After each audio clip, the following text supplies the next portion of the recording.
Chapter 1. The Last 3 Months. Dr. Chun, do I need to watch my diet because of my illness? I can cut out things like hot pot, barbecue, milk tea, and soda for now. I can also go to bed early and wake up early, no more staying up late. Zhuang Zi'ang stared at his attending physician, Chen Daxiu, with a sincere expression. He had a nagging feeling that his physical condition was very bad. Chen Daxiu was around 50 years old, with a receding hairline and thick, gold-rimmed glasses. Behind him, a wall covered in silk banners silently testified to his exceptional medical skills and high moral standing. No, you can eat whatever you like. Those light words fell on Zhuang Zi'ang like a thunderbolt out of a clear sky, deafening. The diagnosis report that Chen Daxiu handed over was filled with densely packed medical jargon. When translated, it roughly meant 8 words. Incurable disease, beyond help. Dr. Chun, how much time do I have left? Zhuang Zi'ang's voice trembled, his heart filled with fear of death. At most 3 months. Try to take it easy, no one can escape this day. Chen Daxiu sighed helplessly. As a doctor, he had seen countless people come and go, and he thought his heart was as still as water. But seeing such a young man, so full of life, facing his end, he still felt a pang of pity. In the face of illness, life seemed particularly fragile. Clutching the diagnosis report, Zhuang Zi'ang didn't remember how he left the hospital. His mind was a blank, and he walked aimlessly along the street, knocking over several shared bicycles. At the age of 18, in this season of blossoming peach trees, his life had already begun its countdown. 3 months, 90 days, 2,160 hours. Dr. Chun said 3 months, but in reality, it might not even be that long. In the blink of an eye, he would have to say goodbye to this world. He was clearly not mentally prepared. Tears slid silently from the corners of his eyes. All the sadness and regret filled his chest, and he didn't know how to express it. Outside the hospital was a wholesale market. Zhuang Zi'ang saw flower-filled cheap clothes hanging in a clothing store, and a loudspeaker at the entrance relentlessly shouting about clearance sales. His clothes still smelled of the acrid disinfectant from the hospital, and he just wanted to take them off and throw them away immediately.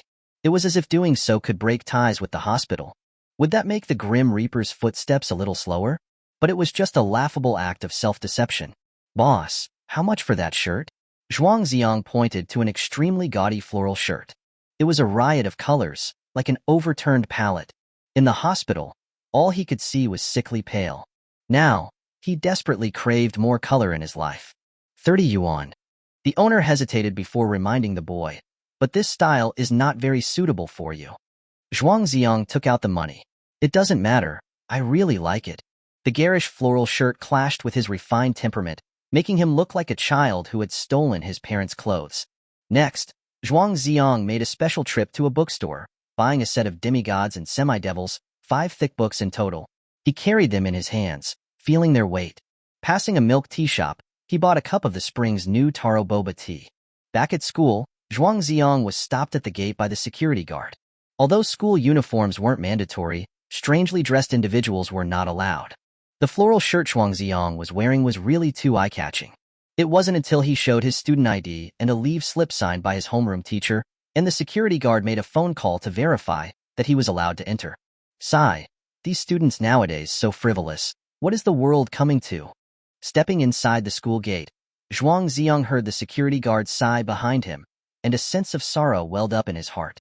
The old guard didn't know that this frivolous student had been ranked first in the entire grade for 2 consecutive years. He was a 3-good student and an outstanding student leader as recognized by the city. But for Zhuang Zi'ang at this moment, all of that had become meaningless titles.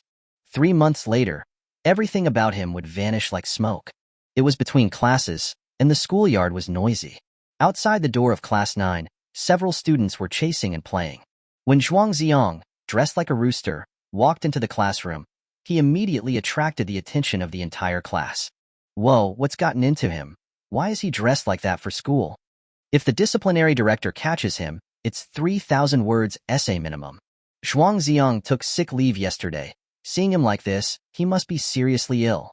Zhuang Zi'ang ignored the stares from his classmates and walked straight to his seat. He took a deep breath, then handed the taro boba tea to the girl sitting in front of him. Monsieur, I'm sorry for ditching you yesterday. I bought you milk tea as an apology. Lin Monsieur was a school beauty, a goddess-level girl. She had beautiful phoenix eyes and milk-white skin, like a delicate princess. Such a girl never lacked suitors. But she seemed oblivious to the other boys, only showing a gentle side to Zhuang Zi'ang. They sat front and back, spending every day together, and formed a pure and precious friendship. Yesterday, a movie came out, and Lin Mushi had asked Zhuang Zi'ang to go with her. But Zhuang Zi'ang had to go to the hospital, so they had to postpone it. Why didn't you reply to my messages? Lin Mushi asked. Zhuang Zi'ang took out his phone and realized that he had many unread messages. 3 of them were from Lin Mushi. Zhuang Zi'ang, I heard from Li Huangxian that you took a leave to go to the hospital. Are you okay? We can watch the movie another time. If you don't reply to my messages, I'm not going to talk to you anymore. They were clearly filled with concern, but there was also a hint of pride and aloofness between the lines. Zhuang Zi'ang's nose tingled, and he almost cried. He tried his best to control his sadness. Mushi, I'm fine. Can you drink some milk tea to forgive me? Lin Mushi stared at him with her phoenix eyes, hesitated for a moment, then took a small sip of the milk tea. The texture was smooth, sweet, and creamy. I was just thirsty. It's not like I forgave you. Zhuang Zi'ang tried his best to force a bitter smile. At this time, a thin and tall boy walked in, plopped down next to Zhuang Zi'ang, and yelled in a loud voice. Son, what the hell are you wearing? Aren't you afraid that old Zhang will rip you apart? Li Huangxian was Zhuang Zi'ang's deskmate, and also his best buddy. They always called each other father and son. When he walked into the classroom and saw Zhuang Zi'ang's floral shirt, he thought he was seeing things. Zhuang Zi'ang was the class monitor, a model student who always followed the rules, a good student that the teachers were most at ease with. But today, he was leading the way and causing trouble by wearing such strange clothes. Son, I went to the hospital, and I wanted to change my mood. Zhuang Zi'ang explained, trying to sound casual. Not bad, you've got taste. Add a big gold chain to your neck, and you'll be even more impressive. Li Huangxian teased with a laugh. Here, this is for you. Zhuang Zi'ang placed the set of demigods and semi-devils heavily on Li Huangxian's desk. Li Huangxian was a martial arts novel fan, and he secretly read novels in his free time. Seeing this gift, he was immediately overjoyed. He wrapped his arm around Zhuang Zi'ang's shoulder. Son, you're so filial. Did you win the lottery? Zhuang Zi'ang made up a very unconvincing excuse. It's almost your birthday in 8 months. Lin Mushi laughed happily at that. Her well-developed chest rose and fell with her breath. Looking at his 2 closest friends, Zhuang Zi'ang cried out in his heart. I can't bear to leave you all. Chapter 2. A Lonely Child. After being diagnosed with an incurable disease, Zhuang Zi'ang didn't know who to tell this news to. Most people would immediately think of their parents, but his situation was a little unique. His father, Zhuang Wanzhao, and mother, Su Yudie, had divorced when Zhuang Zi'ang was 5 years old. Most professions in this world require training and examinations before one can take on the job. For example, you need a driver's license to drive a car and a teaching certificate to teach. But to become parents, there are no requirements. All it takes is a passing fancy or an accident to bring a life into this world. Few people care if the child even wants to come. Zhuang Zi'ang had an unhappy childhood. Since he could remember, his parents argued nonstop almost every day. The furniture at home was often overturned, and the floor was littered with glass shards and porcelain fragments. Finally, on an ordinary day, they completely broke up. When discussing divorce, Zhuang Wanzhao didn't initially want Zhuang Zi'ang because he felt like having a burden would affect his ability to remarry. In the end, under the intervention of his grandparents, and citing the need to carry on the family line, Zhuang Zi'ang stayed with his father. A year later, Zhuang Wanzhao brought back a heavily made-up woman. 2 years later, they had their own son. In fairy tales, children with stepmothers have a miserable life. Although reality isn't that exaggerated, there is always the need to watch people's faces and be at their beck and call. Although it was his own home, he often felt like a guest in someone else's house. His mother, Su Yudie, did not remarry. Her job as a train attendant had her constantly on the move, and she only returned home once every 10 to 15 days. She rented a small apartment near the school. When Zhuang Zi'ang didn't want to go home, he would go there to stay for a few days. Over time, he became more of a fringe member of the family. Both of his parents were at work at the moment, and Zhuang Zi'ang didn't want to disturb them. He went to the corner of the balcony, hesitated for a long time, and then dialed a landline number. The phone rang for a long time before someone finally answered. An old voice came from the phone. Hello, who is this? Tears welled up in Zhuang Zi'ang's eyes. Grandpa, this is Zi'ang. I miss you. Zhuang Jiangwo immediately replied happily, Zi'ang, Grandpa misses you too. Then, he called out loudly to his wife, telling her to listen to her grandson on the phone. Zhuang Zi'ang didn't feel much parental love on a daily basis. It was only during winter and summer vacations, when he went to his grandparents' house in the countryside, that he found some much-needed solace from the two kind elders. Grandpa, Grandma, I'll come back to see you this weekend. Zhuang Zi'ang tried his best to keep his voice sounding natural. No need, you have a lot of studies right now, don't worry about us, come back during summer vacation, Zhuang Jiangwo said cheerfully. Okay. Well then, Grandpa and Grandma, take care of yourselves. I have to go to class. Zhuang Zi'ang quickly found an excuse to hang up the phone. Otherwise, he would definitely burst into tears. He didn't have the courage to tell his dearest grandparents about this shocking news. If that day really came, how devastated would they be? The bell for class rang at that moment. Zhuang Zi'ang wiped away his tears and returned to his seat, pretending to be calm. He tried to forget his sadness by immersing himself in the ocean of knowledge. The timetable was written on the far right of the blackboard. Next up was 2 consecutive periods of math class. The extinction nun, Wu Qiufeng, walked onto the podium, carrying her textbook. Math class was quite effective at inducing sleep. Only 5 minutes had passed, and half of the students were already dozing off. Li Huangxian took advantage of Wu Qiufeng, turning to write on the blackboard to pull out a copy of Demigods and Semi-Devils from his desk. He flipped it open at random to a classic scene. 18 Yin Yun horsemen, galloping like tigers and raising dust. Son, are you trying to die, reading novels in the Extinction Nuns class? Zhuang Zi'ang whispered a warning to his deskmate. Li Huangxian persisted, doing the opposite of what he was told. The swords and shadows, the righteous and villainous encounters of the martial arts world were much more interesting than mathematical formulas. Zhuang Zi'ang, as a good student, sat up straight, fully focused. But unlike before, all he could see was Ms. Wu's mouth moving, and he couldn't hear a single word. It was as if the warmth of life was slowly being drawn out of his body. Young Master Murong, Chief Shuang, Old Freak Ding, even if all 3 of you come at once, how can Xiao fear you? Li Huangxian was just reaching an exciting part when he suddenly felt a wave of murderous intent. He looked up and met Wu Qiufeng's sharp gaze. Li Huangxian, come to the blackboard and solve this problem. Standing on the podium, teachers are often able to see every little thing the students are doing. Wu Qiufeng's teaching style was always strict, and she couldn't tolerate any nonsense. Li Huangxian slowly walked up to the podium, and with chalk in hand, faced the heavenly script on the blackboard. He was frozen stiff like he was petrified. Such a difficult problem. Besides the emotionless study machines, who could solve it? Wu Qiufeng's face turned livid. With your math score, you dare read a novel during class? You sit next to Zhuang Zi'ang. Don't you know how to learn from him? Li Huangxian muttered under his breath. He bought the novel for me.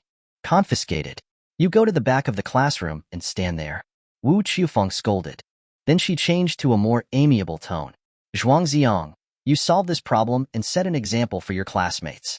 As a super student, Zhuang Zi'ang always got almost perfect scores in math. He could solve such a problem with ease. But when Zhuang Zi'ang heard his name, he was noticeably stunned, like his soul was wandering somewhere and had been suddenly pulled back. He stood in front of the blackboard, and even after a long pause, he couldn't begin to write. His mind was full of that diagnosis report, or rather, the death sentence. The once familiar numbers and symbols now seemed exceptionally strange. Zhuang Zi'ang, what's wrong? Wu Qiufeng asked in surprise. Ms. Wu, I can't do it. Zhuang Zi'ang replied, choking back tears. How is that possible? Wu Qiufeng knew Zhuang Zi'ang. A math problem of this level was definitely not challenging for him. She called him up to solve the problem on purpose to contrast Li Huangxian, but she didn't expect things to go awry. Zhuang Zi'ang's shoulders began to tremble slightly, and the chalk dropped to the ground. His tearful eyes were welling up again. He was completely enveloped in a great sadness, like a lonely child. Wu Qiufeng felt a pang in her heart and wanted to hug him. The classmates were confused and began to gossip. How can this problem stump Zhuang Zi'ang? Are you kidding me? A top student is a top student. He can't solve a math problem and starts crying. Mu Shi, did he confess to you and you rejected him? Lin Mu Shi opened her beautiful eyes wide, staring at Zhuang Zi'ang's back, and suddenly felt a pang in her heart. Having been friends for so long, she had never seen Zhuang Zi'ang so sad.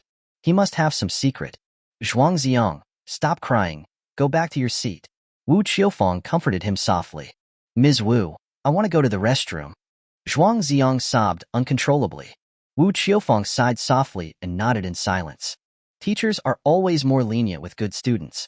Stepping out of the classroom and into the hallway, Zhuang Zi'ang completely lost control of himself, crying his heart out. Every teacher, every classmate, he deeply cherished them all. In only 3 months, he would be on the other side, separated by life and death, and they would never be able to see each other again. Chapter 3. The first time helping a girl put on her shoes. The sunlight shone through the leaves and grass, and the air was filled with the fragrance of soil. The more beautiful the world was now, the sadder Zhuang Zi'ang's mood was. Afraid that his wretched state would be seen by others, he quickly left the hallway, went downstairs, and ran toward the schoolyard. With every stride he took, tears streamed down his face. At the northwest corner of the basketball court, the trees grew thick. Several tall ginkgo trees were lush and green in the sunlight, showing a vibrant scene of vitality. In this secluded corner, Zhuang Zi'ang released his sadness. Big drops of tears soaked into the soil under his feet. His throat was hoarse from crying. He couldn't understand why. He had never done anything bad. Why was heaven so unfair? He had always thought that death was a very distant event. When it came suddenly, it could instantly crush a person's will. As he cried, a melody, as if from another dimension, reached Zhuang Zi'ang's ears. At first, he thought he was hallucinating. Gradually, the music became clearer. The melody was very unique, with twists and turns and complex modulations. La so so si do si la. So la si si si si la so. Zhuang Zi'ang was sure that he had never heard it before. The ethereal music was like a stream, flowing through his heart.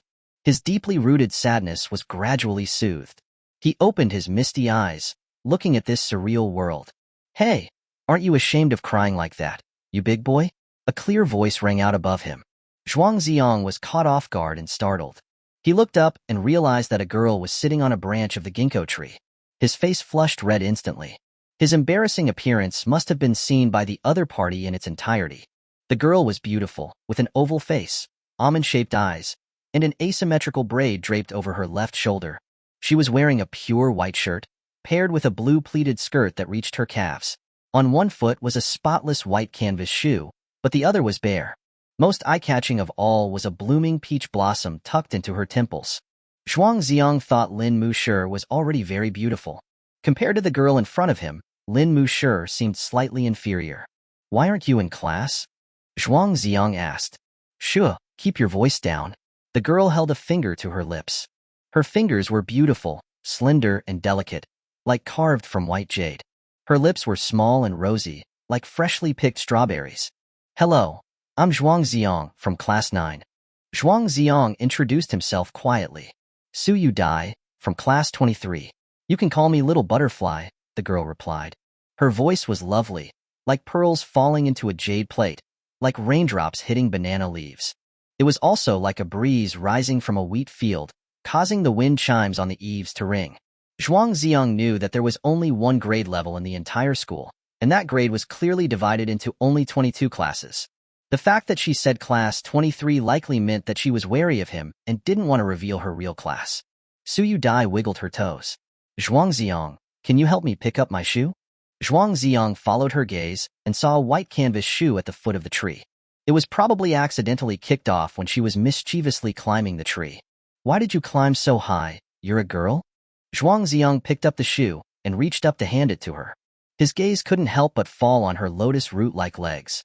Her skin was delicate, with beautiful and smooth lines. It was such a perfect work of art. At this moment, a wicked thought suddenly popped into Zhuang Zi'ang's mind. The girl above him was wearing a skirt. If he just adjusted his gaze slightly— Of course, it was just a thought. He didn't actually do anything that indecent. Lust is the root of all evils. Judge actions, not thoughts. By that standard, there is no perfect person in the world. Su Yudie sat sideways on the tree branch, and after struggling a few times to try to adjust her position, she still couldn't put on her shoe. Zhuang Zi'ang stared at her intently, feeling a little nervous, afraid that she might lose her balance.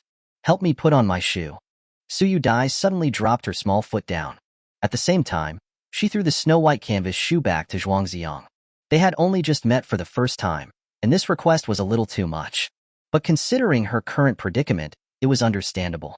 Zhuang Zi'ang hesitated for a moment, swallowed hard, and reached out his hand to grasp her warm, delicate ankle. It was the first time he had ever helped a girl put on her shoes. His heart was racing, and his breathing was a little heavy.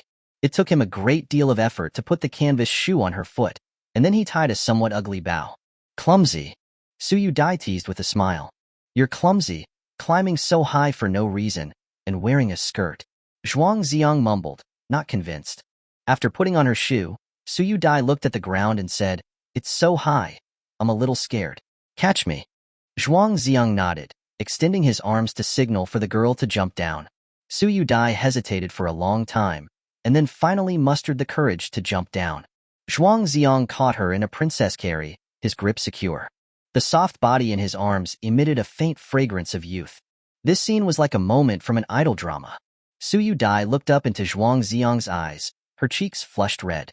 Put me down now. Oh. Zhuang Zi'ang quickly helped her stand up straight. Their eyes met, and both of them showed a smile.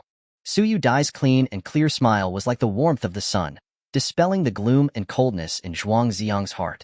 This girl who had seemingly fallen from the sky possessed a mysterious power. So, why were you hiding here crying? Su Yudie asked curiously. I encountered some sad things, and wanted to let it out. Zhuang Zi'ang tried to make his tone sound casual. Aren't you ashamed? I've encountered some sad things, and I didn't cry. Su Yudie pouted. Zhuang Zi'ang shook his head with a bitter smile, not arguing. Looking at Su Yudie's age, she seemed to be around the same age as him, with a sunny disposition. How would she understand his sadness? She was as young as the rising sun, just beginning to show her light. He was like the setting sun, about to strike the mountain top in a pool of blood, and then be quickly swallowed by the night. The world was turning dark and cold. He didn't know where his soul would wander.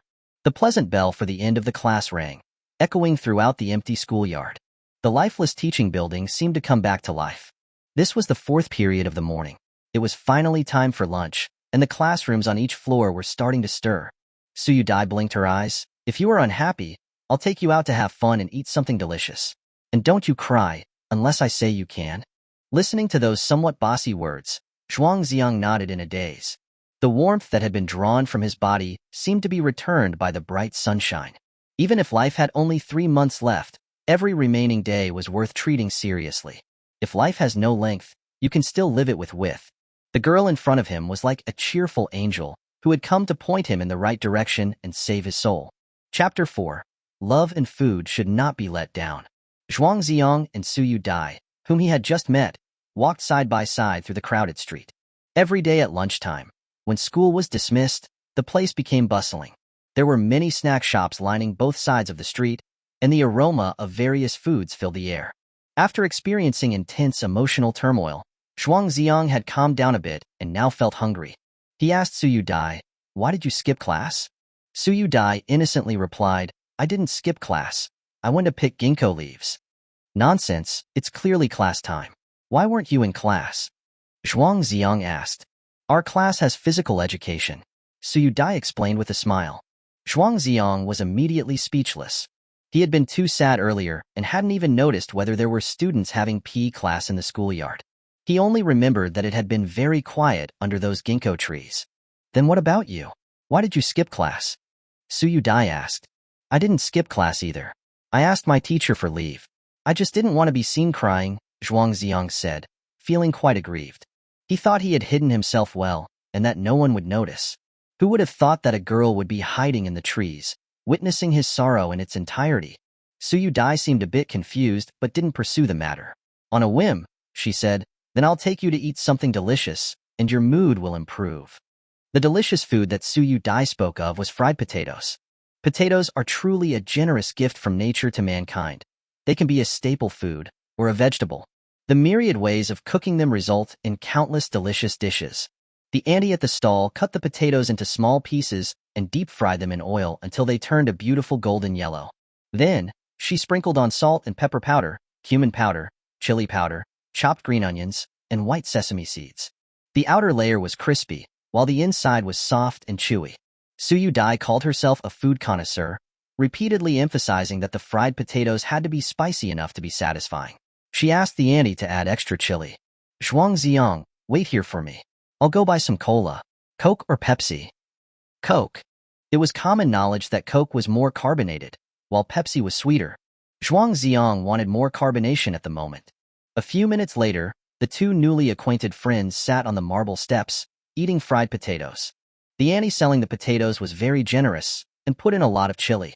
Zhuang Zi'ang's tongue was almost numb, and fine beads of sweat appeared on his forehead. Su Yudie wasn't much better off. Her cheeks were flushed red from the spice, and she was taking large gulps of the chilled cola. Tell me your sad story and make me happy. The girl suddenly blinked her bright eyes and said, Are you trying to pour salt on my wound? Zhuang Zi'ang said irritably, No, if you tell your sad story, maybe it won't be so sad anymore. Su Yudie said, biting her straw. Zhuang Zi'ang turned his head and looked at her beautiful profile. Her innocent and harmless appearance made it easy to trust her. He hesitated for a moment and slowly opened his mouth. When I graduated from elementary school at the age of 12, one night during the summer vacation, my dad said that the whole family would go on a trip to the beach. I had never seen the ocean, and I was so excited that I couldn't sleep the whole night and packed my luggage overnight. Wow, your dad was so nice. I've never seen the ocean either, Su Yudie said, looking yearning. But when I woke up the next day, I found that the three of them had already left. It turned out that when my dad said the whole family, he didn't include me. Zhuang Zi'ang's eyes darkened in that instant. Su Yudie. The atmosphere suddenly became awkward. Su Yudie wanted to comfort him, but she didn't know how to start. She used a bamboo skewer to pick up a piece of potato and held it to Zhuang Zi'ang's lips. Do you want to try mine? Aren't they the same? Zhuang Zi'ang asked in surprise. No, this is the one I'm feeding you. Su Yudie's eyes were as clear as a lake washed by spring rain. Zhuang Zi'ang took a bite of her potato. The flavor was indeed the same fiery spice. But there was also a faint sweetness that rose in his heart. When I was 14, I was ranked first in the whole grade. The school held a parent conference. The teacher wanted my parents to give a speech on how to educate their child. But my dad asked my mom to go. My mom asked my dad to go, and in the end, neither of them went. Zhuang Zi'ang recalled the past, and his eyes unknowingly turned red. That was the most embarrassing afternoon of his life. On his desk, there lay a pile of test papers with nearly perfect scores in all subjects, but no one cared. Despite all the accolades he received, he couldn't find a family member to cheer for him. He was like a child abandoned by heaven. He hadn't received his parents' love for too long and gradually became hopeless. Even now, suffering from a terminal illness, he didn't know whether to tell his dad or his mom. This sadness was like a thorn stuck in Zhuang Zi'ang's heart, and he had never told anyone about it. But the girl before him made him feel a strange sense of trust. Zhuang Zi'ang, you're having a nosebleed. I'm sorry, it must be because these potatoes are too spicy. Su Yudie frantically pulled out some tissues and helped Zhuang Zi'ang stop the bleeding. Her hand gently held the back of his head, and she carefully wiped away the warm blood.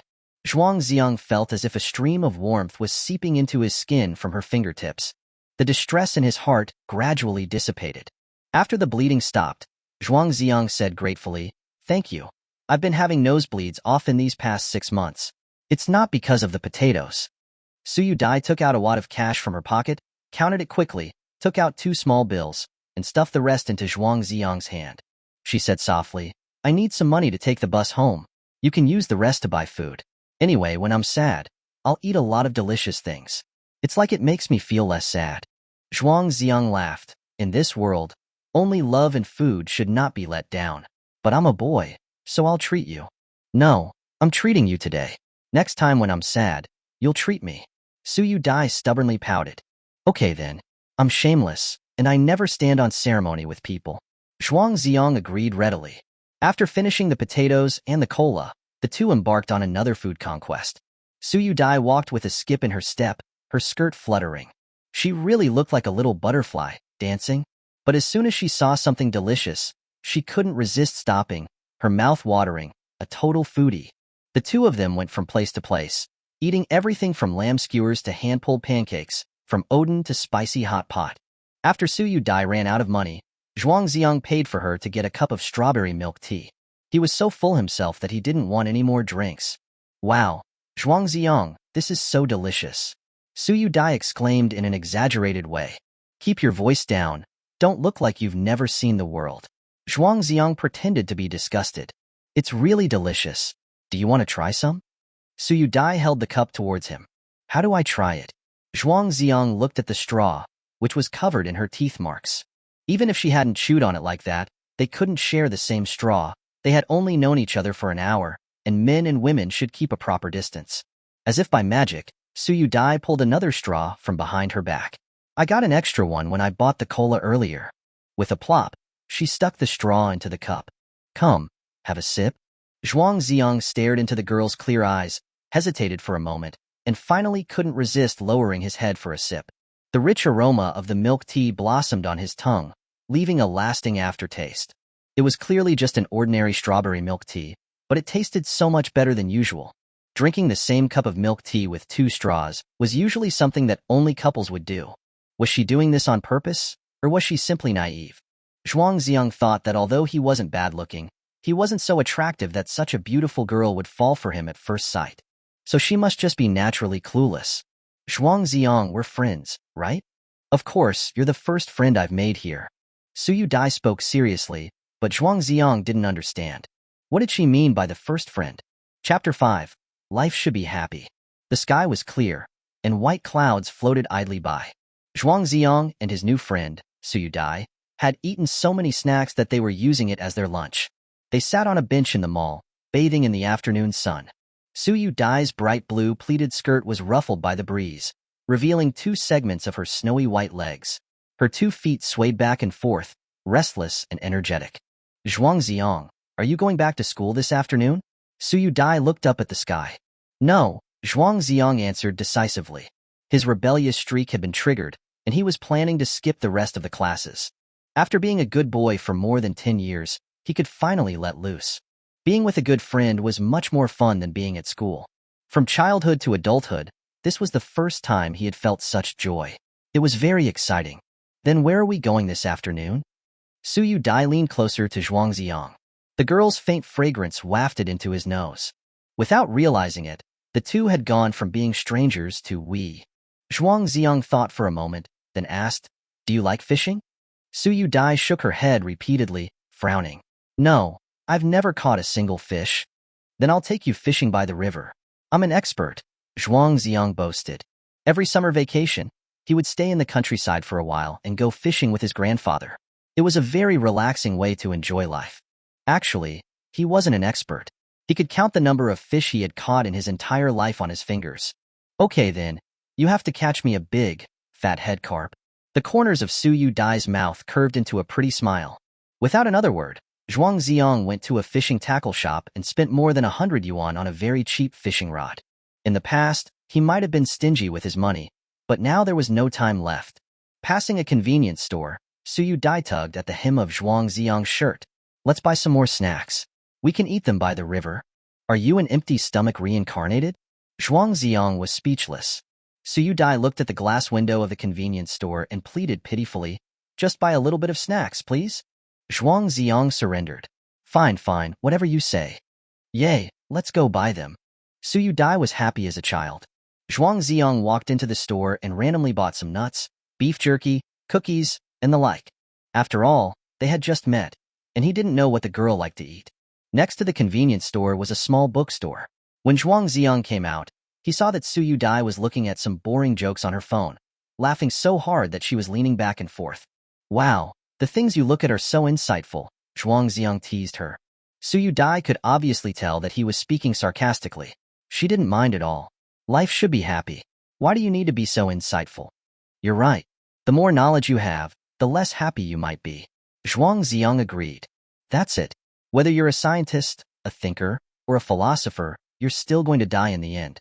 Su Yudie said casually. As a young person, she didn't seem to have any qualms about the word death. Zhuang Zi'ang was first stunned, then said to himself, yeah, I'm a dying person too. The school was built on a hill, and at the bottom of the hill was a river that flowed through the city. The water was clear, and the waves were gentle. The afternoon sun shone down, and the surface of the river reflected flecks of golden light. Zhuang Zi'ang baited his hook, gracefully cast his line, and then sat cross-legged on a pebble on the riverbank. He looked composed, like Zhang Taigong, who fished on the Wei River. Suddenly, the sound of tinkling laughter reached his ears, and he lost his composure. Keep your voice down, you'll scare my fish away. Sorry, this joke is too funny. You have to take a look. Su Yudie held her phone in front of Zhuang Zi'ang. Why would someone as insightful as me read such childish jokes? Zhuang Zi'ang said, making a face. Just take a look. Su Yudie pleaded, acting spoiled. Zhuang Zi'ang only glanced at them, but those two glances sent him down a one-way street. Ha ha ha ha. Unknowingly, the two heads were huddled together, reading incredibly childish jokes, and their silly laughter rose and fell. Su Yudie's threshold for laughter was very low. Even very ordinary jokes made her laugh heartily. Zhuang Zi'ang considered himself to have a high threshold for laughter, but he couldn't help but be affected by the girl next to him. Afraid that he would laugh too loudly and scare the fish in the water, he tried hard to restrain himself. Zhuang Zi'ang, take out your snacks. I want to eat. Su Yudie requested. Zhuang Zi'ang took out the plastic bag next to him. There are nuts, biscuits, and beef jerky. What do you want to eat? You choose for me. I like everything. Foodies are not picky. Zhuang Zi'ang reached out and grabbed a bag of cookies and handed it over. Su Yudie tore open the package and bit into a cookie impatiently. So crunchy. You have one too. I'm so full. I can't eat.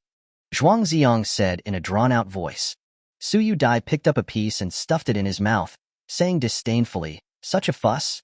The cookie was crunchy and sweet, but no matter how sweet it wasn't sweeter than the girl's smile.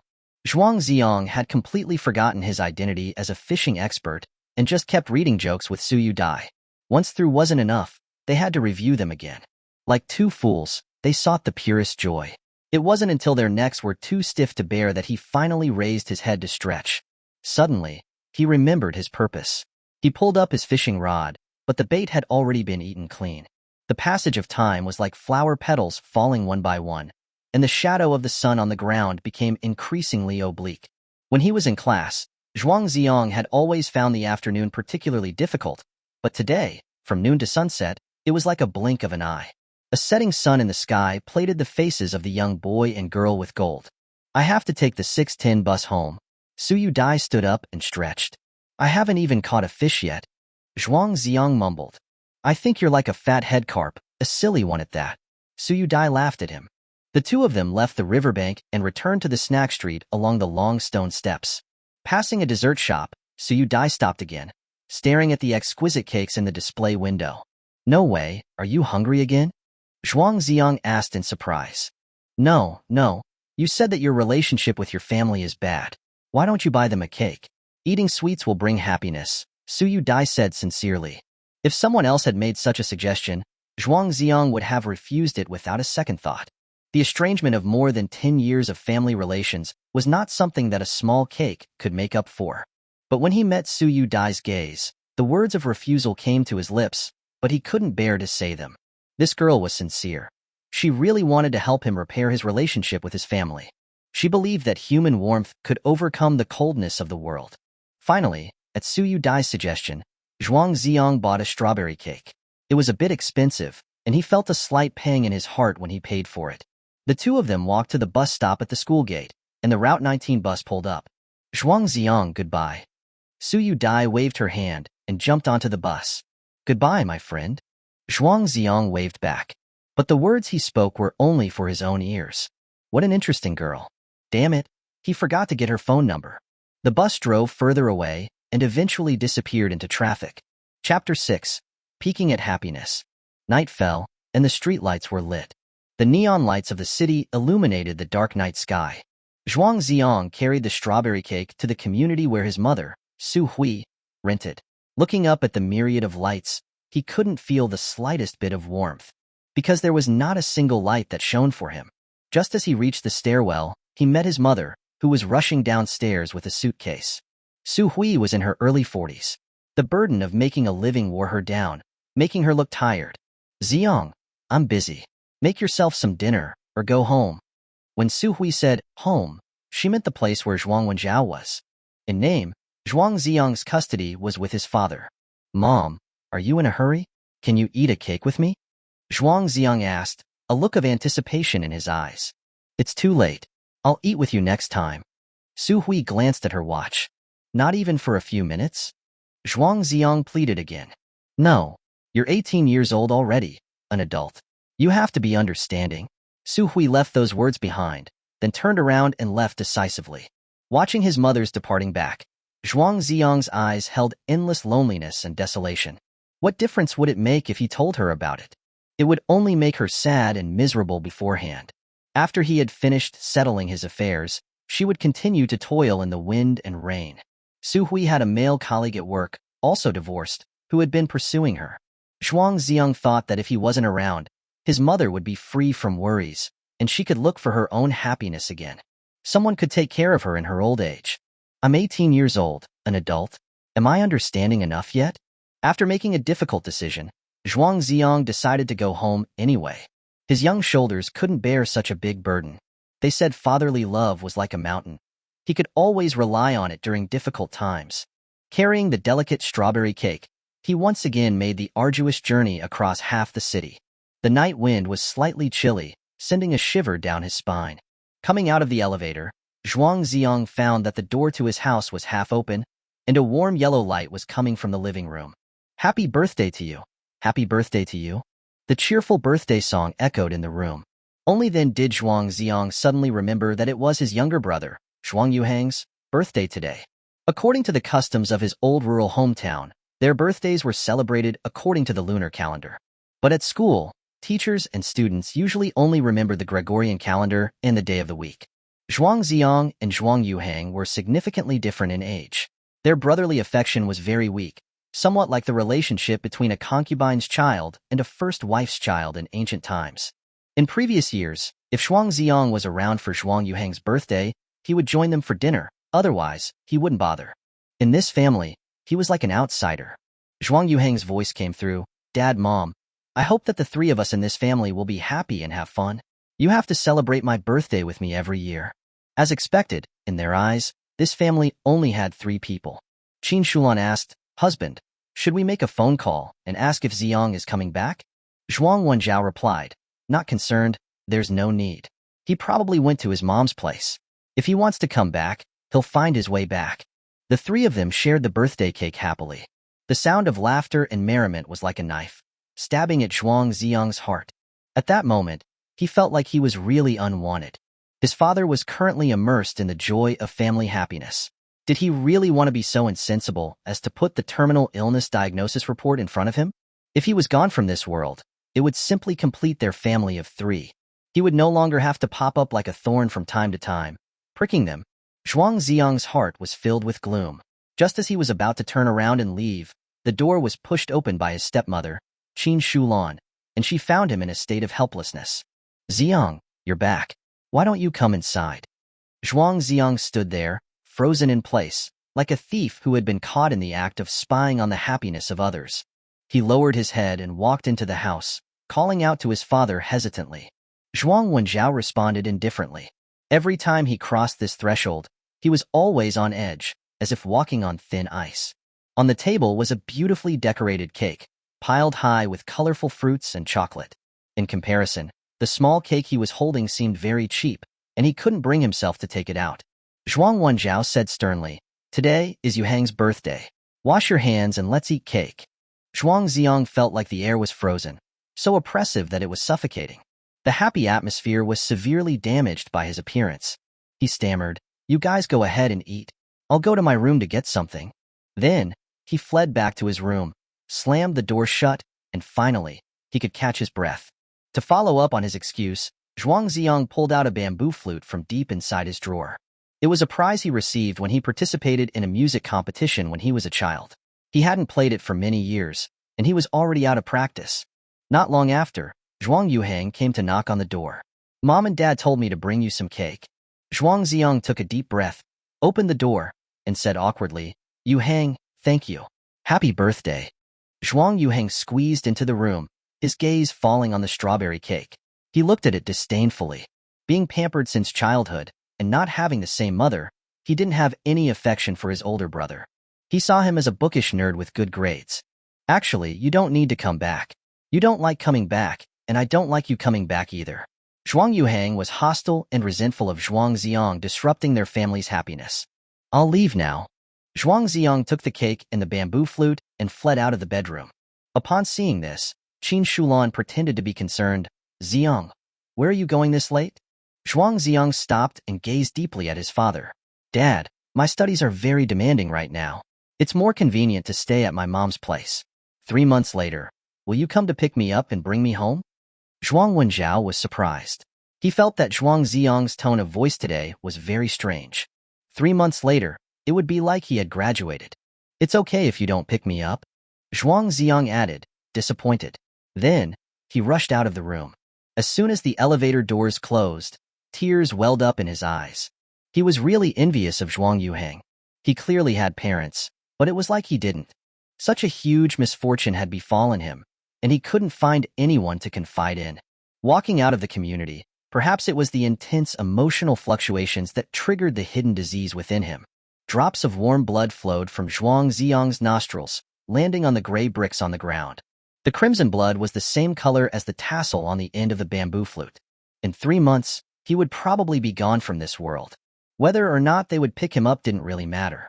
It didn't matter whether this body was burned to ashes and buried somewhere or scattered in the wind. Life was so bitter. There probably wouldn't be a next life, right? Zhuang Zi'ang gripped the bamboo flute tightly, walking aimlessly through the streets of the night. He had used many tissues, but he still couldn't stop the nosebleed. He suddenly remembered that he had also had a nosebleed when he was with Su Yudie at noon. The girl had gently held the back of his head, and the warmth of her fingertips had easily helped him stop the bleeding. Thinking about Su Yudie's smiling face, his lonely and cold heart seemed to have a hint of warmth. Chapter 7. A man does not easily shed tears. Don't ask me where I come from. My hometown is far away. Why do I wander? Wandering far away. Wandering. A dessert shop on the street was playing an old song from over 40 years ago, Olive Tree. The lyrics touched Zhuang Zi'ang. He felt that he was like a homeless wanderer. Whether it was at his father's place or his mother's, it was at most a place to stay, and couldn't be called home. He didn't want to go back to his mother's 2-bedroom apartment to face a lonely night. Fortunately, he still had friends to rely on. Son, I've run away from home. Can you take me in for the night? Zhuang Zi'ang called Li Huangxian. Of course, I'll come down and pick you up. Li Huangxian was very straightforward. Zhuang Zi'ang smiled. This son really hadn't been raised for nothing. If he was no longer in this world, he would probably be especially sad. What happened to you? Downstairs in the apartment complex, Li Huangxian saw Zhuang Zi'ang's face covered in blood, and was filled with concern and worry. It's nothing. I've just been a little inflamed recently. Zhuang Zi'ang replied calmly. You have to take good care of your health. I'm still waiting for you to take care of me when I'm old. Li Huangxian joked. A true friend wouldn't feel comfortable if he didn't take a dig at you. In a popular way of saying it, they were conjugate father and son. Zhuang Zi'ang was feeling bitter, and he didn't respond to the joke. He had been to Li Huangxuan's house many times, and every time he did, he felt envious. His parents loved each other, his family was warm, and they always radiated joy and laughter. Unlike him, when he went home, he could only shrink into his room, facing the cold, bare walls alone. Mom, Zhuang Zi'ang is sleeping over tonight. He hasn't had dinner yet. Li Huangxian called out to his mother, Fanling, as soon as he entered the house. You haven't eaten dinner yet so late? I'll make you a bowl of noodles. Fanling responded from the kitchen. Thank you, Auntie. Zhuang Zi'ang's nose tingled as soon as he heard the aunt's gentle voice. If only he had such a gentle mother. Su Hui worked hard to make a living every day, and didn't really have much energy to nurture a close mother-son relationship. Li Huangxuan's father, Li Tianyun, came out and saw the traces of blood near Zhuang Zi'ang's mouth and nose. He looked alarmed and asked anxiously about what happened. He asked his son to get some ice and then called out to Zhuang Zi'ang, Come here. I'll put some ice on it for you, so that you don't bleed anymore. Thank you, uncle. Zhuang Zi'ang bowed. Li Tianyun put the ice on Zhuang Zi'ang's forehead and the back of his neck. Then, he patiently used a wet towel to help clean the bloodstains. He sighed. With distress, you must take care of yourselves at school. If you don't feel well, tell the teachers and your parents. Don't try to endure it by yourself. Those words instantly broke Zhuang Zi'ang's defenses. He had encountered such a major issue, but it seemed that he could only endure it himself and couldn't find anyone to rely on.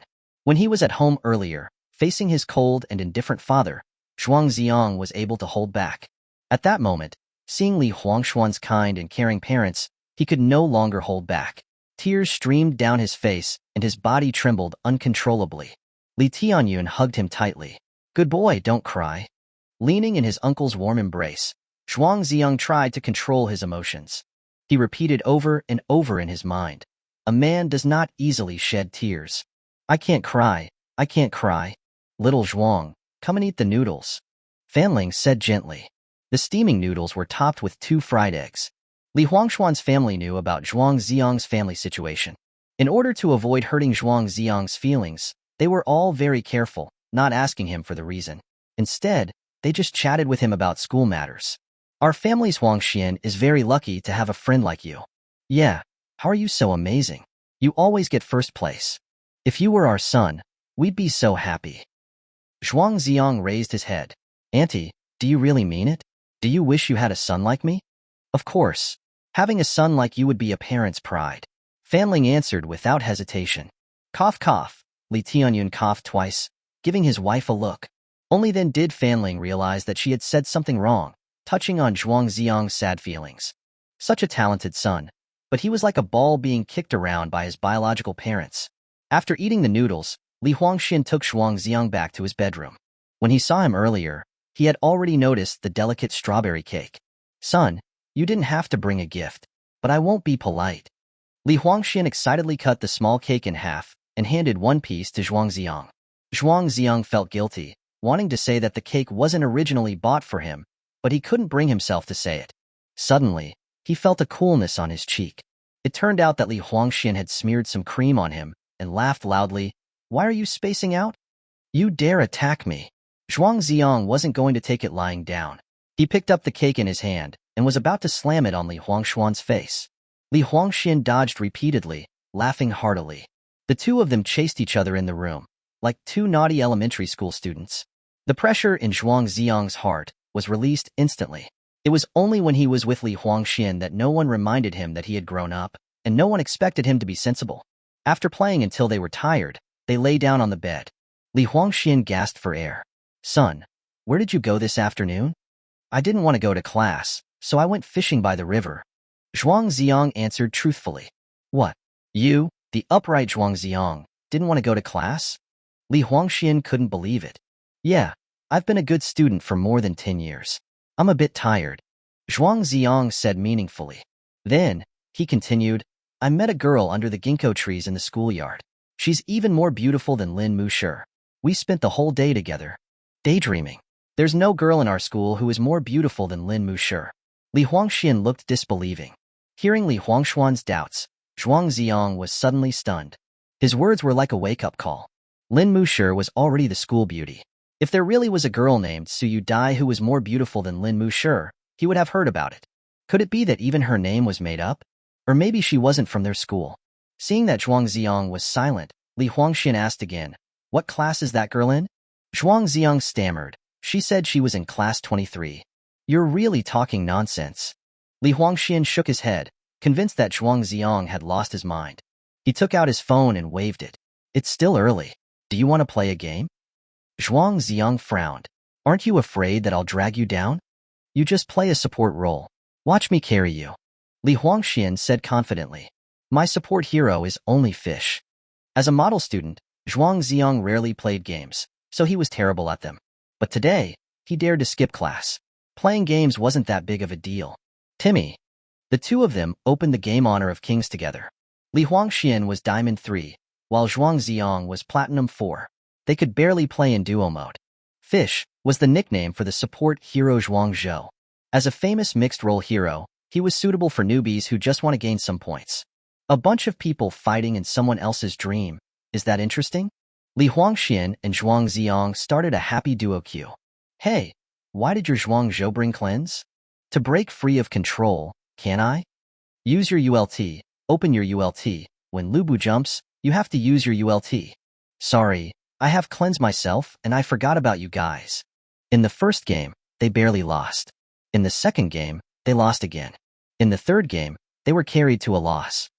Until Li Huangxian dropped to Diamond 4 and Zhuang Zi'ang dropped to Gold Eye, they could no longer play together. "You play Zhuang Zhou very well, just don't play him next time." Li Huangxian threw his phone aside. "Oh." Zhuang Zi'ang thought he was being praised. It was late, time to sleep. The real world was too bitter, it was better to dream. You could have everything in your dream. A wonderful slumber was worth singing a song for. Chapter 8. A teacher's kindness is hard to repay. In the Northern Ocean, there is a fish named Kuan. The Kuan is so large, I do not know how many thousands of miles it is. In the morning reading class the next day, Li Huangxian was loudly reading the textbook. Zhuang Zi'ang, on the other hand, unfolded a piece of paper and silently began writing a self-criticism. He had been happy yesterday, but if he had done something wrong, he should accept the punishment. As expected, before class ended, the homeroom teacher, Zhang Ziyuan, came. Zhuang Zi'ang, come to the office with me. The teacher's office was very quiet. Only 2 or 3 teachers were preparing for their lessons at their desks. Zhang Ziyuan unscrewed his thermos and took a sip of his goji berry tea. Before he could speak, Zhuang Zi'ang took the initiative to hand over his self-criticism. 1,000 words, freshly written, the ink not yet dry, full of quotations and with a flamboyant style. Zhuang Zi'ang, do you know what you're doing? Where did you go yesterday afternoon? Zhang Ziyuan slammed his hand on the table. I'm sorry, Mr. Zhang. I know I was wrong. Zhuang Zi'ang apologized sincerely. You're the most outstanding student in the entire grade, and now you're doing something so outrageous. As your homeroom teacher, I feel very heartbroken. By doing this, you're not only being irresponsible to yourself, but you're also being irresponsible to your parents and teachers. You're setting a very bad example for the other students. Don't think that writing a self-criticism can make this go away. I don't think you've realized the gravity of your mistake at all. Zhang Ziyuan lectured Zhuang Zi'ang at length. The deeper the love, the sharper the rebuke. He didn't want the best student in his class to go astray. Although Zhuang Zi'ang was being scolded, he felt very happy in his heart. He could clearly feel the teacher's concern and care. Unfortunately, he probably wouldn't be able to repay this kindness. Finally, when Zhang Ziyuan seemed tired and started to drink tea again, Zhuang Zi'ang had a chance to speak. Since he couldn't tell his parents about that matter, the homeroom teacher became the best choice. At this time, the other teachers had also left. Only the teacher and student remained in the office. Mr. Zhang, I asked for sick leave the day before yesterday. You were the one who approved my leave slip. Zhuang Zi'ang's eyes turned red. Zhang Ziyuan raised his eyebrows. Is your health all right? Mr. Zhang, you are the teacher that I respect the most. I don't want to hide anything from you. I have a very serious illness. Zhuang Zi'ang's lower lip trembled violently. What do you mean? Zhang Ziyuan realized that something was wrong. Zhuang Zi'ang composed himself, and then took the diagnosis report from his pocket. He unfolded it and placed it in front of Zhang Ziyuan. Zhang Ziyuan quickly scanned it. His expression changed dramatically. It was like a thunderbolt out of a clear sky, echoing in his ears. Impossible. This must be a misdiagnosis. Zhuang Zi'ang, don't worry. I'll take you for a recheck. There must be a mistake. Zhuang Zi'ang shook his head. Mr. Zhang, it's not a misdiagnosis. I've been having nosebleeds for the past 6 months. How could this be? You're only 18 years old. Zhang Ziyuan couldn't accept it. Although everyone had to face death, for the young man before him, it should have been something very far away. He had so much of a brilliant life ahead of him that he hadn't even experienced yet. Mr. Zhang, I don't want to be pitted. I just want to live out the last of my time as I please, Zhuang Zi'ang pleaded. What did your parents say? Are they still letting you go to school? Zhang Ziyuan asked in a sorrowful tone. I want to be with my teachers and classmates. Compared to his parents, Zhuang Zi'ang felt that the teachers and students were much kinder. He didn't directly say that he only had 3 months left. He didn't even dare to tell his teacher that he was keeping such a huge matter a secret from his family. As the homeroom teacher, Zhang Ziyuan knew that Zhuang Zi'ang's family situation was a bit complicated. He couldn't even understand how such a terrible family could have raised such an outstanding child. He was even able to be so calm in the face of death. Zhuang Zi'ang bowed deeply to Zhang Ziyuan. Mr. Zhang, I was wrong about yesterday. It won't happen again. Zhang Ziyuan's nose tingled. It's all right, your teacher doesn't blame you. If you don't want to go to class, you can come to me for leave. He could understand that Zhuang Zi'ang had grown up in such an environment, and that he must have suppressed too many negative emotions in his heart. When facing death, wanting to release a bit of that was only human nature. He, as his homeroom teacher, hadn't been concerned enough about his students. If he had discovered Zhuang Zi'ang's condition earlier and gotten him good treatment, would there have been a chance for him to recover? Mr. Zhang, I don't want to be the class monitor anymore. Please choose another student. Okay, You have to relax and not have any pressure. Cooperate with the doctor for treatment. Don't give up until the very end. Zhuang Zi'ang could only offer more words of comfort, but even he didn't believe them himself. Zhuang Zi'ang took the diagnosis report from the table, folded it up again, and put it back into his pocket. His movements were slow, as if he was completing some kind of ritual. Zhuang Zi'ang, you should attend classes normally for now. If you feel any discomfort, tell me immediately. Zhuang Zi'ang's mood was very complicated. He could understand Zhuang Zi'ang. As the most outstanding student in the entire grade, he wanted to complete his studies and not leave any regrets in his youth. But his duty as a teacher also caused him to sink into self-blame and worry. Thank you, Mr. Zhang. I might be letting you down. Zhuang Zi'ang said with tears in his eyes, then bowed again to Zhuang Zi'ang. No, you have always been the student that makes me the proudest. Zhuang Zi'ang choked up. Zhuang Zi'ang, as such an excellent student, had always been winning honors for the class and for the school. In the future, when he entered society, he would definitely be a very outstanding talent and would have amazing achievements. Unfortunately, heaven was jealous of such a talented person. Pushing away the sadness, Zhuang Zi'ang thought of something and confirmed with Zhuang Zi'ang, Mr. Zhang, we only have 22 classes in our grade, right? Zhuang Zi'ang asked in confusion. Of course. Why do you ask? I met a girl yesterday who said she was from class 23. Don't overthink it, go back to class. Zhuang Zi'ang thought that Zhuang Zi'ang was only asking such strange questions because he had suffered a major blow. He tried to remain calm, wanting to make the atmosphere less sad. He tried his best to view Zhuang Zi'ang in a normal way. As Zhuang Zi'ang himself had asked, not pitying him or feeling sorry for him was the greatest respect he could give him. Zhuang Zi'ang bowed deeply to Zhuang Zi'ang and then walked away from the teacher's office with heavy steps. Zhuang Zi'ang watched him walk away. The emotions that had been suppressed for a long time finally exploded. His right hand clenched into a fist, and he slammed it hard on the desk. The grown man in his 40s cried until his eyes were red and swollen. Not to mention that the best student in the class, but even any 18-year-old boy experiencing such unfair treatment by fate would bring tears to anyone's eyes. After Zhuang Zi'ang came out, he didn't go directly back to class 9, but went up the stairs, step by step. He kept going up to the 5th floor. He confirmed with his own eyes that class 22 was the last classroom. Beyond that, there were only empty classrooms. Little butterfly, who exactly are you? Where did you come from? Chapter 9. The Most Precious Friendship. The second class of the morning ended, and it was time for the morning exercise break, which lasted 20 minutes. However, the school, considering the students' excessive pressure, had largely canceled the exercise period, allowing the students to relax during this time. Lin Mushi, who sat in front, turned around and asked with concern, Zhuang Zi'ang, why were you crying in math class yesterday? And why didn't you come to class in the afternoon? Zhuang Zi'ang responded vaguely, I was in a bad mood, so I wanted to do something to make myself happy, that's all. You're the class monitor and the top student in the grade. You should set a good example for your classmates. What you did was too out of line. Lin Mushi said, her cheeks puffed out in indignation. She couldn't understand how he could have changed so much just from taking a day off. The old Zhuang Zi'ang would never have done such a thing. Even when he was in a bad mood, he would at most just work through a test paper to torment his brain cells. As a good friend, Lin Mushi was afraid that he would fall into depravity and become self-indulgent, feeling somewhat disappointed. Li Huangxian guessed that Zhuang Zi'ang was likely upset because of family matters and, afraid that Lin Mushi might be too harsh, chimed in, Mushi, don't worry about it. My son's skipping class yesterday was quite entertaining. He did what I wanted to do but didn't dare to.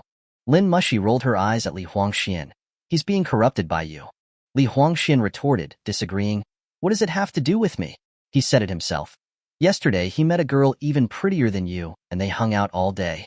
Zhuang Zi'ang quickly tried to cover Li Huangxian's mouth, but it was too late. That blabbermouth, how could he say such things? Zhuang Zi'ang, you're not learning good things, trying to have a relationship? Lin Mushi asked sharply, her beautiful phoenix eyes wide. No, I just met her yesterday, Zhuang Zi'ang quickly denied. In school, most students were good kids. Although they had beautiful aspirations for love, few dared to act on them. Lin Mushi, being the school beauty, was used to being praised by everyone. Now she was hearing that there was a girl even prettier than her, and it made her feel a little off. Li Huangxian, a straight-talking guy, couldn't stand Lin Mushi's spoiled princess attitude and always deliberately tried to provoke her. The two bickered in front of Zhuang Zi'ang. You're such a chauvinist, you'll probably be single your whole life. Just because you're pretty doesn't mean you can talk nonsense. I wouldn't choose you even if I remained single. Li Huangxian, go die. A fortune teller said I have a hard life. I won't die even if everyone else does. Lin Mushi suddenly reached out and pinched Li Huangshuan's arm hard, making him wince in pain. These girls are truly unreasonable. When they can't win with words, they resort to violence.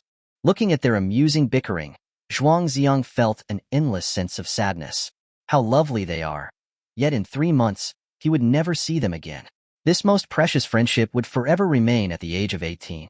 When the two calmed down, Zhuang Zi'ang spoke, "Son, you're a guy. So be more generous and let Mushi have her way." Li Huangxian reached out and touched his forehead. "Are you feeling okay? I argue with her every day, and you've never said anything before." "Mushi, I apologize for him. You know how this guy is always so careless with his words." A hint of sadness flashed across Zhuang Zi'ang's eyes. "Zhuang Zi'ang, I also feel like you're acting weird. Why are you suddenly so polite?" Lin Mushi asked with a suspicious look. She still couldn't get over what he had said earlier, so she asked again, "Did you really meet a girl prettier than me?" "Well, whether a girl is pretty or not is pretty subjective, so it's hard for me to say," Zhuang Zi'ang replied ambiguously. "My son is handsome and gets good grades. The girlfriend he gets must be the prettiest, which means you don't have a chance," Li Huangxian said, adding fuel to the fire and intentionally provoking Lin Mushi. Because of Zhuang Zi'ang's good relationship with Lin Mushi, rumors of them dating had always circulated around the class. But in fact, the two were completely platonic. There was no romance between them. However, with Li Huangxian stirring the pot, Lin Mushi had a vague feeling of having been dumped. In order to save face, she smiled with disdain. "I don't believe your nonsense. You're obviously just lusting after my beauty, trying to play hard to get." Lin Mushi was very confident in her looks. There certainly wasn't a girl in the whole East Campus prettier than her. Boys saying such things were simply trying to trigger her competitive spirit. Such childish tricks. "Mushi, I advise you to be a little more humble. There are always people better than you." Zhuang Zi'ang had confidence in Su Yudie's beauty. "Zhuang Zi'ang, are you secretly in love with me? You're deliberately trying to provoke me with these words. You two are putting on a show." Lin Mushi stared at them, with an expression that suggested she could see through their schemes. "Do you have to be so narcissistic? With my looks, there are plenty of girls in school who secretly admire me," Zhuang Zi'ang joked, going along with her words. "Zhuang Zi'ang, aren't you afraid of bragging too much?" A mocking voice came from the side. Zhuang Zi'ang looked up to see that the speaker was Xie Wenyo. He was the vice class monitor of Class 9 and had always held a grudge against Zhuang Zi'ang, the class monitor, for overshadowing him. At the same time, he secretly admired Lin Mushi, but she always seemed to give Zhuang Zi'ang special treatment. So, Xie Wenyo would always jump out to ridicule Zhuang Zi'ang whenever he got the chance. In the past, for the sake of class unity, Zhuang Zi'ang had always been tolerant, but now he didn't want to put up with it anymore, so he deliberately retorted. "When the class monitor was elected, didn't everyone vote based on appearance? That's why I'm the president and you're the vice." Lin Mushi and Li Huangxian burst out laughing. Zhuang Zi'ang was indeed much more handsome than Xie Wenyo, but for him to say it himself was a little boastful. Xie Wenyo retorted, "You can be class monitor simply because you have good grades. You're just a bookworm. When it comes to overall ability, can you compare to me? So, you want to be class monitor?" Zhuang Zi'ang stared into his eyes. "If it weren't for you sucking up to the teachers, I would have been class monitor long ago," Xie Wenyo said angrily. "If you want to be class monitor, then go apply to Teacher Zhang." "I'm not going to do it," Zhuang Zi'ang said calmly. "Ha, as if you'd be willing to give it up." Xie Wenyo didn't believe it at all, thinking Zhuang Zi'ang was just teasing him. Zhuang Zi'ang spoke with profound meaning. "Have you ever heard the story of Huizi and the Liang? A Yuanchu bird flew from the South Sea to the North Sea. It would only rest on a parasol tree, and only eat bamboo seeds, and only drink from a sweet spring. Then a kite found a rotting rat, and when the Yuanchu bird passed by, the kite looked up at it and hissed, 'Ha!' The class monitor position that Xie Wenyo craved so much was no different from a dead rat in Zhuang Zi'ang's eyes. "You're such a show-off," Xie Wenyo scoffed. "Xie Wenyo, we're talking to Zhuang Zi'ang. What's it got to do with you?" Lin Mushi said displeased. "Mushi, are you being so nice to Zhuang Zi'ang because you're afraid he'll be snatched away by that prettier girl?" Li Huangxian teased again. Are you out of your mind? Mushy is the school beauty. How can there be a girl prettier than her? Xiao Wenyong laughed even more exaggeratedly. Just then, a student returning from the restroom shouted at Zhuang Zi'ang, "There's a girl outside looking for you." Hearing this, Zhuang Zi'ang glanced out the window, his breath catching. The girl outside was wearing a pure white shirt, matched with a navy blue pleated skirt with spotless canvas shoes. The most eye-catching thing was the blossoming peach flower tucked into her temple. The moment she turned her head and smiled, she was more beautiful than the flower. Zhuang Zi'ang suddenly stood up, parting the crowd and rushing out. The classroom immediately erupted in chaos. Who's that girl? She's way too pretty. There really is a girl in our school prettier than Lin Mushy. Xiao Wenyong's face is getting slapped hard. Lin Mushy, watching Zhuang Zi'ang's disappearing back, looked terribly upset. All men are such heartless bastards. Chapter 10. Friends should tell the truth. Zhuang Zi'ang rushed out to the corridor outside the classroom, taking 3 steps in 2. Why are you here? Su Yudie took out a tube of medicine from behind her back. This is for you. The doctor said it can help with nosebleeds. Zhuang Zi'ang reached out and took it. It was a normal hemostatic medicine. Of course, he knew that his illness wouldn't be cured by this medicine, but he still smiled faintly. Thank you. It's still early before the class starts. Do you want to go sit over there for a bit? Su Yudie pointed to a flower bed not far away. Of course. Zhuang Zi'ang nodded quickly. The flower bed was filled with calla lilies, hyacinths, wisteria, and other flowers. Colorful and vying for attention, several butterflies were flitting between the flowers. Su Yudie adjusted her skirt and sat down by the edge of the flower bed, curling up her legs. Did your mom and dad like the strawberry cake yesterday? Hearing this, Zhuang Zi'ang's heart tightened.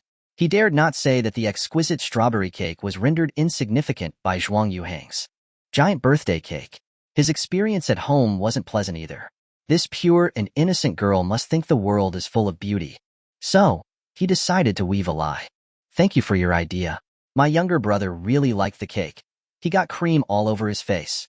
My dad was also very happy. He asked about my studies, and when he learned that I had gotten first place again, he gave me a big hug. My aunt made a big table full of good food and kept giving me dishes, praising me for being smart and well-behaved. A gentle breeze blew, carrying a faint fragrance of flowers. Su Yudie hugged her knees, slightly lifting her head, and listened to Zhuang Zi'ang's words, her lively eyes blinking. The sounds of ball games on the playground, the noise from the teaching building, and the birdsong in the woods all seemed to have disappeared. The whole world was just the two of them, with the flowers blooming behind them. The scenes that Zhuang Zi'ang described had appeared countless times in his dreams. He thought he could tell it perfectly, but his heart felt like it was being squeezed. The smile he forced out was incredibly stiff. He had been a good boy since he was young and, of course, was not good at lying. Zhuang Zi'ang, you're such an idiot, Su Yudie said suddenly. Why are you calling me names? Zhuang Zi'ang asked, confused. You're lying to me. Friends should tell each other the truth. Su Yudie gently bit her lower lip. I'm sorry, Zhuang Zi'ang apologized softly, his voice a little hoarse. Often, the truth is cruel. He didn't want to pass on his sadness to his friends. Zhuang Zi'ang, are you still very sad? Su Yudie asked softly. Zhuang Zi'ang nodded, then shook his head. Then, after school at noon, I'll take you to eat something good. You wait for me here. Ah, okay. It was almost time for class. Su Yudie stood up, waved at Zhuang Zi'ang, and skipped away. The bright peach blossom bounced up and down in Zhuang Zi'ang's vision. In a blink of an eye, the girl's figure disappeared into the crowd. Zhuang Zi'ang held the tube of medicine in his hand. It felt warm. Returning to the classroom, Li Huangxin immediately crowded over. Son, who was that girl? Zhuang Zi'ang replied, I told you last night. She's the girl I met under the ginkgo tree. You didn't believe me at the time. I believe it now. No wonder you skipped class for her. Li Huangxin intentionally raised his voice. Compared to that girl, Lin Mushy is really too ordinary. Lin Mushy had been listening with one ear all the time, eavesdropping on their conversation. Now, she turned around and gave Li Huangxin a murderous glare. She also took a deep look at Zhuang Zi'ang. Her mood was particularly complicated. It did feel like she was a bit jealous. Zhuang Zi'ang was handsome, got good grades, and had a gentle personality. A boy as good as him was hard to find even with a lantern. The bell for class rang, and the lesson was the Chinese class taught by their homeroom teacher, Zhang Ziyuan. After the students stood up and said hello, He waved for everyone to sit down. Before the class starts, I have something to say. Zhuang Zi'ang requested to resign from his position as class monitor this morning, and I've approved it. The students immediately started whispering. Did he really resign? No one in our class is more suitable to be class monitor. That's right. Zhuang Zi'ang has done so much for everyone over the past 2 years. Speaking of which, he has always been the pride of our class. Xiao Wenyong was particularly shocked. He had thought that Zhuang Zi'ang was joking about resigning earlier. He didn't expect it to be true. Was the class monitor position he had been craving really just a dead rat in his eyes? Zhang Ziyuan said with emotion, "Classmates, let us give applause to thank Zhuang Zi'ang for his past contributions to the class." Under his lead, thunderous applause erupted in the classroom. Zhuang Zi'ang looked around at all the familiar faces, and his heart was filled with a sense of reluctance. In 3 months, he wouldn't be able to see them anymore. His classmates were all so lovely, and he was thankful that they had accompanied him through his youth. With the class monitor resigning, the vice class monitor took over, logically. Xiao Wenyong got his wish and became class monitor, but he wasn't happy at all. He was only getting something that Zhuang Zi'ang didn't want. Jealousy made him somewhat twisted. Zhuang Zi'ang didn't have time to pay attention to others. He began to focus on thinking about what to eat for lunch. School ended at 12 p.m., and classes resumed at 2:30 p.m. The time in between was for lunch and rest. During this time, students were free to come and go, without any curfews. He finally endured until 12 p.m., when the bell rang signaling the end of the school day. Li Huangxian patted Zhuang Zi'ang's shoulder. "Son, are we still eating at the cafeteria today?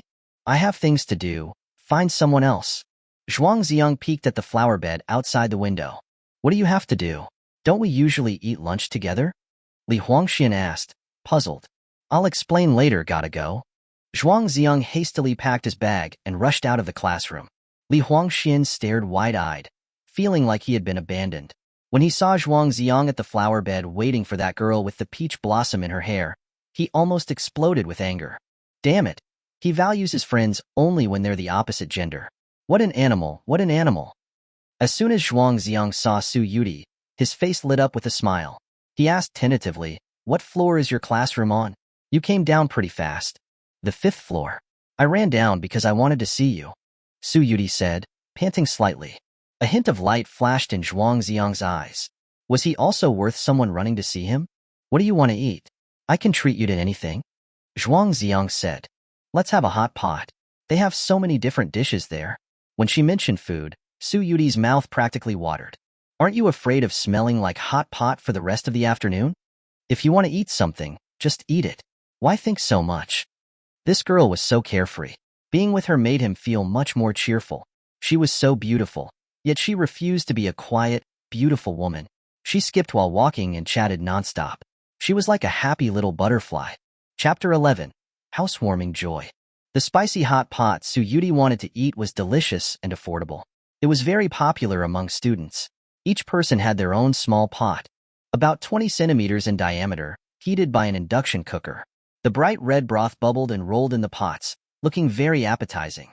Su Yudie, holding the menu, kept ticking off items and murmuring, "Beef tripe, sliced beef, 1,000-layer stomach, lotus root slices, potatoes, enoki mushrooms, duck blood, shrimp dumplings, luncheon meat, glutinous rice cakes, sweet dumplings, pineapple cake. Are you sure you can finish all that?" Zhuang Zi'ang reminded her. "I have a big appetite, and besides, you're here too, aren't you?" Su Yudie said, her head down. Zhuang Zi'ang silently drank his lemon tea, not daring to say another word. As a guy, it would be very embarrassing if his appetite was less than a girl's. Soon, the server brought over the dishes. Su Yudie divided each dish evenly into 2 portions and placed them in both pots. Then she asked, "Coke or Pepsi?" Zhuang Zi'ang replied, "Coke." Su Yudie then waved her hand and asked the server for 2 chilled cans of Coca-Cola. The dark brown Coke was poured into glasses, producing a dense stream of bubbles. Su Yudie picked up her glass and clinked it against Zhuang Zi'ang's. "Zhuang Zi'ang, I wish for you to forget all your troubles and be happy every day." Zhuang Zi'ang was moved. "Little butterfly, thank you." The carbonated Coke entered his throat, bringing a slight tingling sensation. Su Yudie placed the first piece of cooked beef into Zhuang Zi'ang's bowl, and then she herself began to feast. While eating, she made comments like a food critic. "Duck intestines are best after being swished 7 or 8 times. These are a bit overcooked. The kelp is too salty. It hasn't been rinsed enough. The beef balls haven't been beaten enough. They're not bouncy enough. Her little mouth never seemed to rest. She always had something to say. Zhuang Zi'ang tore off a piece of tissue and handed it over. You have oil on the corner of your mouth. Su Yudie took it and wiped her mouth carelessly. Thanks. Usually, pretty girls are very conscious of their appearance. Yet, Su Yudie, with a face as beautiful as a celestial being, tasted all of life's flavors without any pretense. This kind of girl easily made people feel close. She was truly endearing. Little butterfly, why are you always so happy? Zhuang Zi'ang asked. Being happy is one day, being unhappy is another. So why not be happy every day? Su Yudie countered, smiling. Zhuang Zi'ang nodded silently. She had a point, and there was no arguing with it. If he was still sad about what happened yesterday, he would be the loser. Oh right, do you have a nickname? Su Yudie asked curiously. Zhuang Zi'ang shook his head blankly. His classmates either called him class monitor or by his full name, and only Li Huangxian called him son. Surely son didn't count as a nickname? Then, I'll call you big idiot, Su Yudie said, while swishing the tripe in the hot pot. Why? That's awful, Zhuang Zi'ang countered, displeased. Because you lied to me this morning, and you were terrible at it, Su Yudie said, still holding on to that. Zhuang Zi'ang thought to himself. He had been the top student in the whole grade for 2 consecutive years. If that counted as being an idiot, what did that make the other students? A hot pot meal lasted about 40 minutes.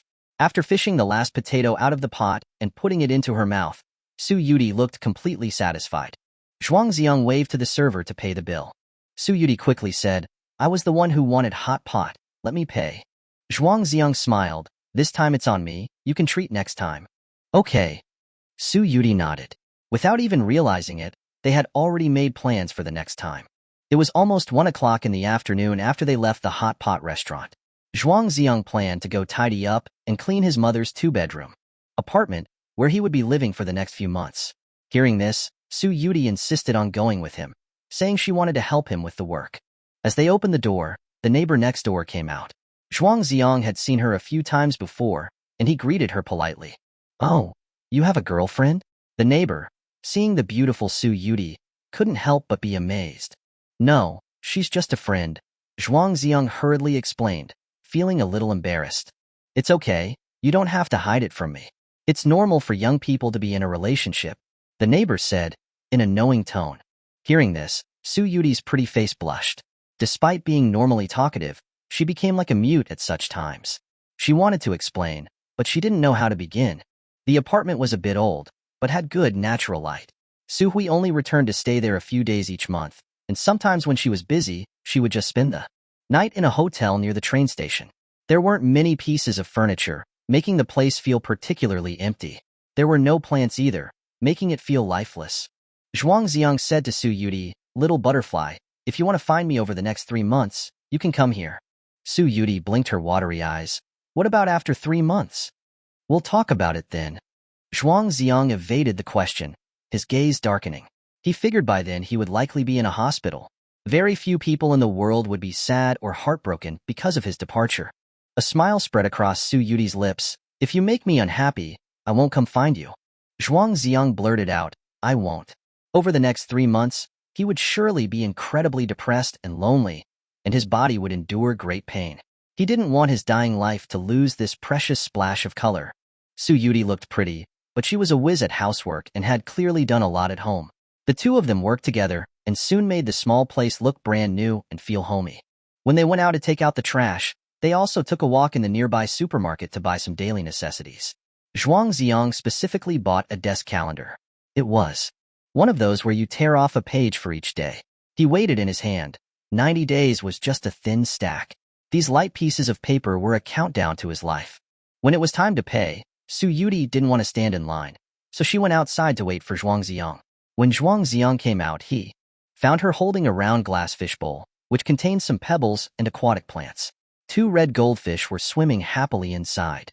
Zhuang Zi'ang, this is a gift for you, to congratulate you on your housewarming. Why are you giving me 2 fish?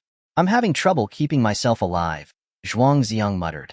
Yesterday, you didn't catch a fish, so this is to make up for it. They'll add some life to your new home. Promise me you won't let them die, Su Yudie said seriously. Won't let them die?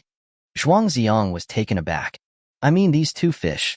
If you let them die, I'll definitely not let you off the hook, Su Yudie said, shaking her fist. Zhuang Zi'ang gazed deeply into Su Yudie's eyes, as if trying to see through her heart. Being friends with a girl like her was truly a joyful thing. But why? Why did he meet her when his life was about to end? Little butterfly, if only I could have known you earlier. Chapter 12. Beyond Help. Love until your heart breaks, but don't blame anyone. It's only because the encounter was too beautiful. Even if you cry all the tears, hurt to the core, and your heart turns to ashes, it doesn't matter. Su Yudie hummed happily as they walked back to school. The age of the song was older than her own. Zhuang Zi'ang, infected by her optimism, also seemed to forget his troubles.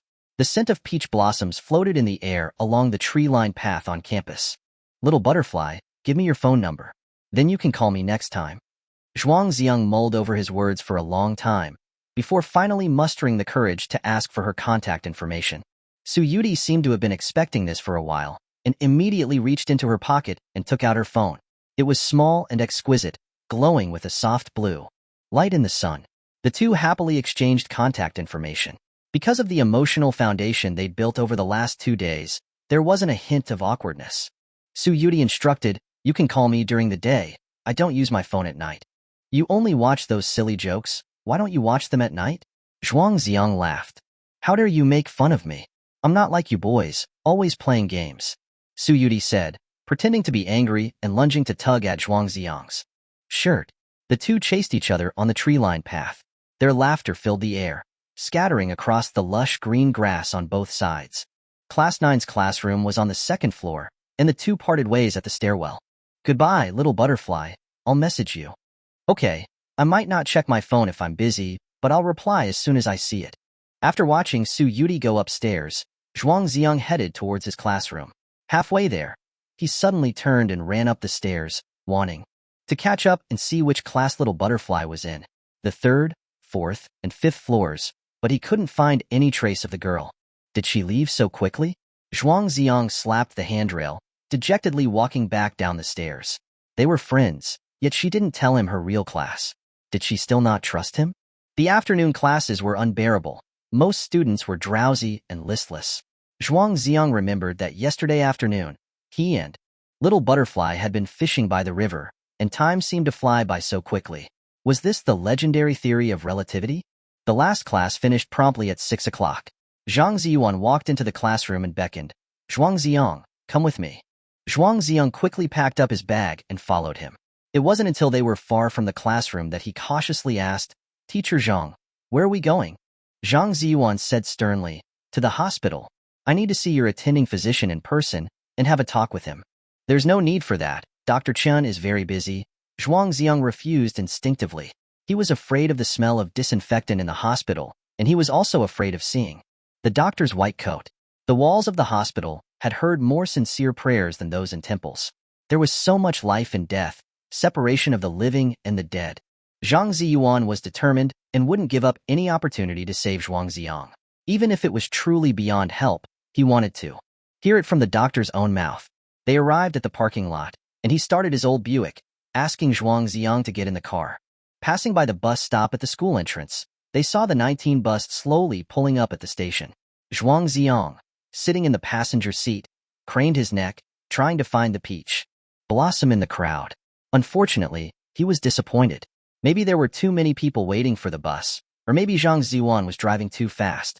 He didn't see little butterfly. At the central hospital, Zhuang Zi'ang took Zhang Ziyuan to Qindashio's office.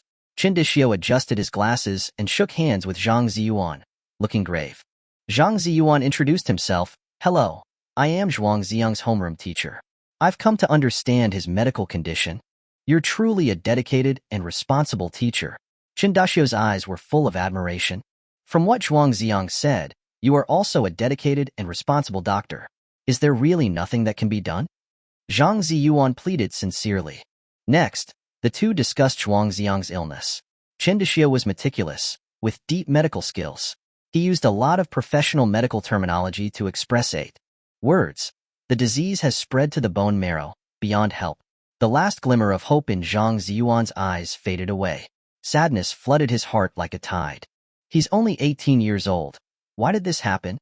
There was a girl before with the same disease who was even younger. Chindishio sighed. While the two were talking, Zhuang Zi'ang sat quietly on one side, as if the topic they were discussing had nothing to do with him.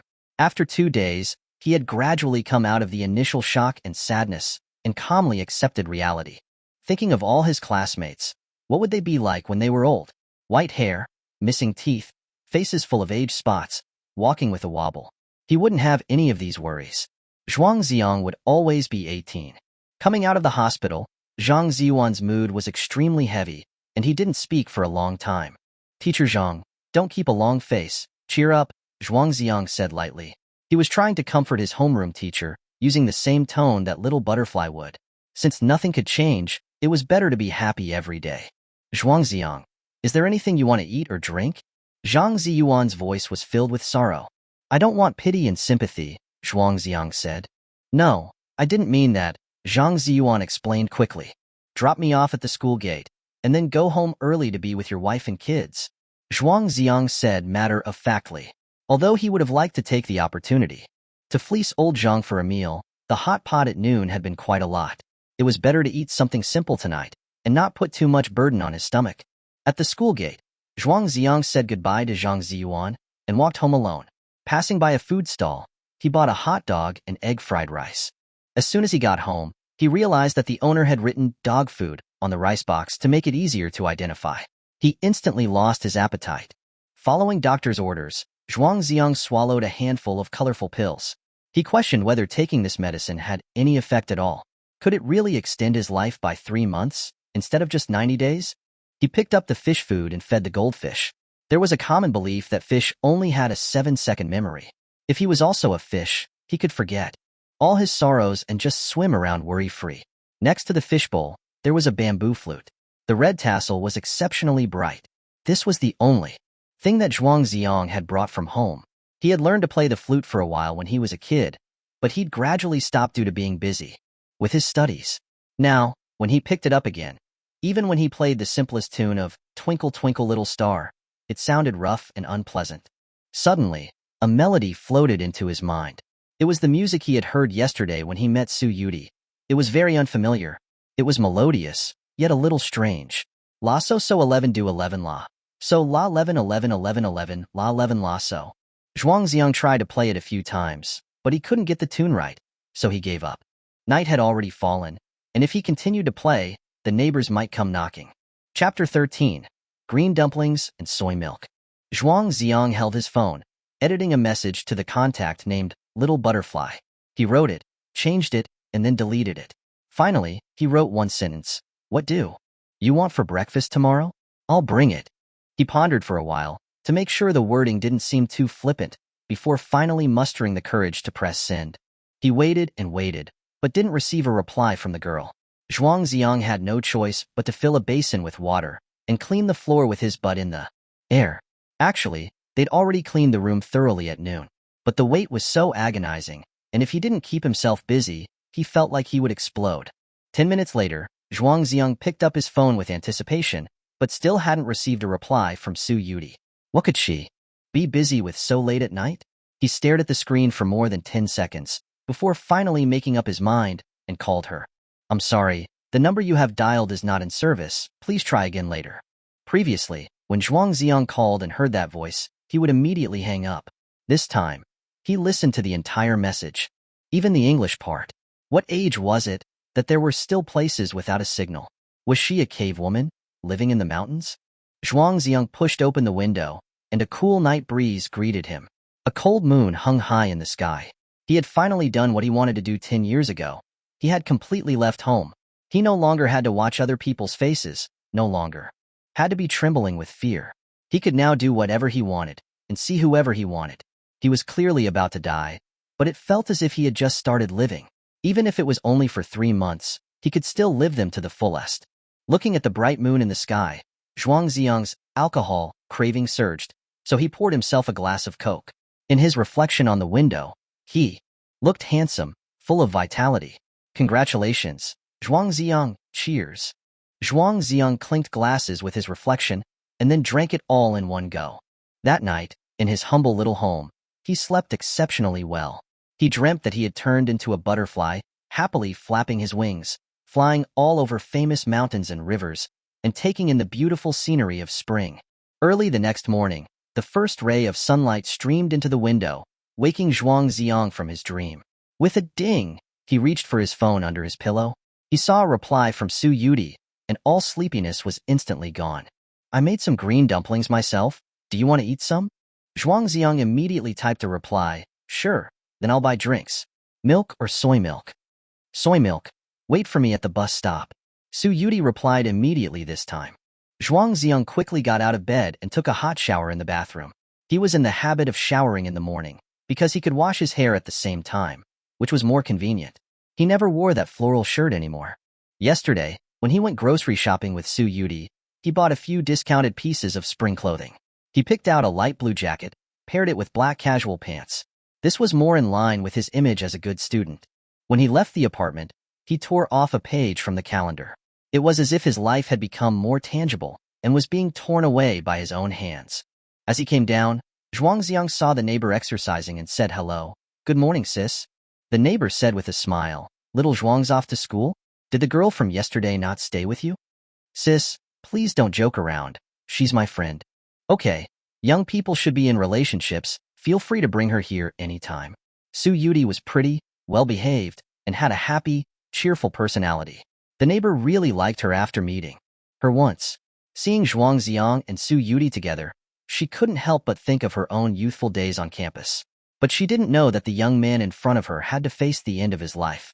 At the breakfast shop, Zhuang Zi'ang ordered 2 cups of soy milk. One was red date flavored, and the other was black sesame. He didn't know which flavor Su Yudie liked, so he figured she could choose one, and he would drink the other. He arrived at the bus stop, and after waiting for almost 10 minutes, the number 19 bus finally arrived. The doors opened, and students with youthful smiles stepped out one by one. Walking last was a girl who was impossibly beautiful. She was still wearing the same outfit, white shirt, blue skirt, white canvas shoes, and a peach blossom tucked in her hair. Zhuang Zi'ang was a little puzzled. It had been 3 days, and she was still wearing the same thing. White clothes should get dirty easily, but her shirt and shoes were always spotless. "Little butterfly," Zhuang Zi'ang called out. "Zhuang Zi'ang, sorry, did you wait long?" Su Yudie blinked her watery eyes. "No, I just arrived too. See, the soy milk is still hot," Zhuang Zi'ang said, smiling. Actually, the soy milk had been a bit too hot when he left the breakfast shop. After holding it for 10 minutes, it was now just right to drink. The two walked towards school together and came to the flower bed from yesterday. The hyacinths and wisteria in the flower bed were still covered with the morning dew. They sparkled and shone when the sun touched them. Su Yudie was carrying a black shoulder bag. She took out a paper bag, and the smell was immediately released. Inside were green glutinous rice balls. They were green dumplings. Green dumplings were a traditional snack with a 1,000-year history. The glutinous rice flour was mixed with mugwort juice, then filled with red bean paste or lotus seed paste, giving the dumplings a jade green color and a light, fragrant aroma. When you tasted one, it felt like you could bring spring into your stomach. Zhuang Zi'ang picked up a green dumpling and took a bite. It was red bean flavor, sweet, but not cloying. "Wow, they look amazing and taste amazing. You made these yourself?" Su Yudie nodded. "Of course, I learned from my grandmother." "Your hands are so skilled. These green dumplings are so beautiful," Zhuang Zi'ang praised sincerely. "Mugwort can clear heat and dampness. Eat more, and you won't get nosebleeds anymore." Su Yudie took a sip of the red date soy milk. "What? You made these especially for me?" Zhuang Zi'ang asked, surprised. "Of course, it's so much trouble to make these. You have to pick the fresh mugwort, mash it, mix it with the flour, steam it, then wrap it with the filling. I got up really early today," Su Yudie said, covering her mouth as she yawned. Warmth spread through Zhuang Zi'ang's heart. He never imagined that anyone would put so much effort into something just for him. It was a shame that the green dumplings couldn't cure his nosebleeds. "Little butterfly, there's nothing wrong with my health. Don't do so much for me in the future." Su Yudie stubbornly shook her head. "No way. We're friends. Friends should care about each other." Zhuang Zi'ang silently chewed the green dumpling, his heart filled with mixed emotions. God, were you playing with him? Why did you send such a person to his side when he was about to die? "Oh right, Zhuang Zi'ang, I'm sorry, I can't use my phone at night. I only saw your message this morning. Su Yudie suddenly remembered the message and quickly apologized. It's okay. I knew you would reply once you saw it, Zhuang Zi'ang said softly. It's time for class. Thanks for the soy milk. See you later. Su Yudie waved her cup and lightly stepped onto the stairs. In a few steps, she disappeared around the corner. Zhuang Zi'ang was still standing by the flower bed, silently watching the direction where the girl had disappeared. He had initially been standing in the shadows of the teaching building, but as the sun rose, the shadows gradually retreated. The warm sunlight poured down, illuminating his entire being. Chapter 14. Kissing Leads to Pregnancy. Zhuang Zi'ang entered the classroom to find Lin Mushi eating pan-fried buns. The newly promoted class monitor, Xia Wenyong, was fawning over her, showering her with concern. Sure enough, the school beauty never lacked for lapdogs. But despite all his efforts, Xia Wenyong didn't get any favorable reaction from Lin Mushi. Lin Mushi looked a bit embarrassed when she saw Zhuang Zi'ang and couldn't help but explain, Zhuang Zi'ang, I told him I didn't want it, but Xia Wenyong insisted on buying it for me. Zhuang Zi'ang smiled faintly. Why are you telling me this? Lin Mushi was taken aback. The moment she saw Zhuang Zi'ang, she wanted to distance herself from Xia Wenyong. In the past, Lin Mushi would sometimes message Zhuang Zi'ang, asking him to bring her breakfast. Due to a psychological quirk, breakfast that Zhuang Zi'ang bought seemed much more delicious than what Xia Wenyong bought. Lin Mushi had a private driver who took her to and from school every day. She had seen Zhuang Zi'ang from her car window earlier that morning, when he was at the bus stop, holding 2 cups of soy milk. The school beauty, full of self-delusion, thought that one of those cups must be for her. Yet now, Zhuang Zi'ang only had 1 cup of soy milk, which he drank himself. Was the other cup for that girl with the peach blossom? A hint of jealousy rose from the depths of her heart. She and Zhuang Zi'ang were originally just ordinary friends, but now, with a rival seriously threatening her position as school beauty, she couldn't help but feel anxious. Zhuang Zi'ang had no idea that Lin Mushi could have such a complex inner dialogue within a few seconds. He sat down in his seat, grabbed a magazine from Li Huangshuan's desk, and started reading. Li Huangxian was often late for morning study, and being punished by teacher Zhang to stand outside the classroom was a regular occurrence. Mushi, would you like some milk? It's still warm. Xia Wenyong was still trying his best to fawn over the school beauty. Xia Wenyong, don't buy me breakfast anymore. I'm afraid Zhuang Zi'ang might misunderstand, Lin Mushi said, slightly furrowing her brow. Hearing this, Xia Wenyong instantly felt like he'd fallen into an ice cave. Snowflakes flutter, the north wind whistles, the world is a vast expanse. In Lin Mushi's heart, Zhuang Zi'ang had always been the most outstanding boy in the entire class. Xia Wenyong was like a jumping clown, not even fit to carry Zhuang Zi'ang's shoes.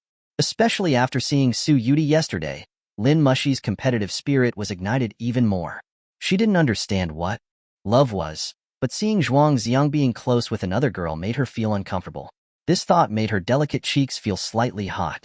In class today, Zhuang Zi'ang returned to his previous good student state. Wu Qiufeng came to teach math and even came over to show him some concern, since he had cried so terribly on the platform yesterday. Thank you, Teacher Wu. I'm fine now, Zhuang Zi'ang said, feeling a wave of gratitude. Zhang Ziyuan had taken the initiative to conceal Zhuang Zi'ang's illness, and had told Wu Qiufeng in advance that Zhuang Zi'ang had been upset and emotional due to a setback. When it was time for lunch, Zhuang Zi'ang went to the cafeteria with Li Huangxian. He had debated a few times about whether to message Su Yudie to have lunch together. But then he thought that they just met this morning, and he didn't want to bother her too much, so he gave up on the idea. The cafeteria was bustling, noisy, and chaotic. Zhuang Zi'ang and Li Huangxian found a corner near the beverage vending machine. Son, why do you seem a bit distracted? Li Huangxian asked, while devouring a large portion of braised pork. No, I'm eating very attentively. Although Zhuang Zi'ang was eating, his eyes were constantly scanning the crowd, as if looking for someone. He even held his chopsticks the wrong way, completely oblivious. Boys understood boys best. Li Huangxian knew what Zhuang Zi'ang was thinking, even without having to guess. He asked mysteriously, tell me again, how did you meet that girl? Zhuang Zi'ang then started with the story about how he had met Su Yudie by chance under the ginkgo tree, and continued until after they had finished fishing by the river and he had sent her to catch the 19 bus. You said you drank from the same cup of milk tea? Li Huangxian widened his eyes. Yeah, she insisted on offering it to me, and I couldn't refuse. The corners of Zhuang Zi'ang's mouth couldn't help but turn up in a smile. That counts as an indirect kiss. Don't you know that kissing can lead to pregnancy? Li Huangxian shouted. You're full of crap. Do you think Dad's a 3-year-old? Zhuang Zi'ang said, annoyed, and grabbed a piece of braised pork for him. Li Huangxian, this dog who had always been single, shamelessly pestered Zhuang Zi'ang to describe what it felt like to share a milk tea with a girl. Was it sweet? Was it smooth? Did his heart beat faster? Zhuang Zi'ang was too lazy to pay attention to him and just focused on eating his meal. Suddenly, his gaze fell upon a pair of snow-white canvas shoes. The two sections of her legs were as white as lotus roots, as if drawn by a manga artist. Excuse me, may I sit here? A voice like a nightingale, melodious and pleasant, spoke. Zhuang Zi'ang suddenly looked up, meeting Su Yudie's gaze. Li Huangxian said quickly, please sit, please sit. Su Yudie placed her tray down, adjusted her skirt, and then sat down next to Zhuang Zi'ang. A faint, sweet fragrance of a young girl went straight into his nostrils. Hello, my name is Su Yudie. I'm Zhuang Zi'ang's friend. Su Yudie introduced herself to Li Huangxian. I'm Li Huangxian, Zhuang Zi'ang's dad. No, I'm also his good friend. Li Huangxian had never spoken to such a beautiful girl before, and his words were somewhat stuttering. Zhuang Zi'ang cursed inwardly. You're a dog who can't make it onto the dinner table. You can't even speak properly when you see a pretty girl. I'll treat for drinks. What would you like to drink? Su Yudie said, looking at the vending machine next to them. Really?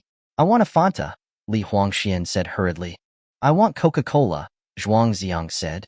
Doctors had previously told him to limit his consumption of carbonated drinks, but now he didn't care about restrictions. He wanted to drink whatever he wanted. Coke was also called the happy water of a fat person, and all he wanted now was to seek happiness. After they bought their drinks, Su Yudie asked Li Huangxian, is Zhuang Zi'ang usually very boring? Li Huangxian nodded emphatically. He's just a heartless test-taking machine. He can't do anything else. Especially when it comes to playing games. He makes me want to cry. Playing games? Su Yudie's eyes were filled with doubt. He's terrible at games. He can only play one fish, and he's so terrible at it, Li Huangxian said. I'm clearly very good. I'm known as the man-eating fish of the canyon, Zhuang Zi'ang said, not wanting to lose face in front of the girl. You're just bragging.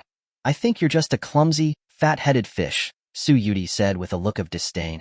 Little butterfly, if you don't believe me, I'll let you see how good I am later, Zhuang Zi'ang said, unable to stop himself from bragging. Little butterfly?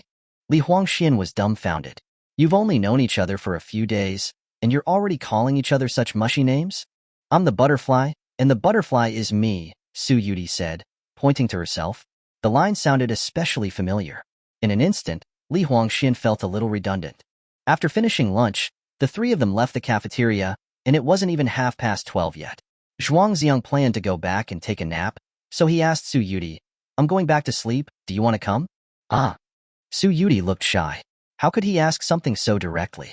Li Huangxian was also embarrassed. So, was he leaving? Chapter 15. Are you sick? Li Huangxian, that clueless idiot, insisted on going with Zhuang Zi'ang for his nap. Su Yudie then said goodbye to the two and went back to the classroom. Zhuang Zi'ang glared at Li Huangxian with a murderous gaze. You little beast, it seems you will have to die. Zhuang Zi'ang had taken Li Huangxian to the two-bedroom apartment Su Hui rented before, but this time it looked much tidier and more pleasing to the eye. The two little goldfish swimming happily in their bowl also added a touch of life to the place. This feels really good. I also want to move out and live by myself, Li Huangxian said. Zhuang Zi'ang rolled his eyes at him. Aren't you comfortable living in that 180-square-meter duplex of yours? Li Huangxian laughed. Forgive me for being so rebellious and unrestrained for the love of freedom. This kid was really spoiled and had no idea how lucky he was. Zhuang Zi'ang thought, if he had such a happy family, how could he bear to leave home? They took off their shoes and lay side by side on the bed, staring at the empty white ceiling. The drowsiness hadn't come yet, so they just chatted. Son, Su Yudie is so pretty. Are you pursuing her? Li Huangxian asked, gossiping. What nonsense are you talking about? I've only known her for 3 days. Zhuang Zi'ang denied immediately. A girl like that could easily make people fall in love at first sight. Why are you acting so cool? Li Huangxian said, ruthlessly calling him out. Zhuang Zi'ang, this animal, perked up the moment he saw Su Yudie. In the words of the animal world, this was a sign of being in heat. They were chatting fine, but when confronted with this question, Zhuang Zi'ang felt a pang of pain in his heart. His voice was low as he said, I won't pursue her. I don't have the right. How could he pursue a girl when he only had 3 months left to live? Wouldn't that be harming her? He no longer deserved love. Li Huangxian was puzzled by Zhuang Zi'ang's sudden depression. He shoved Zhuang Zi'ang. Why aren't you pursuing such a cute girl? Are you sick? Zhuang Zi'ang kept staring at the ceiling and smiled sadly. Yes, I am sick. Li Huangxian couldn't understand his hidden meaning and just assumed he was being silly or had been lusting after the girl for a while, but didn't want to admit it. After a moment of silence, Zhuang Zi'ang suddenly asked, Son, if we can't see each other in the future, will you miss me? I'll miss your big fat head. You should die far away from me. I'm so jealous of you. You're handsome and get good grades, and you make me look like trash, Li Huangxian complained incessantly. It was stupid of me to make friends with the top student of the grade. At home, if I do something just slightly wrong, my parents use you as an example to motivate me. Why are you so annoying? If you didn't exist, I would definitely celebrate with a string of firecrackers. Zhuang Zi'ang turned slightly to the side, a tear silently sliding down onto the pillow. Memories flashed in his mind. He had met Li Huangxian on his first day of school, and they quickly became adopted father and son. This guy was carefree, with no guile, and was always a bit dense, never knowing what sadness felt like. He treated Zhuang Zi'ang like a real son. When Zhuang Zi'ang became class monitor, he had always been his most staunch supporter. When the class had events, he would always actively participate to facilitate Zhuang Zi'ang's work. When rumors spread about Zhuang Zi'ang and Lin Mushi, he would enthusiastically help to clarify them. He even said that the person Lin Mushi secretly admired was him, and he got chased by the school beauty around the ping-pong table for several rounds. When he had good food at home, he would always invite Zhuang Zi'ang. Even Li Tianyun and Fanling would joke that it was like they were raising 2 sons. Li Huangxian, who had been complaining, gradually felt his eyelids become heavier. Zhuang Zi'ang heard snoring from beside him, then turned over, staring at Li Huangxuan's profile. After growing up in that kind of family environment, it was a good thing he had this good friend, otherwise all his teenage memories would be bitter. Son, promise me, after I'm gone, don't be too sad. Do as you say, buy a string of firecrackers, and set them off for me. If you ever see the final episode of Detective Conan in your lifetime, please burn a set for me. From over there, I will bless you for your entire life. With his mind heavy, Zhuang Zi'ang couldn't fall asleep. Between being half asleep and half awake, he heard his alarm ring. Li Huangxian, beside him, was still sleeping like a pig, drool running down his cheek. Zhuang Zi'ang kicked him off the bed. You got my new bed sheet dirty. I'll break 3 of your legs. Li Huangxian turned over and jumped back onto the bed, and the two started wrestling. You rebellious son. Are you planning to kill your father? The happiness between boys was that simple. As they walked towards school, Li Huangxian was like a child with ADHD, air dribbling a basketball and kicking pebbles on the road. Zhuang Zi'ang pointed at the ginkgo trees on the side of the road. Can you touch that leaf? Li Huangxian rubbed his nose and said with confidence, What if I can? I'll say you're amazing, Zhuang Zi'ang laughed. These 4 words were the highest praise between boys. In order to win such an honor, they would go to any length. Li Huangxian took a few running steps, leapt into the air, and plucked the large ginkgo leaf. The ginkgo was a unique species of tree in China, having witnessed hundreds of millions of years of history. Humans, compared to it, were as insignificant as dust. In spring and summer, the ginkgo leaves are green. In autumn, they would turn yellow, dancing in the wind, like butterflies. For Zhuang Zi'ang, the ginkgo now had another special meaning. He could never forget that moment under the ginkgo tree when he had met Su Yudie for the first time. A sight that was as shocking as it was stunning. Am I awesome, Dad? Li Huangxian passed the ginkgo leaf to Zhuang Zi'ang proudly. These leaves only look good when they turn yellow in the autumn. Autumn is so far away, I might not see it, Zhuang Zi'ang said quietly. Li Huangxian was confused. He felt that Zhuang Zi'ang had been acting strangely these past 2 days. But then he thought about it. It was just human nature. If he was friends with such a pretty girl, and there even seemed to be potential for further development, he himself would probably start acting a bit abnormal.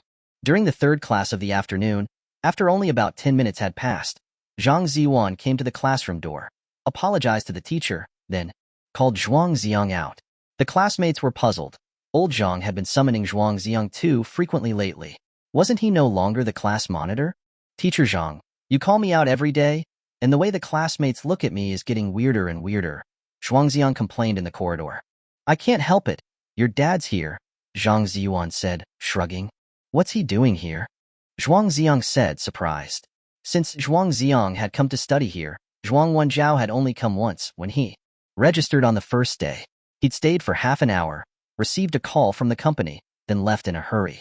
Since then, whether it was the end of term or the start of term, or even parent-teacher conferences, he always used various excuses to avoid them. Sometimes, he was even too lazy to make up an excuse, saying instead with a justification, "You're not a child anymore, do you need a parent to pick you up?" Zhuang Zi'ang could only smile bitterly. You never came to pick me up when I was a child. Chapter 16. I'm not going back. At this time of day, the teachers were all in class teaching, and no one was in the office. Zhang Ziyuan led Zhuang Zi'ang to the door. Your dad doesn't look too good. I'll be outside. Call me if you need any help. Zhuang Zi'ang nodded. Okay, thank you, Teacher Zhang. After saying that, he took a deep breath and pushed open the door. Zhuang Wenjiao was sitting in Zhang Ziyuan's chair, looking grim. Qin Shulan was standing on one side, with her hands on her hips. Dad, what are you doing here? Zhuang Zi'ang asked expressionlessly. Zi'ang, don't be childish anymore. I've come to take you home, Zhuang Wenjiao said, also sternly. He had already spoken with his ex-wife, and Zhuang Zi'ang now had heavy study duties. Living outside alone, without anyone to take care of him, would be no good. Dad, I'm fine here. I don't want to go home, Zhuang Zi'ang said, looking particularly calm. I left home to give you back a happy family of 3. Isn't that a win-win situation? Why do you have to force me to go back, so that everyone feels disgusted? Qin Shulan interrupted from the side. Zi'ang, I asked Yu Hang, and he admitted to saying things he shouldn't have said to you. You're the elder brother, so please, be a bit more magnanimous, don't be petty with him. It sounded like an apology, but it was still biased. She glossed over her son's faults, and instead, demanded that Zhuang Zi'ang be more magnanimous. Zhuang Zi'ang had heard similar words countless times, until he was almost numb. But what could he expect? She was not his mother after all, but just someone he was forced to call family because of Zhuang Wenjiao. It was already very hard enough to maintain the facade of harmony. Aunt Qin, if you have time, you should try to discipline Yu Hang more. I've heard that his grades at school are terrible, and he has a bad personality. Zhuang Zi'ang had been holding these words back for a long time, and he could finally say them without restraint. Ever since birth, Zhuang Yuhang had been a spoiled child. His parents had given him endless affection. Spoiled, he was inevitably willful. Every time he saw his younger brother's carefree childhood, Zhuang Zi'ang felt like crying from grievance. I know about that, Qin Shulan replied curtly, her eyes flashing with displeasure. How could anyone say such bad things about someone's precious son to his face? Zhuang Wenjiao, sensing his wife's emotions, became even stricter. You should take care of yourself first. Yu Hang's affairs are none of your business.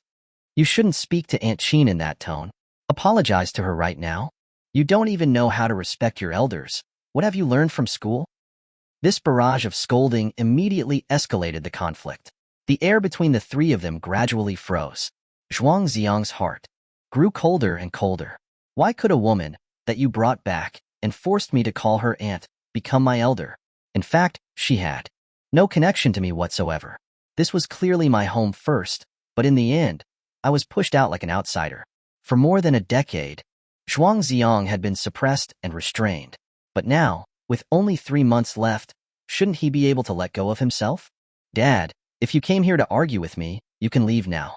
This is a school, not a place for you to act like your superior, Zhuang Zi'ang said, his eyes cold. You have to go home with me today. Your grandfather heard that you were planning not to come back for 3 months, and he was so angry that his old ailments have flared up. See how much trouble you've caused. Zhuang Wenjiao scolded. Zhuang Zi'ang was even more disappointed. I knew it. It seems that Grandpa forced you to come and get me, otherwise you'd have probably forgotten where my school was. One word, are you coming back or not? Zhuang Wenjiao asked loudly. I'm not going back, Zhuang Zi'ang said resolutely. He had finally escaped from that suffocating home. How could he be foolish enough to go back? He also knew that in the depths of Qin Shulan and Zhuang Yuhang's hearts, they definitely wouldn't welcome him. They probably wished he would stay outside forever and not come back to be an eyesore. Zhuang Zi'ang's defiance made Zhuang Wenjiao feel like he had lost face. He looked around, as if trying to find something to grab, and then started cursing. You're going against everything. Do you think I have no way to deal with you? Zhuang Zi'ang showed no fear. Dad, leave now. You're not acting dignified. When he was 5, Zhuang Wenjiao had just divorced Su Hui. He was extremely depressed and would often drink heavily. When he came home drunk, he would pick up Zhuang Zi'ang from his sleep and look for any excuse to beat or scold him.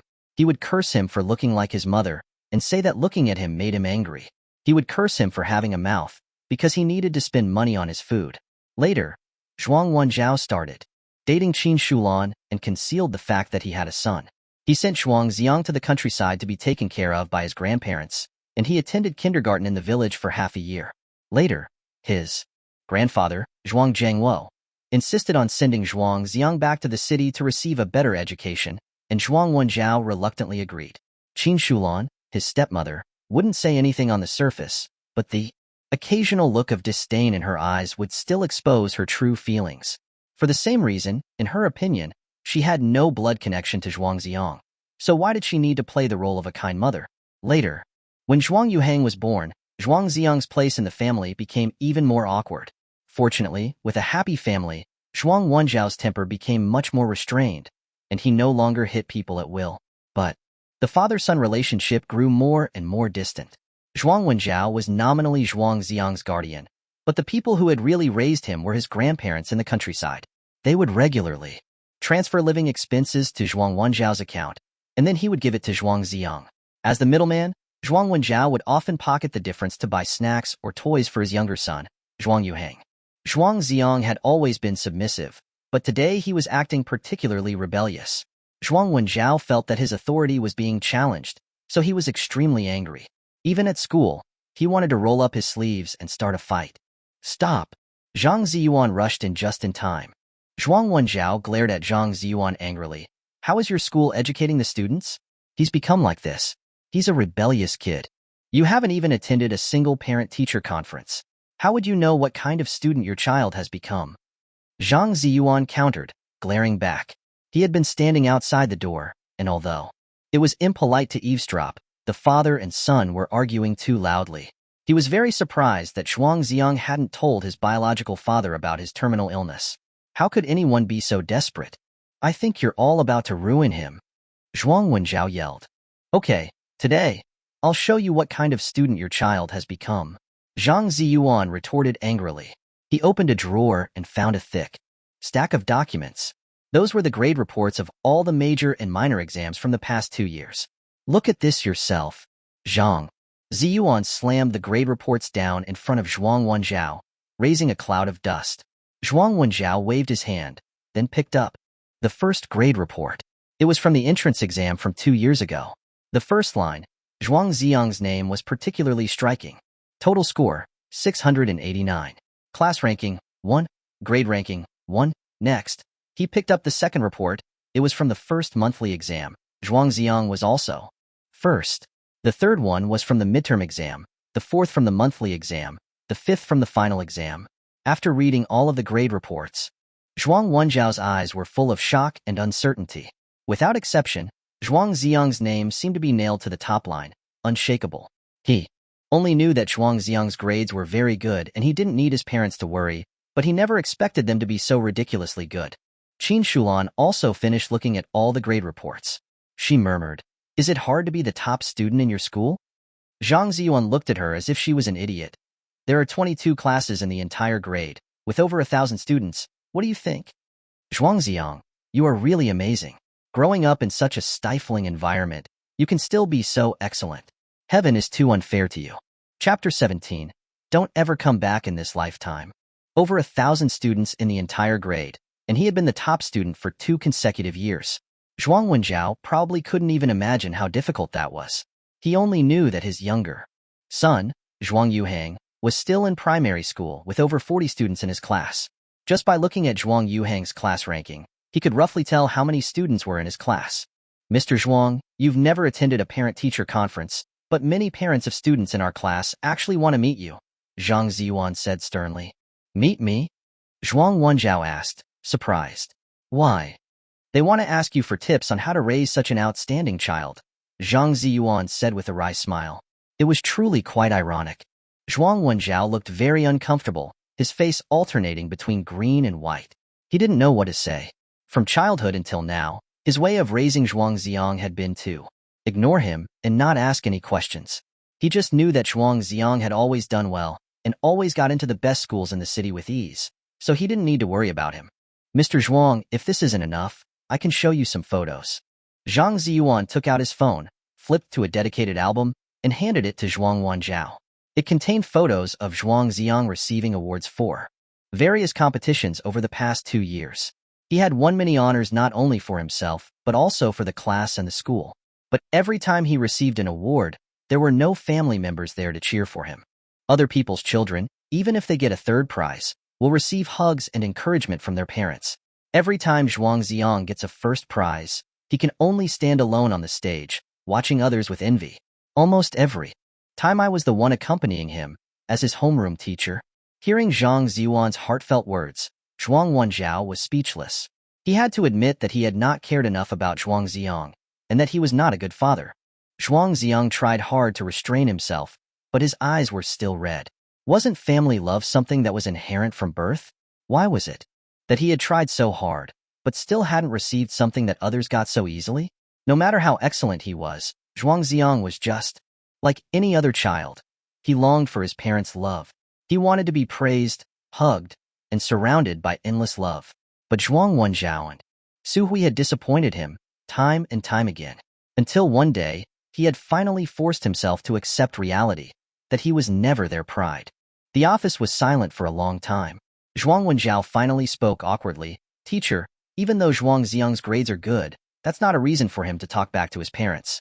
Zhuang Zi'ang is usually very obedient. He's doing this today for a reason. Don't you know that? Zhang Ziyuan blurted out angrily. Teacher Zhang. Zhuang Zi'ang interrupted.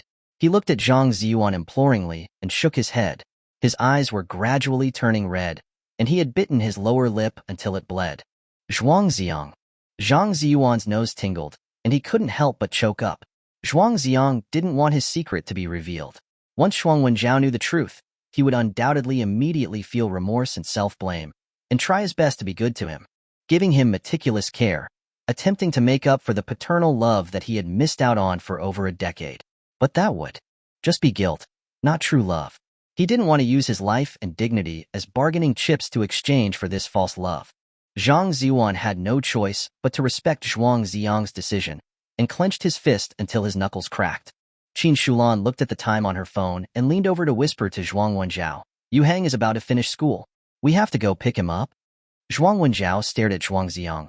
I'll ask you one last time. Are you coming home or not? No, I'm doing fine living with my mother, Zhuang Zi'ang said, his mind made up. Okay, if you don't come back today, don't ever come back in this lifetime, Zhuang Wanzhao said angrily, then slammed his chair and stormed off.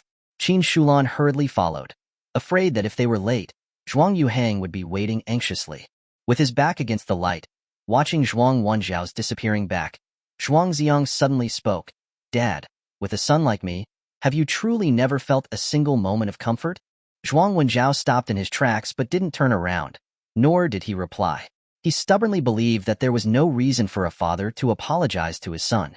Never mind, just go. Zhuang Zi'ang's gaze extinguished the last glimmer of hope. Since you don't love me, why did you bring me into this world?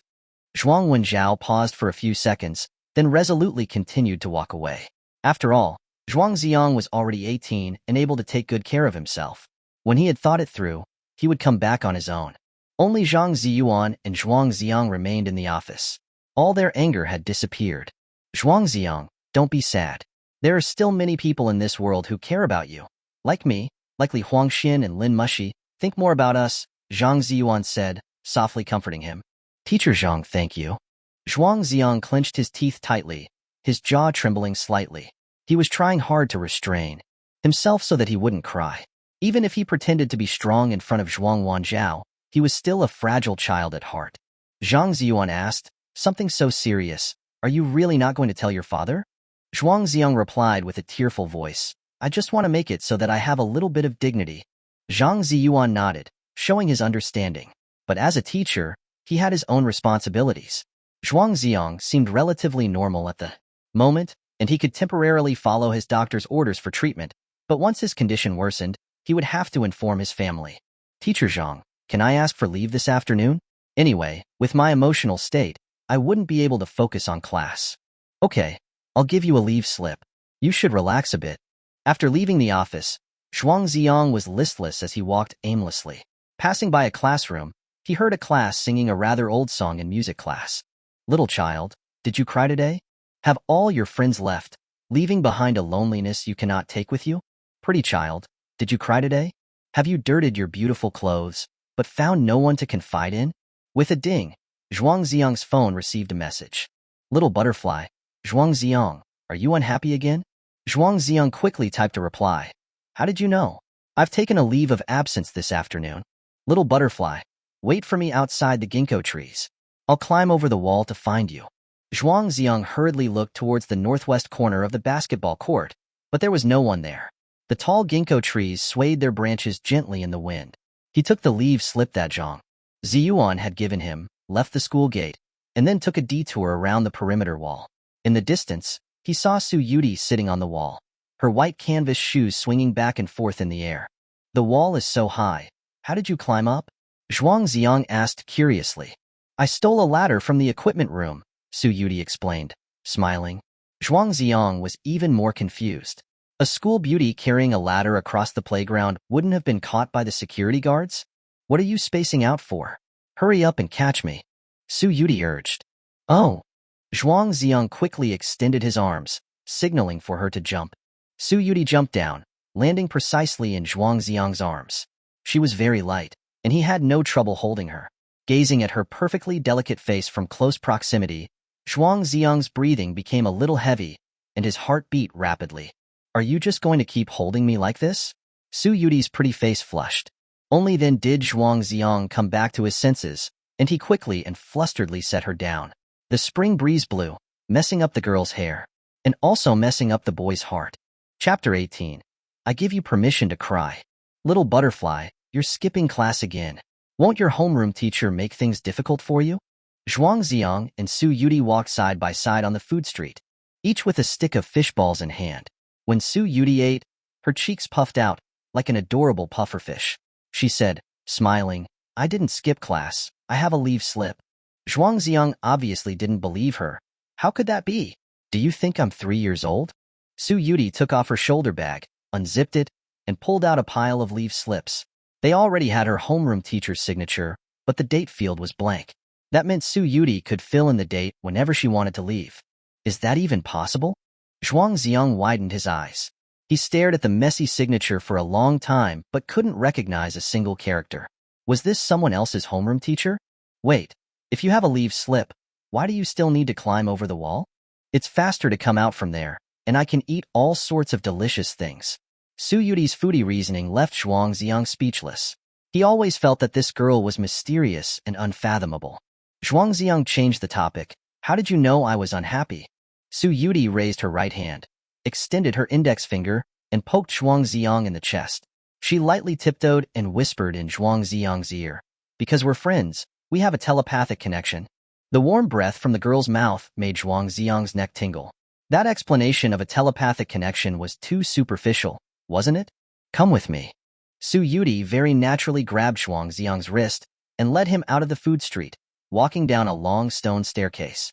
The winding river was like a giant dragon in hiding. The river flowed quietly east, and willows swayed on both sides.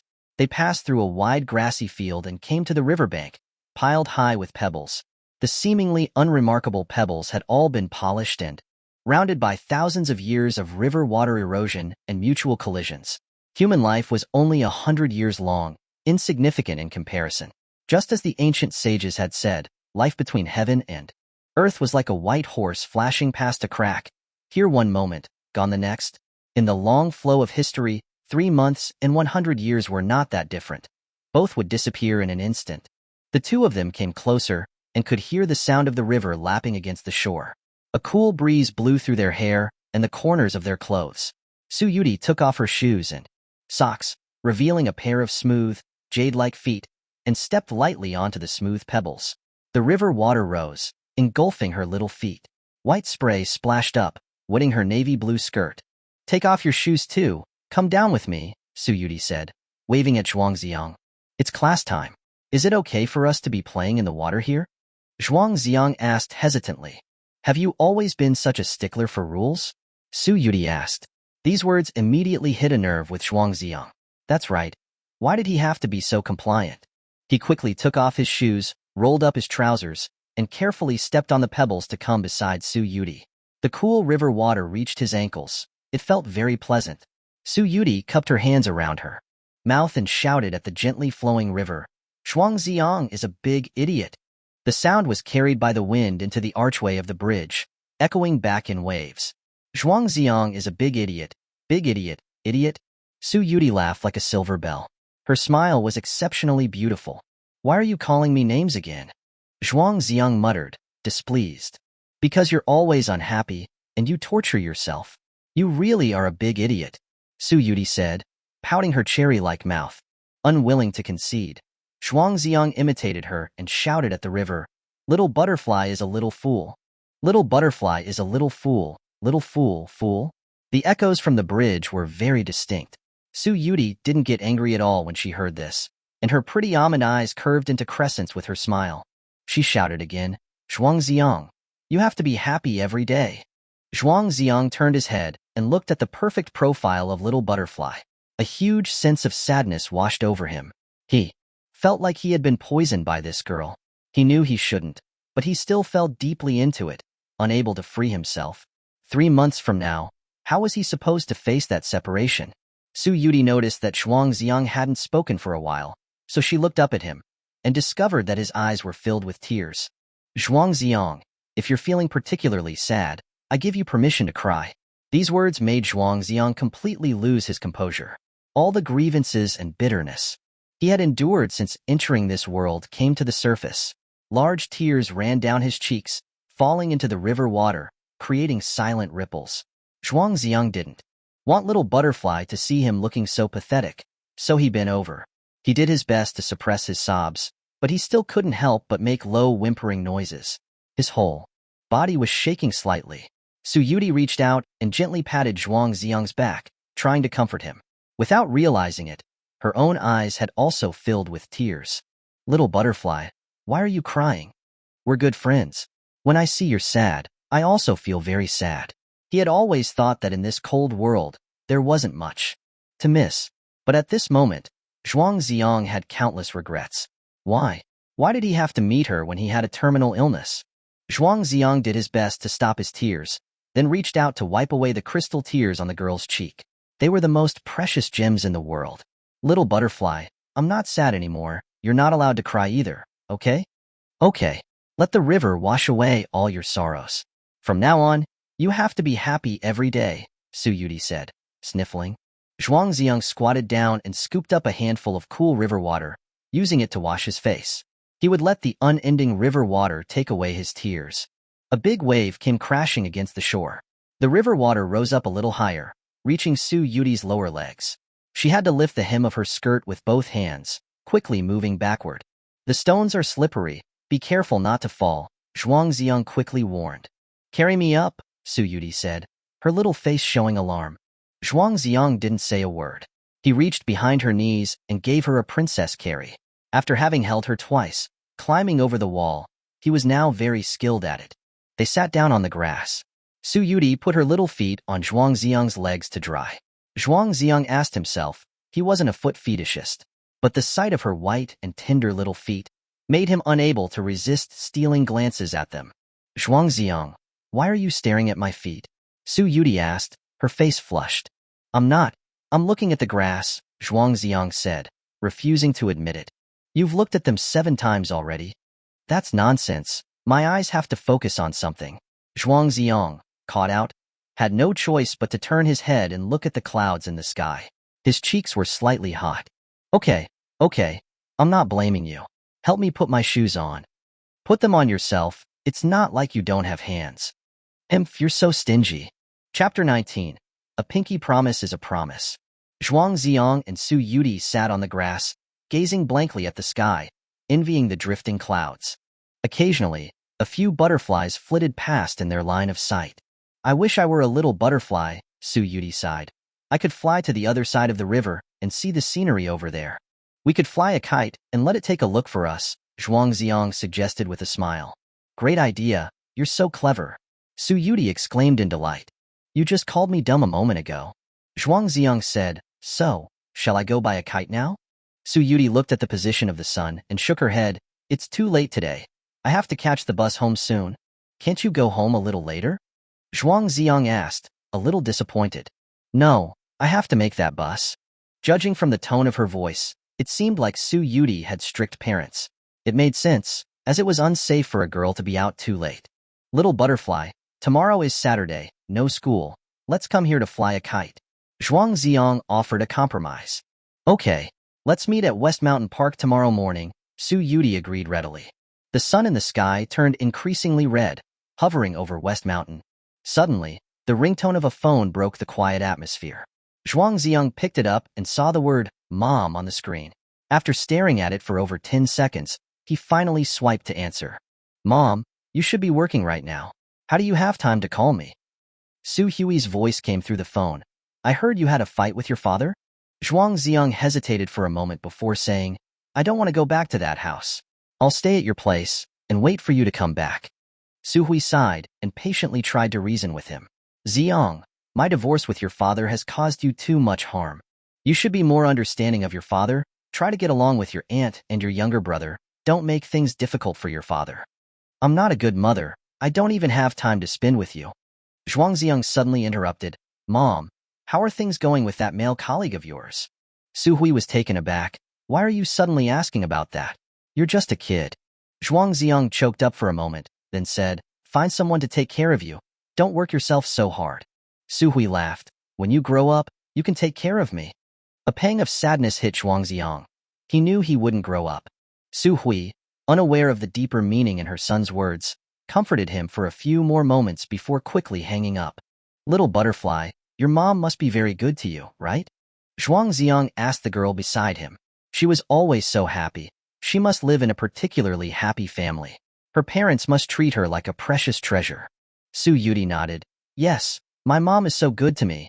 I miss her every day, and I want to rush into her arms.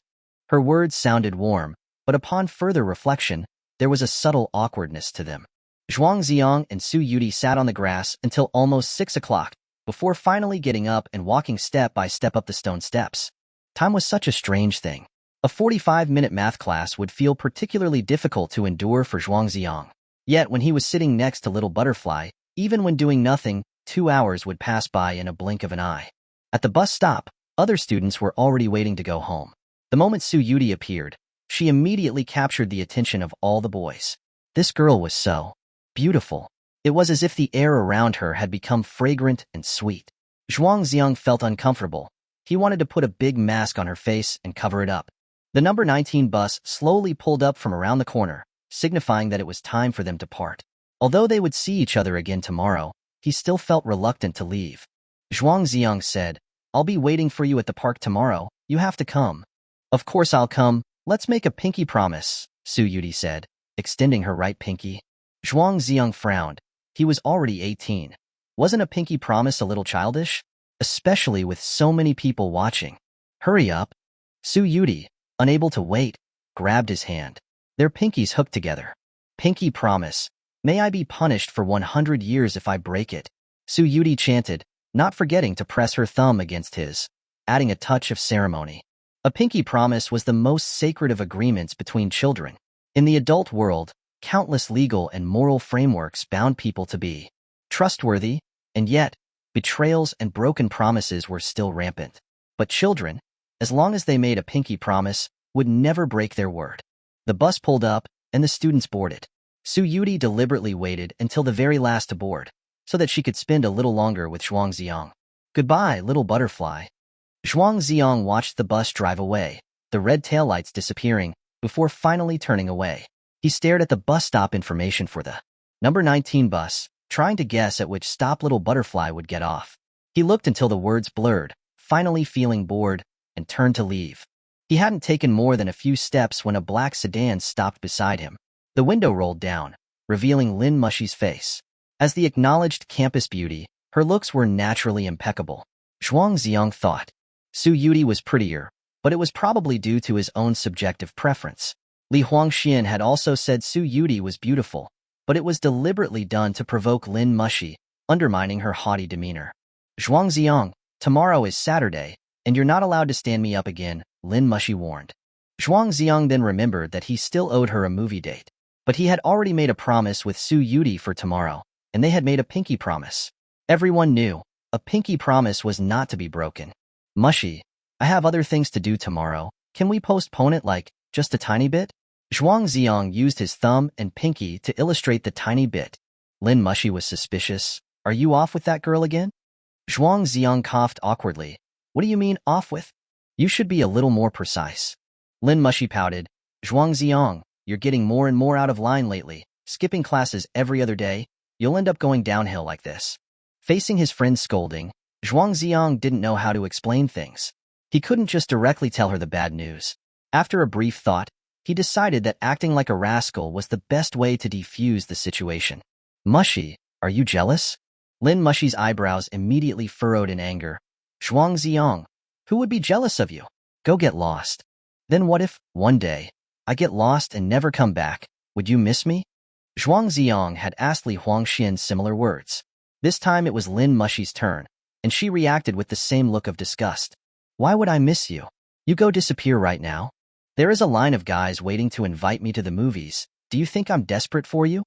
You are so unappreciative. Go be with whoever you want. I don't care. Lin Mushi rolled up her car window and told the driver to drive, leaving Zhuang Zi'ang standing alone, bewildered on the sidewalk. The evening wind was so strong, mixed with sand, making him want to cry. Chapter 20. Falling in Love. Zhuang Zi'ang returned to his rented room and found Li Huangxian standing at the door. He asked with a smile, Son, what brings you here? Li Huangxian said crossly, You didn't come to school again this afternoon, so I was worried about you. Why couldn't I get through on your phone? Zhuang Zi'ang then realized he had accidentally set his phone to silent mode. He quickly apologized, My bad. Son, you've been asking for leave, skipping classes, every other day now. Are you hiding something from me? Even though Li Huangxian was typically carefree, he had noticed Zhuang Zi'ang's unusual behavior. The top student of their grade, missing classes so frequently, was unprecedented. Facing his best friend, Zhuang Zi'ang decided to keep his illness a secret for the time being. If he found out later, the sadness might come later too. Li Huangxian was such a free-spirited person, it wouldn't be cool to see him cry. My dad came to school and threw a fit, so I was in a bad mood and asked for leave from teacher Zhang. Zhuang Zi'ang was telling the truth, but holding back some of the details. Your dad usually doesn't care about you, and now he dares to come and throw a fit? If you're afraid of being accused of being disobedient, I'll help you beat him up. Li Huangxian exclaimed indignantly. Forget it. I'm afraid you can't beat him up. A warm feeling rose in Zhuang Zi'ang's heart. To have a friend like this was truly enough. That's what Lu Sun said. A true Lu Sun quote. Zhuang Zi'ang was just going to quickly make himself some dinner, but Li Huangxian said it was rare to have a weekend, insisting on taking him to his house to eat. He called his mother, Fanling, on the way, asking her to cook 2 more dishes that Zhuang Zi'ang liked. Zhuang Zi'ang was very fond of Li Huangxian's parents. They were sincere and kind, refined and warm, the kind of happy family atmosphere he had never experienced in his own home. Zi'ang is here. Sit down for a moment. Dinner will be ready soon. The moment Zhuang Zi'ang followed Li Huangxian into the house, he heard Fanling's warm greeting. He politely said, Uncle, Auntie, I'm bothering you again. Li Tianyun was watching TV on the sofa and said with a smile, Zi'ang, we are more than grateful for your presence. Huangshuan's grades have improved a lot since you've been together. The evening news was playing on TV. Medical experts said that due to environmental degradation and the heavy stress of modern life, age of cancer patients is gradually lowering. Many young people, at the prime of their lives, were suffering from incurable diseases. Li Tianyun sighed and reminded, Huangxian, Zi'ang, you guys should eat well in school and take good care of your bodies. Dad, don't worry, I'm so healthy. I could even be a pilot. Li Huangxian confidently patted his chest. Zhuang Zi'ang bit his lower lip tightly, remaining silent. Meanwhile, Zhuang Wenjiao had been in a bad mood all afternoon because of Zhuang Zi'ang. He was constantly examining himself, wondering if he had been too biased all these years. Just putting himself in Zhuang Zi'ang's position made his heart ache. Divorce was a grave decision for parents and must be approached with caution. Otherwise, the psychological wounds caused to a child during their childhood might never heal. Yuhang, you're not allowed to make your brother angry again. Zhuang Wenjiao spoke with a rare severity. Yuhang is still young. He just wants more of his father's love. That's why he said those things. Qin Shulan immediately defended her son. Zhuang Yuhang was at a rebellious age and retorted unreasonably. I didn't say anything too extreme. I even offered him cake. It's just that he has poor mental fortitude. He probably won't be back for a while. You should reflect on this. Your grades are terrible. Zhuang Wenjiao felt utterly exhausted. He pushed open Zhuang Zi'ang's bedroom and saw that the room was empty and bare. Only a few clothes were hanging in the closet. He hadn't bought anything new in a long time. However, the drawers of the desk were filled with all kinds of certificates of merit and awards. At this moment, the phone in Zhuang Wenjiao's pocket rang again. He picked it up and saw that it was his grandfather from the countryside, and quickly answered, speaking in a soothing tone. He's just being childish. He'll be back after staying out for a few days. I'm his father. It's my right to discipline him. Hospitalized? What could possibly be wrong with him at such a young age?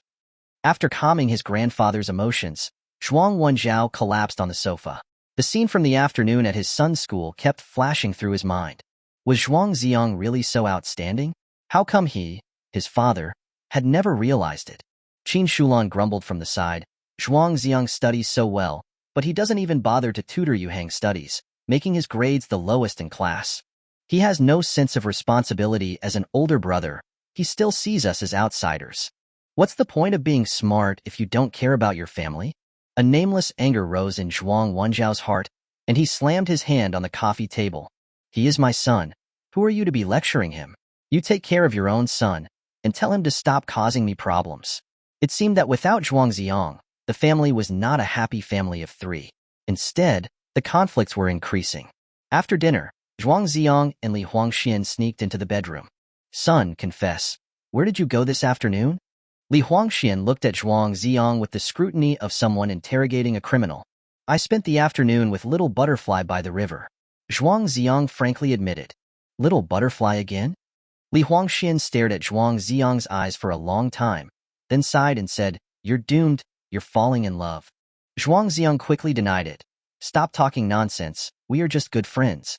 Ask your own heart. Do you just want to be friends with her? Li Huangxian said with a mischievous smile. Well, Zhuang Zi'ang felt a little guilty. Little Butterfly was such a lovely girl. It was normal for any guy to have a crush on her. But he wasn't a normal guy. He was sick. He didn't have the right to fall in love. Son, she is a good girl. You should keep going. I'll be your best man in the future. Li Huangxian was filled with a beautiful vision of the future. Be the best man? Zhuang Zi'ang's heart was filled with bitterness. That future was too wonderful. He dared not even imagine it. He was realizing how reluctant he was to leave this world. He didn't want to leave Li Huangxian, and he didn't want to leave Little Butterfly. But his illness wouldn't allow him to make such long-term life plans. It seemed that fate was playing the biggest joke on him. Zhuang Zi'ang thought of their date tomorrow morning and didn't spend the night at Li Huangxuan's house, returning to his own rented room instead. He looked up at the night sky, filled with countless stars. He had heard that when people die, they turn into stars in the sky. So which star would he become? He picked up his phone, almost against his will, and dialed Little Butterfly's number again. We are sorry. The number you have dialed is not in service. Please try again later. Sorry. The subscriber you dialed cannot be connected for the moment. Please redial later. Just like before. Once it was night, Little Butterfly would disappear, unreachable, and then suddenly reappear the next day, just like a fleeting meteor that lit up Zhuang Zi'ang's previously dark life. Chapter 21. Don't leave me. Following the road outside the school gates all the way south, you'd reach the end, where West Mountain Park was located. The park had unique flowers, strange rocks, pavilions, and waterside kiosks. Many older people would come here for their morning exercises. Because it was the weekend, Zhuang Zi'ang woke up a little later than usual, and after hurrying out, he bought 2 breakfasts from a nearby shop. The park was full of trees, and the air was particularly fresh. He didn't have much trouble finding the girl with the peach blossom tucked in her hair by the flower bed. On the 4th day, Su Yudie was still dressed the same way. Her dress was immaculate, like brand new. She held a cardboard box and was feeding the stray cats, her eyes full of love. A large group of small cats of various colors surrounded her, meowing incessantly. Tiger, where have you been? You're so dirty. Pudding, Have you been secretly dating anyone behind my back recently? Cheese, you're so thin. You need to eat more. Zhuang Zi'ang stood at a distance, listening to Su Yudie talk to the cats, and he found it very amusing. She had even given each of the strays a distinctive name. Little Butterfly. Zhuang Zi'ang called out. Zhuang Zi'ang, you're here? Su Yudie turned around, smiling brightly. For a moment, all the surrounding flowers paled in comparison. Zhuang Zi'ang breathed a sigh of relief. Luckily, she didn't call him a big dummy. He shook the breakfast he was holding. You feed the kittens, and I'll feed you. Su Yudie, a confirmed foodie, couldn't resist the allure of good food. She immediately took the bag from Zhuang Zi'ang and began to eat heartily by the flower bed. She even shared some with the cats while she ate. Zhuang Zi'ang kept staring at her, a faint smile playing on his lips. Such a beautiful girl, yet she didn't care about appearances, not even being concerned about how she looked while eating. What are you looking at? Eat something yourself, you big dummy. Su Yudie glared at Zhuang Zi'ang. Zhuang Zi'ang then looked away and took a sip of his hot milk. He felt strangely masochistic. He felt uneasy when he wasn't being called names. As Su Yudie ate, her eyes occasionally darted around, as if looking for something. Zhuang Zi'ang noticed this and asked, What are you looking at? Su Yudie furrowed her brows slightly. Tom hasn't come. Tom? Zhuang Zi'ang asked, puzzled. It's a gray kitten. Usually it's kind of silly, a bit like that cartoon character, Su Yudie explained. An image immediately surfaced in Zhuang Zi'ang's mind. A silly cat that could never catch a mouse. That cat had brought so much childhood joy to countless children. Since it's a stray cat, maybe it went somewhere else. It'll come back in a few days. Zhuang Zi'ang comforted her. No, I used to come here every weekend to feed it. It wouldn't want to leave me, Su Yudie mumbled quietly, looking dejected. There's a sanitation worker over there. Should we ask her? Zhuang Zi'ang pointed towards the cleaning cart in the distance. Su Yudie nodded. The two got up and walked over to the worker. For some reason, Zhuang Zi'ang felt a bad premonition in his heart. Auntie, have you seen a gray kitten?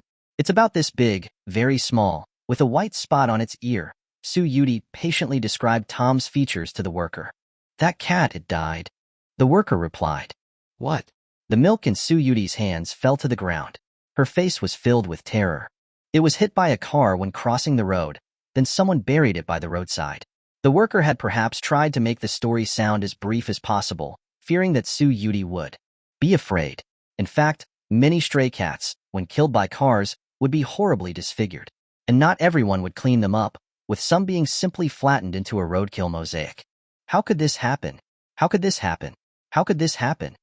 Su Yudie kept repeating, tears streaming down her face. Standing beside her, Zhuang Zi'ang clearly felt her sadness. The worker sighed, she's such a kind girl, crying like this over a stray cat. Little Butterfly, don't cry, cats have 9 lives. Zhuang Zi'ang softly comforted her. Su Yudie leaned on his shoulder, sobbing quietly. I like Tom the most. He was so cute.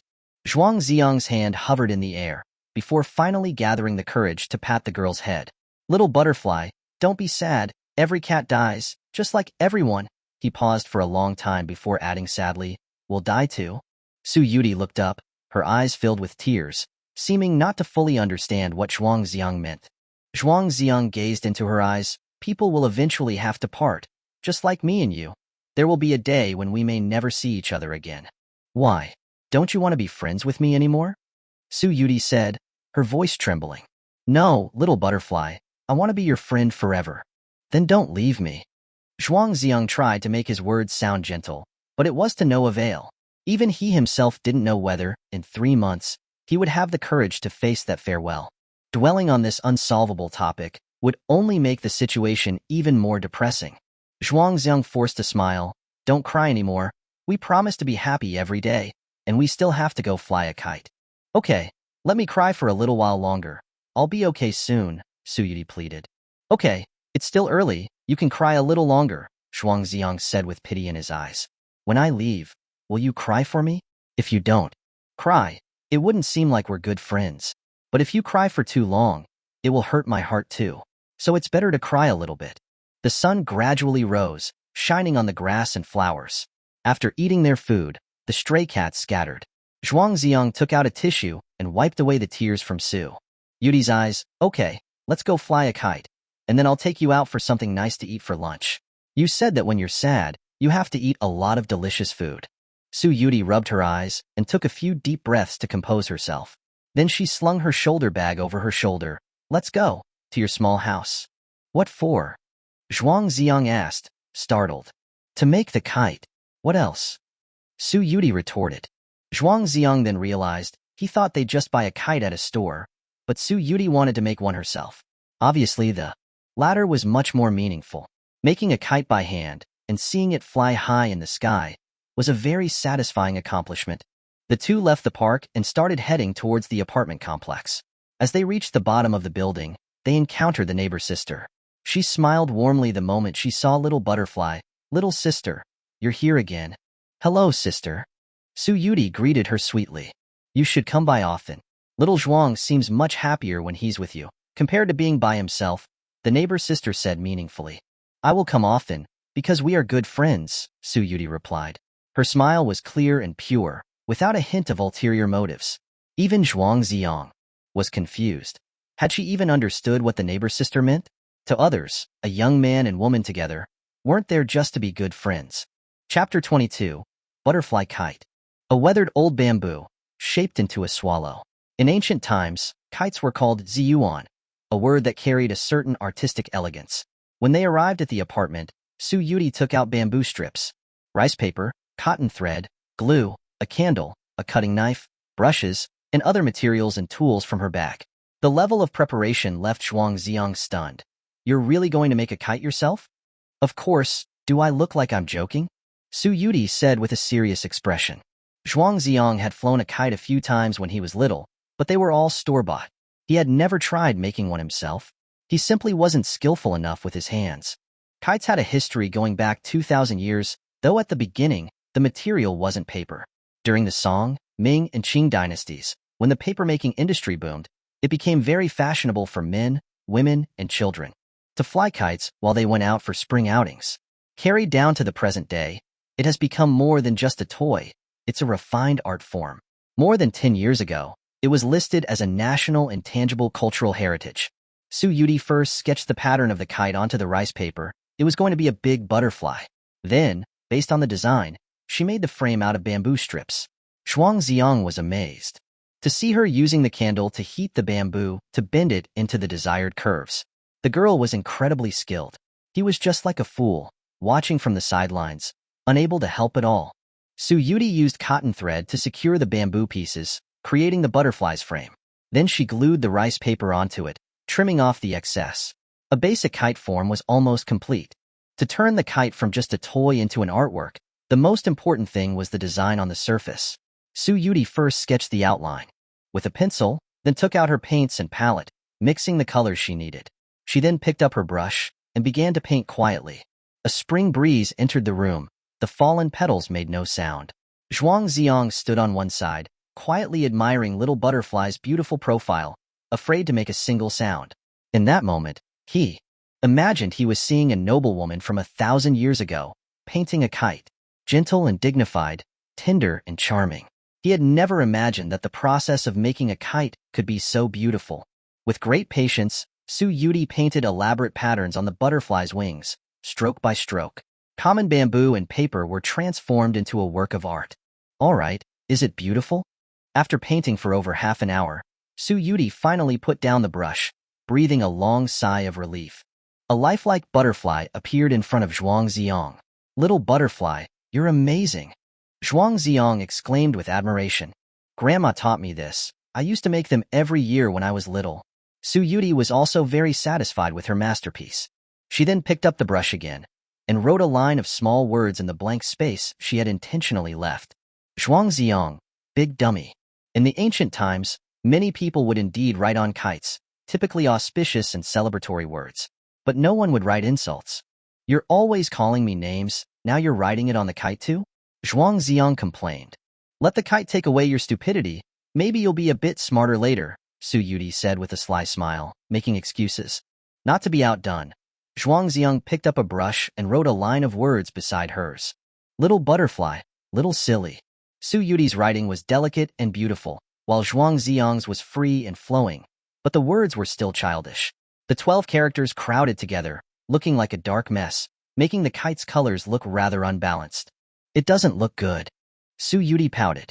Zhuang Zi'ang then took the brush and dipped it into some red paint, painting a heart between the two lines of words.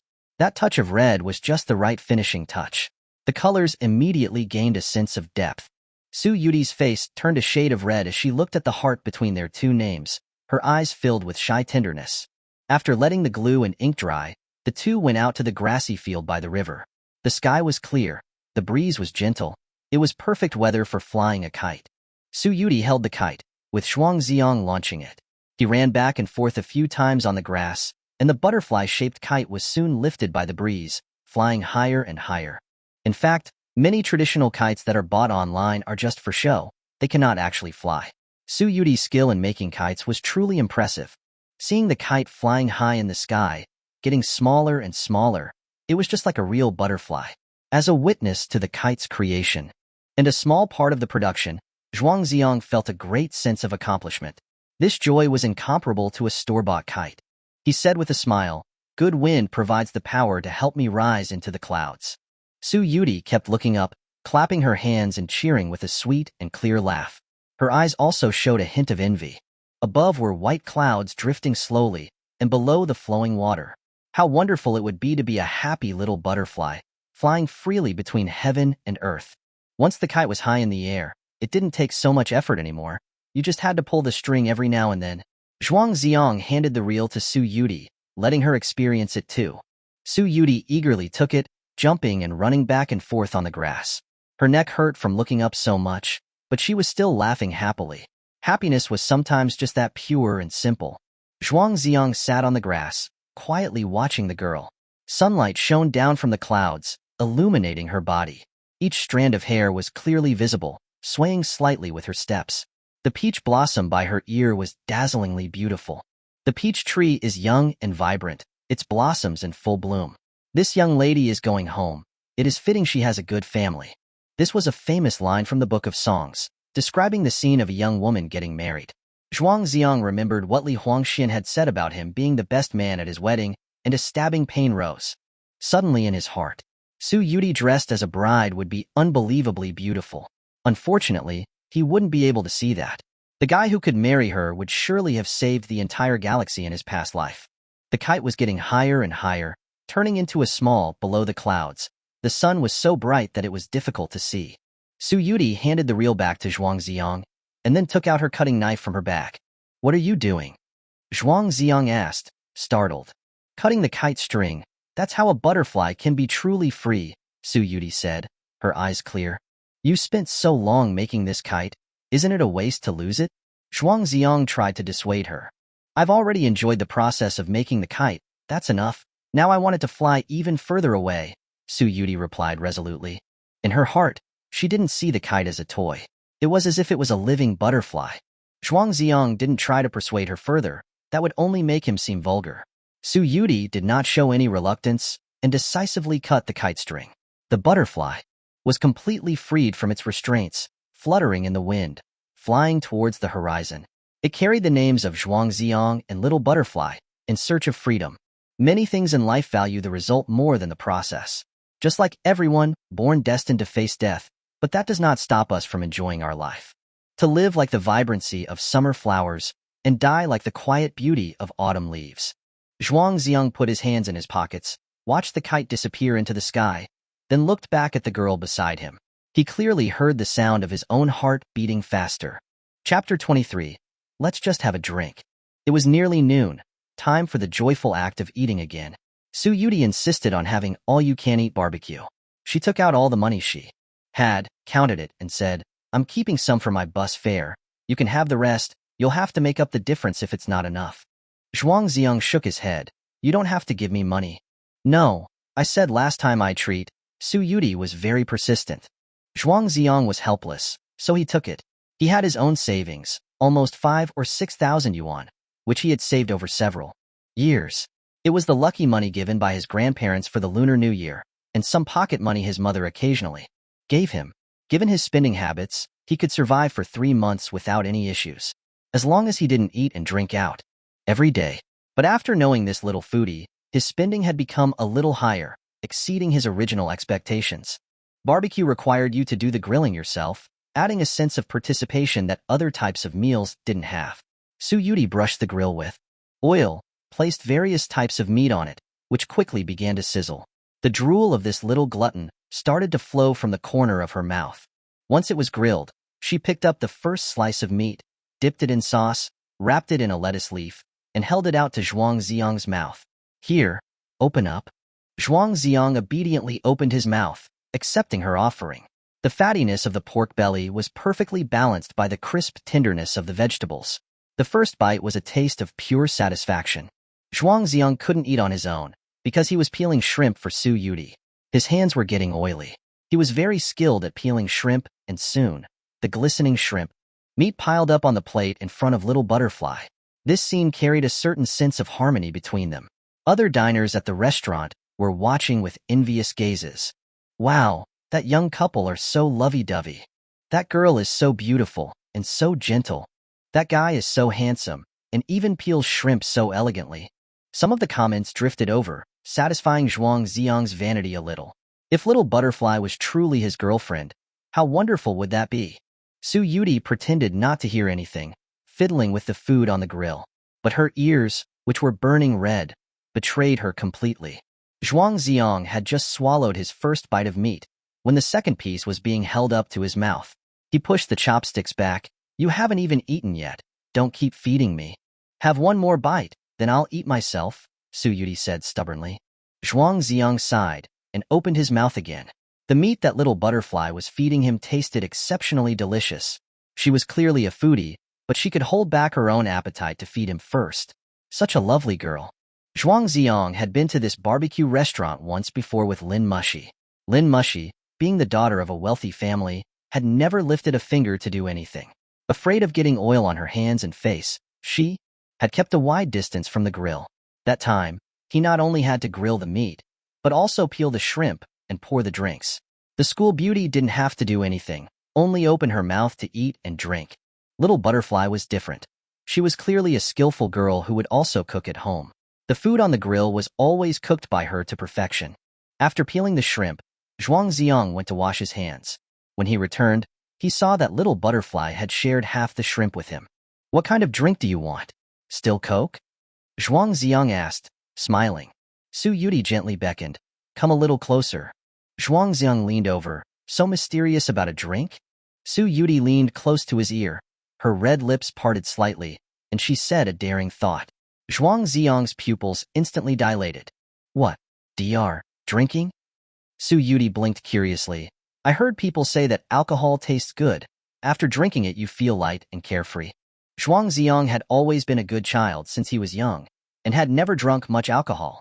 He had only heard adults say that alcohol could make you lose your inhibitions. The two looked at each other, daringly exploring the edges of danger. Finally, Zhuang Zi'ang made his decision. If they were going to drink, they were going to drink. In the last 3 months of his life, he wanted to break all the rules, not be a good child anymore. If he died without knowing what it felt like to get drunk, he would have lived a meaningless life. Anyway, Dr. Chun had said, eat whatever you want, drink whatever you want. The joy of being a complete rebel was real joy. The drinks at the barbecue restaurant were self-service. Zhuang Zi'ang had first taken a bottle of white wine, but then put it back down and replaced it with 2 bottles of beer. It was better not to be too reckless. He poured the beer into the cups. The golden liquid was topped with white foam, giving off a faint malty scent. Su Yudie raised her cup. Zhuang Zi'ang, let's be happy every day. Cheers. Cheers, my good friend. The two clinked glasses, creating a crisp sound, and then gulped down the alcohol. The taste of the alcohol was bitter, with a slight sting of alcohol. Zhuang Zi'ang frowned. Compared with milk tea and Coke, this stuff was so nasty, like horse piss. He stole a glance at Su Yudie, whose eyebrows were also furrowed, seemingly also not enjoying it. The two made eye contact, but neither was willing to admit defeat, enduring the discomfort to finish the drink in their cups. Little Butterfly's face visibly started to turn pink. She looked even more adorable. Zhuang Zi'ang, does the alcohol taste good? Su Yudie asked tentatively. Of course it's good. I drink it at home all the time. Zhuang Zi'ang put on a brave face. I also think it's delicious and want another cup. I'll get 2 more bottles later, Su Yudie stubbornly said, and poured the 2 cups full again. Zhuang Zi'ang swallowed hard. feeling a sudden wave of regret in his heart. Ah, so much suffering for the sake of saving face. After eating 2 shrimp, the two clinked their glasses again, the sound ringing out in the air. They gulped down the alcohol in their cups. They were supervising each other, afraid that the other would cheat. Little Butterfly's face was now even redder. Her mood became more animated, and she was talking more than before. She was chattering non-stop, sharing her treasure jokes from years ago with Zhuang Zi'ang. She'd often laugh so much that she'd double over before finishing her stories. The alcohol content of the beer wasn't high, but Zhuang Zi'ang was also a newbie. After drinking a few cups, his head was spinning, his cheeks felt hot, and he was seeing double. The jokes seemed disjointed, but he still laughed foolishly. Eating with Little Butterfly was a joyful experience in itself. Unknowingly, they each drank 2 bottles of beer. Zhuang Zi'ang tried his best to hold on to his drunken state, taking wobbly steps to pay the bill. When he returned, he saw Little Butterfly was slumped on the table, her head resting on her arms, looking drowsy and adorable. "Little Butterfly, I'll take you home to sleep," Zhuang Zi'ang nudged her. "Zhuang Zi'ang, hug me," Su Yudie slurred. When he was sober, it wouldn't be a problem for Zhuang Zi'ang to hug her, but now, he himself was wobbly on his feet, wanting to hug her but not being able to. They could only support each other, staggering and stumbling out of the barbecue restaurant. Luckily, it wasn't far from home. With a great effort, Zhuang Zi'ang managed to throw Su Yudie onto the bed. He took off her canvas shoes, and then pulled her dress down a little to cover her long, shapely legs.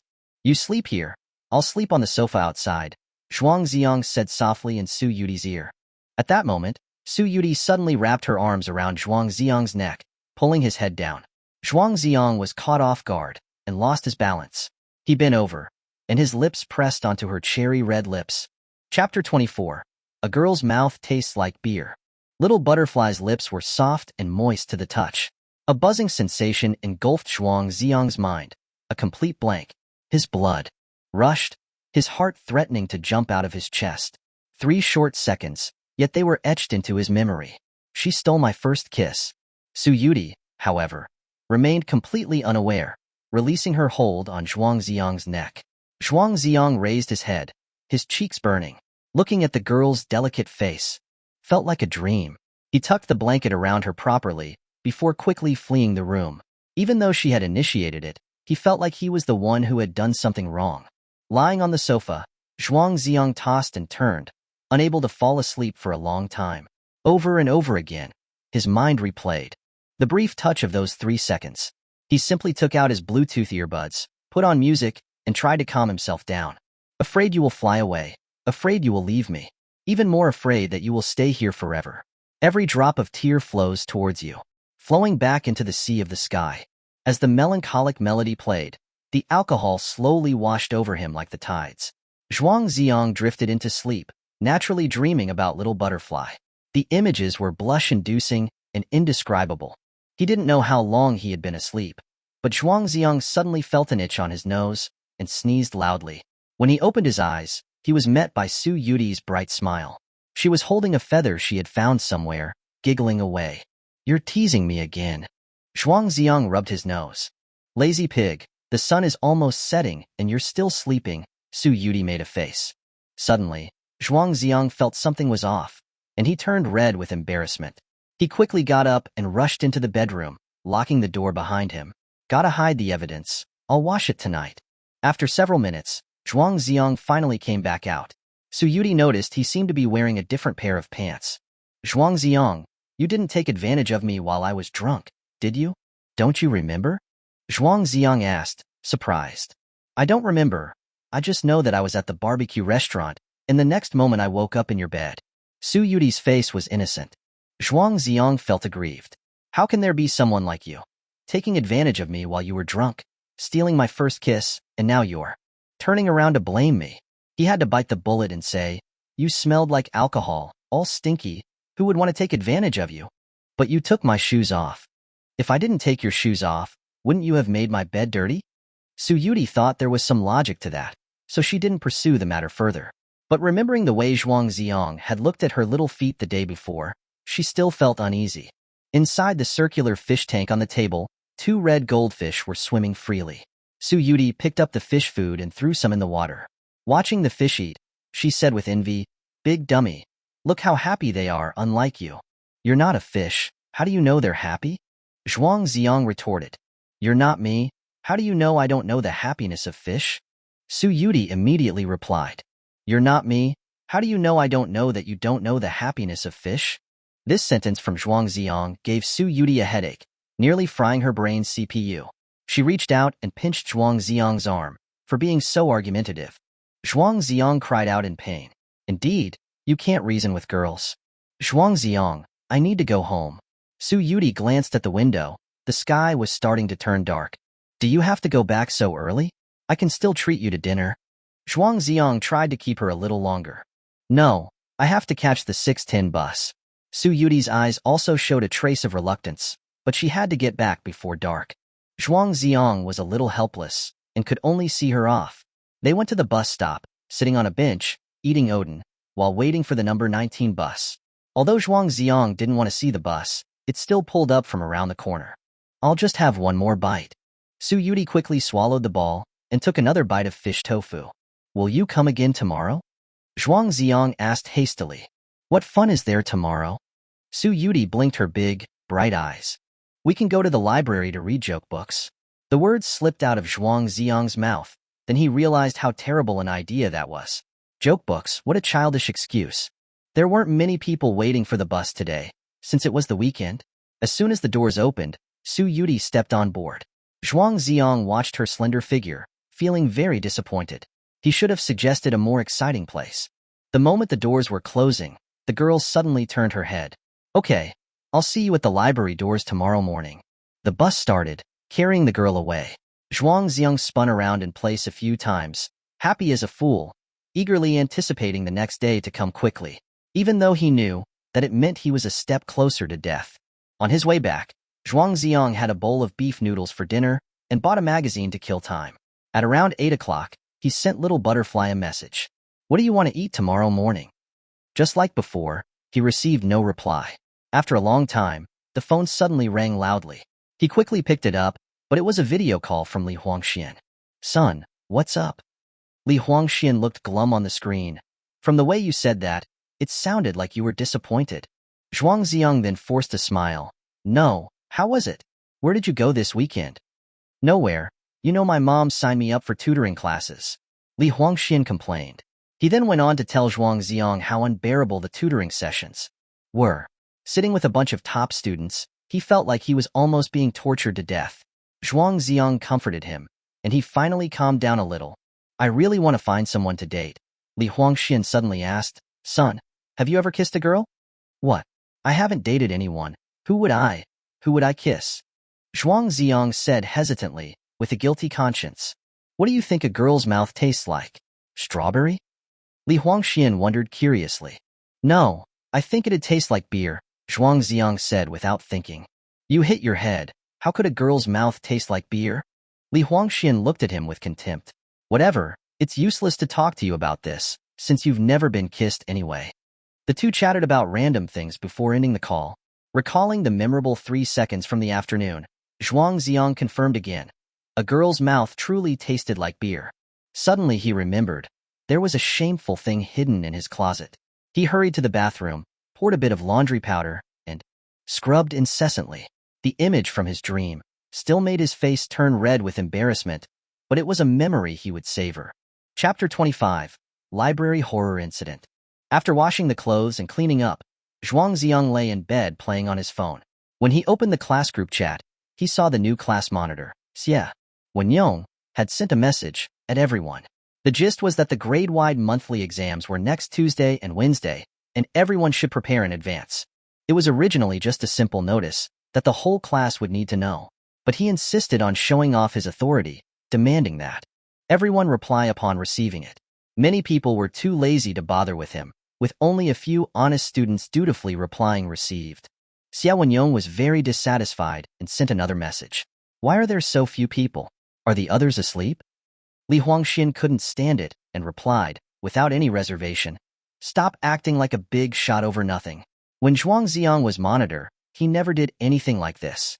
I am the monitor now, the rules are set by me, Xie Wenyong immediately typed back. A new leader was like a newly lit fire. If it didn't burn brightly, it wouldn't establish its power, and his future job would not be easy. He was secretly holding his breath, wanting to tell Lin Mushi and all the teachers and classmates that he was better than Zhuang Zi'ang. However, things didn't go as he wished, and the students didn't accept it. Xiao Wenyong didn't get to see the expected flood of received, but a pile of sarcastic comments. It's just a lousy monitor. It's only his because Zhuang Zi'ang didn't want it. Yeah, he really thinks he is something. In my heart, I only accept Zhuang Zi'ang as the monitor. Top of the grade for 2 years straight. Who can break that record? Xiao Wenyong was furious, a flame of jealousy burning in his heart. At that time, Zhuang Zi'ang sent a simple 2-word message, received. The school beauty, Lin Mushi, immediately followed, received. Li Huangxian, received. Zhang Ziyu, received. Deng Zhuoran, received. Seeing this scene, Xiao Wenyong clearly realized that Zhuang Zi'ang's status in the students' hearts was something he couldn't shake, and because of that, he was even more resentful and more eager to prove himself. Zhuang Zi'ang, on the other hand, had no such schemes. He replied with received, out of kindness, wanting to support Xiao Wenyong in his work and help him get some support. After sending the message, he put his phone down, read a magazine for a while, and went to bed, full of anticipation for his library date with Little Butterfly. The next morning, a ding sound pulled Zhuang Zi'ang back to reality from his sleep. He took the phone from his bedside table and, sure enough, saw a message from Little Butterfly. Lazy pig, wake up, I bought you breakfast. Zhuang Zi'ang immediately got up, all traces of sleep gone. Does she only have use of her phone during the day? And about yesterday's kiss, does she really not remember anything at all? Zhuang Zi'ang took a shower, changed into clean clothes, feeling refreshed. He went out, scanned a shared bicycle, and rode to the library. Under the white poplars in front of the library, a girl in a white shirt and blue skirt was hopping on the red brick squares. Her steps were light, like she was dancing among the flowers. The morning sun shone through the leaves, casting dappled shadows on her. She was beautiful, like an angel that had fallen to earth. Little Butterfly. Zhuang Zi'ang was mesmerized. You're so slow. The breakfast I bought is almost getting cold, Su Yudie pouted in complaint. I'm sorry, I'll be quicker next time. Zhuang Zi'ang apologized hastily. Every time he met Little Butterfly, he always looked forward to the next time. The next time, the next time. Preferably, they could be together every day. Food wasn't allowed inside the library, so they sat on the steps beside it, sharing their breakfast. Su Yudie had bought some buns and xiaomai, along with hot milk. It didn't matter what you ate, but who you ate it with. Being with someone you liked, even a simple meal was delicious. Wow, Zhuang Zi'ang, this xiaomai is so good, you should try some. No way, you bit into it already. It's okay, I didn't bite this side. Okay then. Anyone who saw them would think they were a couple in love. A blow to any lonely single person. After eating, the two went into the library. Since it was a weekend, there were a lot of people there. Zhuang Zi'ang told Su Yudie to find a seat first, while he went to get some books. To keep the childishness going, he found some joke books and fairy tales. They were low-level children's books, with pinyin on them. After getting the books, he went to the reading area and searched for a while, before finally finding Su Yudie in a corner. Why did you find such a remote spot? Zhuang Zi'ang thought it was a bit far. Let me tell you, I just experienced a very terrifying thing, Su Yudie said mysteriously. Zhuang Zi'ang paused. With so many people in the library, what terrifying thing could there have been? Seeing that he didn't believe her, Su Yudie said quickly, I clearly saw that there were many empty seats, but when I tried to sit down, someone next to it would tell me, there's someone here. Is that all? Zhuang Zi'ang stifled a laugh. Isn't it terrifying? I saw empty seats, but they could see that there was someone there. Su Yudie said with a serious face. Zhuang Zi'ang couldn't tell if she was deliberately trying to make him laugh, or if she was truly that naive. He handed her the joke books. Okay, let's read now. Su Yudie, like a child, took the book and began to read it with great interest. The horror story from before was immediately forgotten. Her standards for a joke were very low, but worried about disturbing others, she often covered her mouth to stop herself from laughing out loud, her small face turning red. Zhuang Zi'ang occasionally glanced at her, afraid she might burst out laughing and pop a bubble of snot. The children's books with pinyin didn't have much content. Su Yudie quickly finished 2 books and got up to exchange them. Zhuang Zi'ang was immersed in the wonderful world of fairy tales and didn't pay much attention to her. Time passed quietly, like sand slipping through fingers. People came and went around them, with their own joy and sorrows. He didn't know how long it had been, when Zhuang Zi'ang was pulled out of his thoughts and looked at the girl beside him.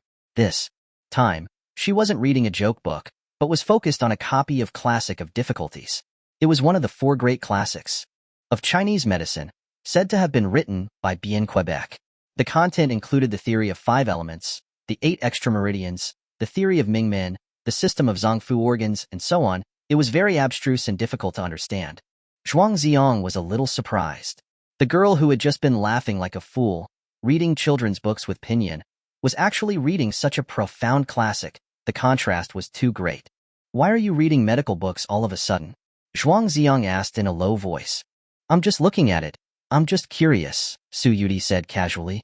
"Is someone in your family sick?" "No." Seeing that Su Yudie wasn't willing to answer, Zhuang Zi'ang didn't want to pursue the matter. After all, most people didn't like to talk about having sick family members. Thinking about it, he was himself terminally ill, so how could he care about others? The Zhuangzi stated, "Being born is simultaneously being dead is simultaneously being born." Everything in the world was constantly being born and growing, and was constantly dying and disappearing. When a person died, was that truly the end?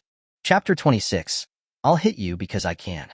At around 11:30, Su Yudie quietly reached out and scratched the back of Zhuang Zi'ang's hand. "What's wrong?" Zhuang Zi'ang looked up from his book. "I'm hungry." Su Yudie pouted, looking pitiful. Zhuang Zi'ang was speechless. She really was a glutton. Hadn't they just finished the Xiaomai a little while ago? The two returned their books and walked out of the library. Su Yudie was finally able to speak loudly and seemed exceptionally happy, like a bird that had been released from its cage. "Zhuang Zi'ang, what should we have for lunch?" Zhuang Zi'ang counted on his fingers: hot pot, barbecue skewers, bubble tea, ice cream. Hearing him list all the delicious food, Little Butterfly's mouth was watering. Unexpectedly, he changed the topic. "None of that is an option." "Ah." The light instantly left Little Butterfly's eyes. "I'm just a poor student without an income. If I eat and drink extravagantly every day, I'll starve to death in the streets sooner or later." Zhuang Zi'ang reached out and poked her forehead. Su Yudie quickly unzipped her backpack and took out 2 20-yuan notes. "I only have this much today, but you have to leave me some money for the bus." Zhuang Zi'ang laughed. "Is your bag a treasure chest? Does it grow money every day?" Su Yudie replied, "No, every morning, Grandma puts some money in it, because I bought you breakfast this morning, so there isn't much left." Hearing this, Zhuang Zi'ang was even less willing to spend her money. After a moment of thought, "I know a good place for clay pot rice noodles. It's delicious and cheap. Wanna go?" "Of course, as long as there's something to eat." Su Yudie smiled happily. This girl wasn't picky about food at all. The clay pot rice noodle place that Zhuang Zi'ang mentioned was near his apartment complex. It was owned by a middle-aged couple who were honest and fair, with reasonable prices. He used to go there to eat when he didn't have anything to eat at home. When the two arrived at the shop, it was nearly 12 o'clock, the peak lunch hour. There were many customers. The sounds of people talking were buzzing. It was a bustling scene. The moment Su Yudie appeared, she immediately attracted the attention of many people. Zhuang Zi'ang quickly found her a seat and squeezed her into a corner. They ordered 2 chicken broth rice noodle bowls, and the proprietress brought them out quickly. The broth was clear and fragrant. Su Yudie couldn't wait to have a sip of the soup, but it was so hot that she immediately stuck her tongue out. "Slow down. If someone saw you, they'd think I haven't been feeding you for 3 days, Zhuang Zi'ang joked. "This soup is delicious," Su Yudie praised, smiling. In her eyes, it was as if nothing was ever inedible. A girl who wasn't picky would be easy to take care of. The two chatted while eating their rice noodles. Of course, most of the time it was Su Yudie talking, while Zhuang Zi'ang listened quietly, listening to her share the jokes that she had been reading all morning. Even the most ordinary joke, after she had added her own spin on it, would become funny. Zhuang Zi'ang smiled with his eyes as he watched her. As for the classic of difficulties, the two didn't mention it again, as if by unspoken agreement. Medicine was vast and profound, but the more you knew, the more helpless you often felt. In the face of strange and bizarre diseases, there was actually a limit to what medicine could do. "Zhuang Zi'ang, didn't you run away from home? What are you doing here?" A discordant voice suddenly came from the side. Zhuang Zi'ang turned his head and saw Zhuang Yuhang's provocative gaze. He had come to eat rice noodles with several classmates from their neighborhood. Because he had been scolded the previous day, he harbored even more hostility towards Zhuang Zi'ang, and no longer even called him brother. Zhuang Zi'ang didn't want to bother with him, and without saying a word, turned away. "Who is that?" Su Yudie asked curiously, sizing up Zhuang Yuhang.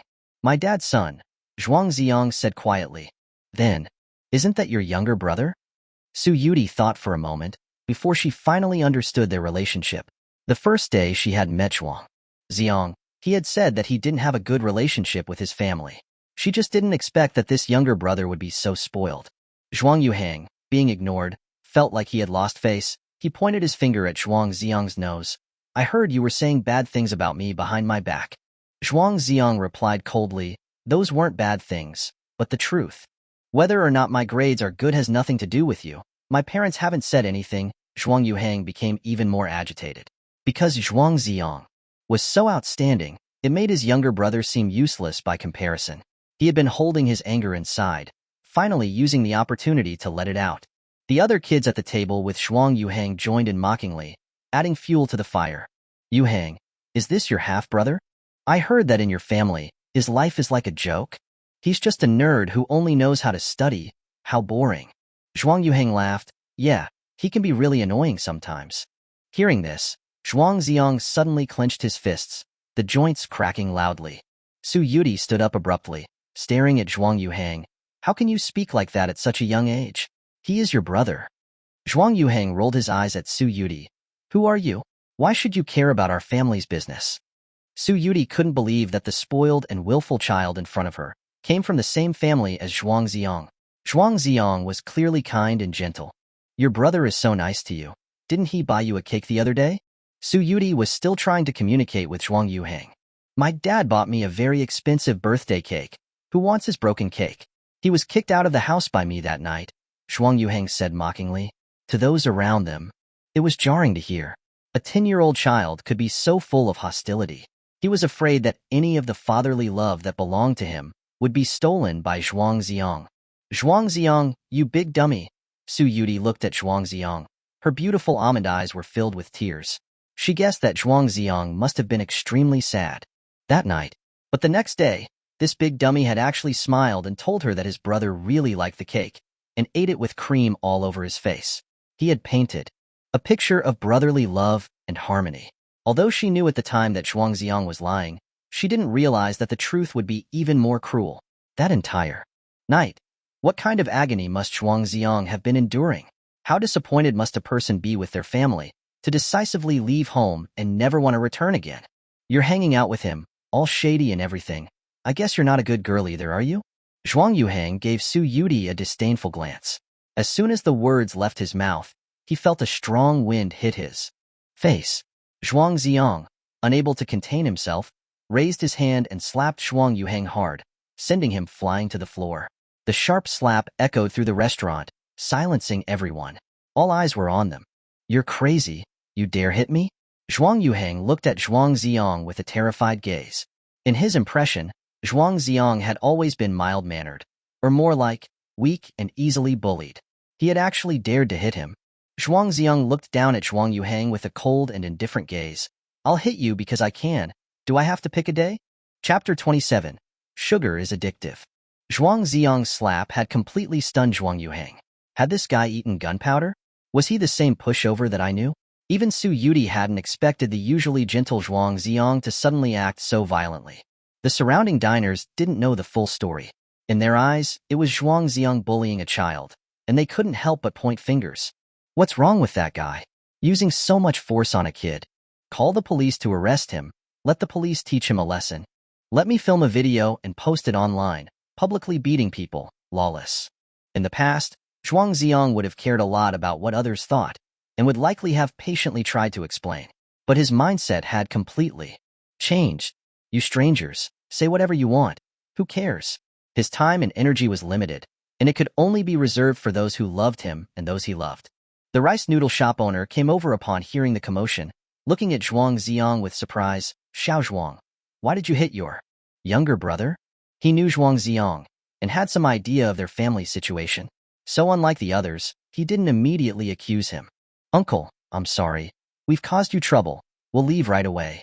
Zhuang Zi'ang told Su Yudie to wait for him, then followed the owner to pay. Zhuang Yuhang scrambled to his feet, glaring at Zhuang Zi'ang with resentment. But at only 10 years old, he was completely outmatched by Zhuang Zi'ang physically, so he could only suppress his anger for now, planning to go home and complain to his parents later. Zhuang Zi'ang was gone for some time before returning, grabbing Su Yudie's wrist. Let's go. Su Yudie didn't say much, obediently following him.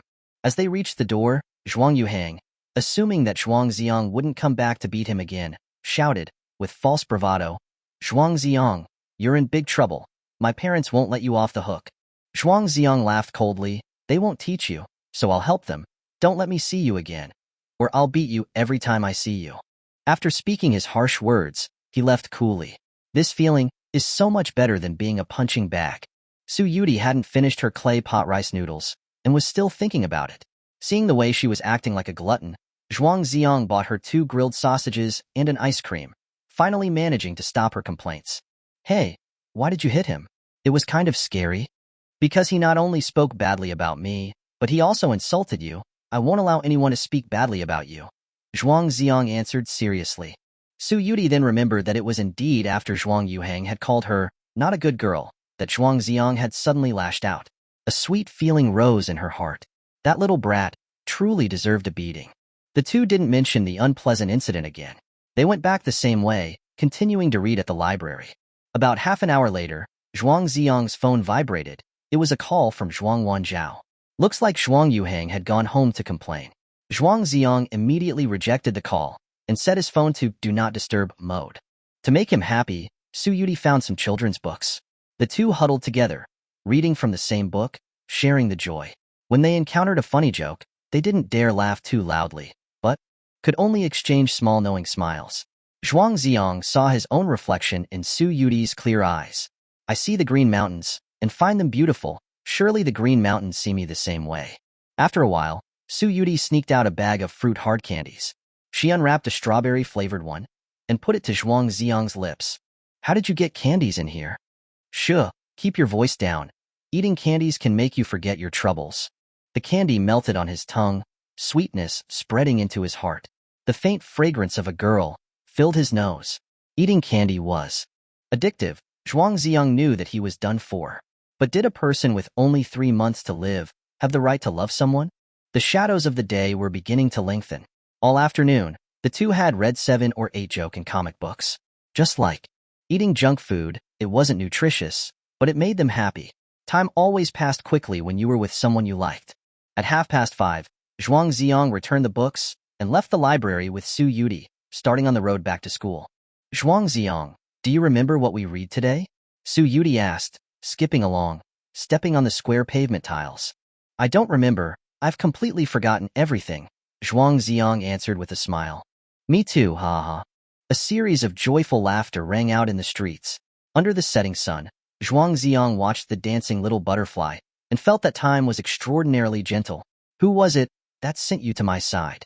At 6:10 p.m., the number 19 bus arrived as scheduled. Little butterfly, standing on the bus, waved goodbye to Zhuang Zi'ang longingly through the window. Zhuang Zi'ang also waved gently. The bus had long disappeared, but he still stood, foolishly at the stop, his heart feeling empty. His day had been cut in half, divided by the time 6:10, the time when the bus came. With Little Butterfly and without Little Butterfly were 2 completely different states of mind. After having a quick dinner at a small shop by the street, Zhuang Zi'ang returned to his rented room. Inside the glass fish tank, the 2 goldfish swam tirelessly. Zhuang Zi'ang fed them, while talking to them mindlessly. Little fish, do you think Little Butterfly likes me? If you do, you should blow a bubble. If you don't, you should solve a quadratic equation. He took out his phone and saw that Zhuang Wanzhao had made 5 calls and sent 3 60-second voice messages. Zhuang Zi'ang was too lazy to listen to his nonsense and directly called back. That's right, I hit him. Because his mouth is so nasty, he deserved to be beaten. Instead of criticizing me, you should reflect on whether you're a qualified father. If I beat him to a point where he needs medical attention, you can take him to get treated. I don't care. No money, no life either. While Zhuang Zi'ang was on the phone with Zhuang Wanzhao, he could hear Qin Shulan on the side, crying over her precious son, complaining loudly. He laughed coldly in his Heart, I've been putting up with your garbage for over 10 years. Do you still think I'm your punching bag? After venting his anger, he hung up the phone again. So good. On the other side, Zhuang Zi'ang, hearing the dialing tone in his phone, was about to explode with rage. You unfilial child, you animal. How did I give birth to something like you? His rage caused him to lose all rationality, and he didn't even consider why Zhuang Zi'ang's personality had changed so drastically.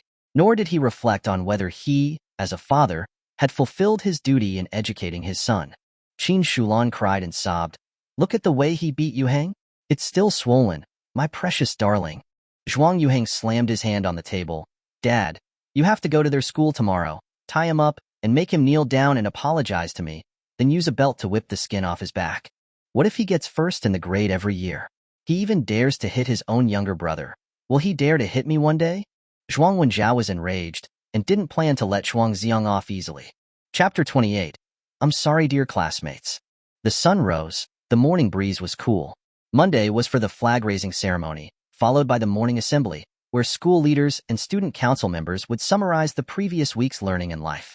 From the moment Zhuang Zi'ang gathered on the playground, his eyes were searching through the different classes, trying to find Little Butterfly's figure. But he was very disappointed. Little Butterfly, which class are you even in?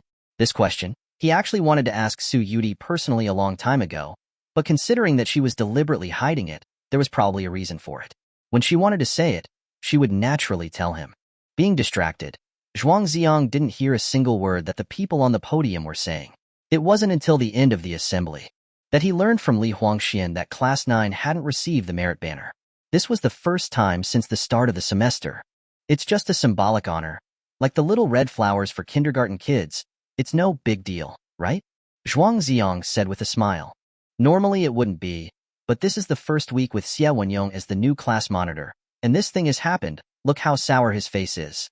Li Huangxian had always disliked Xie Wenyong, so he felt a little smug about his misfortune. Class 9, as the top class, had always been at the top of the grade in academics, discipline, and cleanliness. The merit banner had never moved from the corner of the classroom. When Zhuang Zi'ang was the monitor and the former head of the student council's disciplinary department, everyone was willing to give him face. Now that the monitor had changed to Xie Wenyong, he had been given the cold shoulder when he tried to communicate with the people in the student council. Nobody paid any attention to him. Many students in Class 9 had a sense of collective honor and took the merit banner quite seriously. As soon as the assembly ended, they began to complain about Xie Wenyong. Some people shouldn't take on a job if they don't have the ability to do it. When Zhuang Zi'ang was the monitor, when did we ever lose the merit banner? Why did Zhuang Zi'ang suddenly give up his position as class monitor for no reason? Xie Wenyong felt miserable hearing these words. Why was it that in everyone's eyes, he wasn't even good enough to polish Zhuang Zi'ang's shoes? The fourth class in the morning was class meeting. The monthly exams were tomorrow, and there were many things that needed to be prepared. As soon as the bell rang, Xie Wenyong strode up to the podium, using the blackboard eraser like a gavel, banging it on the teacher's desk. Quiet everyone as the class monitor. I'm going to make some arrangements for setting up the exam rooms. He really loved to bring up the title of class monitor. But the students below didn't pay much attention to him. Some were doing homework, some were chatting idly, some were sleeping. Xie Wenyong forced himself to say a few words, but realized that no one was listening. He slammed the desk with a resounding bang. Are you all even listening to me? Li Huangxian said sarcastically. You've been babbling for so long, without saying anything important. Who would want to listen? Xie Wenyong said indignantly. Zhuang Zi'ang used to talk a lot of nonsense too. Why did you want to listen to him? It's simple. I respected Zhuang Zi'ang when he was monitor. I don't respect you when you're monitor, Li Huangxian retorted. Why? How am I any worse than him? He can get first in the grade, can you? One sentence, an undeniable kill shot. Xie Wenyong's face turned pale, then white. He had coveted the position of class monitor for so long, but before he could even warm up the seat, he was already faced with a pile of trivial problems. When Zhuang Zi'ang was the monitor, no one felt anything. But at this moment, everyone realized that he had silently contributed so much to the class. Lin Mushi turned around. Zhuang Zi'ang, you were such a good class monitor. Why did you resign? Zhuang Zi'ang lifted his eyes slightly. I was tired. I didn't want to do it anymore. This answer was too superficial, making Lin Mushi very dissatisfied. She would never have thought that the truth was that Zhuang Zi'ang might have to take frequent leave in the days to come, and would have no energy to take on the responsibilities of a class monitor. More and more students began to look at Zhuang Zi'ang. Zhuang Zi'ang, you're the most suitable person for class monitor. We all respect you. Yeah, you've been the class monitor for 2 years. You should see it through till the end. Zhuang Zi'ang, we support you. Are you having some difficulty? Tell us, and we'll help you solve it. You've helped everyone so much in the past, you can't take all the problems on your own. In Class 9, Zhuang Zi'ang was like a pillar holding the class up. Every exam, he'd get first in the grade with his absolute ability, raising the class's average scores. He was so outstanding, yet never arrogant. When students asked him questions, he was never impatient and would patiently answer them. As the monitor, he had led all the students to participate in the sports meet, to rehearse for the school anniversary program, to create posters for the class, always achieving excellent results. When classmates faced difficulties in their lives, or were ill, they always received his care and help. His strength, his selflessness, had caused everyone to overlook that he was just an ordinary teenager who had his own sadness and pain. Li Huangxian and a few other students knew that his family situation was actually worse than the vast majority. In the past week, Zhuang Zi'ang's frequent absences and skipping classes had made the students realize that he must have encountered some problems. Under everyone's eager gazes, Zhuang Zi'ang slowly stood up. Looking at his classmates' familiar faces, tears welled up in his eyes. Thank you everyone for your concern. I'm fine. Nothing's wrong. Resigning as class monitor was a decision I made after careful consideration. I'm very sorry that I wasn't able to serve you until graduation. The new class monitor will continue to contribute to the class. Please give him your support and cooperation, and give him some time. As he spoke, his voice started to choke. I'm sorry, my dear classmates. I may not be able to graduate with you. Li Huangxian slammed his fist on the table. Zhuang Zi'ang, what's wrong with you? Why are you being so sentimental, like a woman? Zhuang Zi'ang put his hand on his shoulder. Don't ask, you'll know soon enough. The mood in the classroom became extremely somber. Although no one knew what had happened, they could clearly feel Zhuang Zi'ang's sadness. Xia Wenyong stood on the podium, his face filled with embarrassment. He had been constantly trying to compete with Zhuang Zi'ang, but unexpectedly, Zhuang Zi'ang was actually still speaking in his favor. Maybe because of that, he would never be as good as Zhuang Zi'ang. His character and mind were a world apart. What's going on? Your class is the loudest in the whole building. Zhang Ziyuan appeared at the classroom door and spoke one of the teacher's classic sayings. Teacher Zhang, we were having a class meeting, hoping that Zhuang Zi'ang would be class monitor again. Lin Mushi boldly stood up and said. As soon as she said that, there was a chorus of support. Yes, Teacher Zhang, we don't want Zhuang Zi'ang to resign. Out of all the classmates, he's the most prestigious. Did something happen at Zhuang Zi'ang's house? We can all help him. Hearing everyone talking at once, Zhang Ziyuan's nose stung. He waved his hand, gesturing for everyone to be quiet. Zhuang Zi'ang's resignation was a decision he made after careful consideration. We should respect him. Although he isn't the class monitor anymore, no one will forget the contributions he has made to the class over the past 2 years.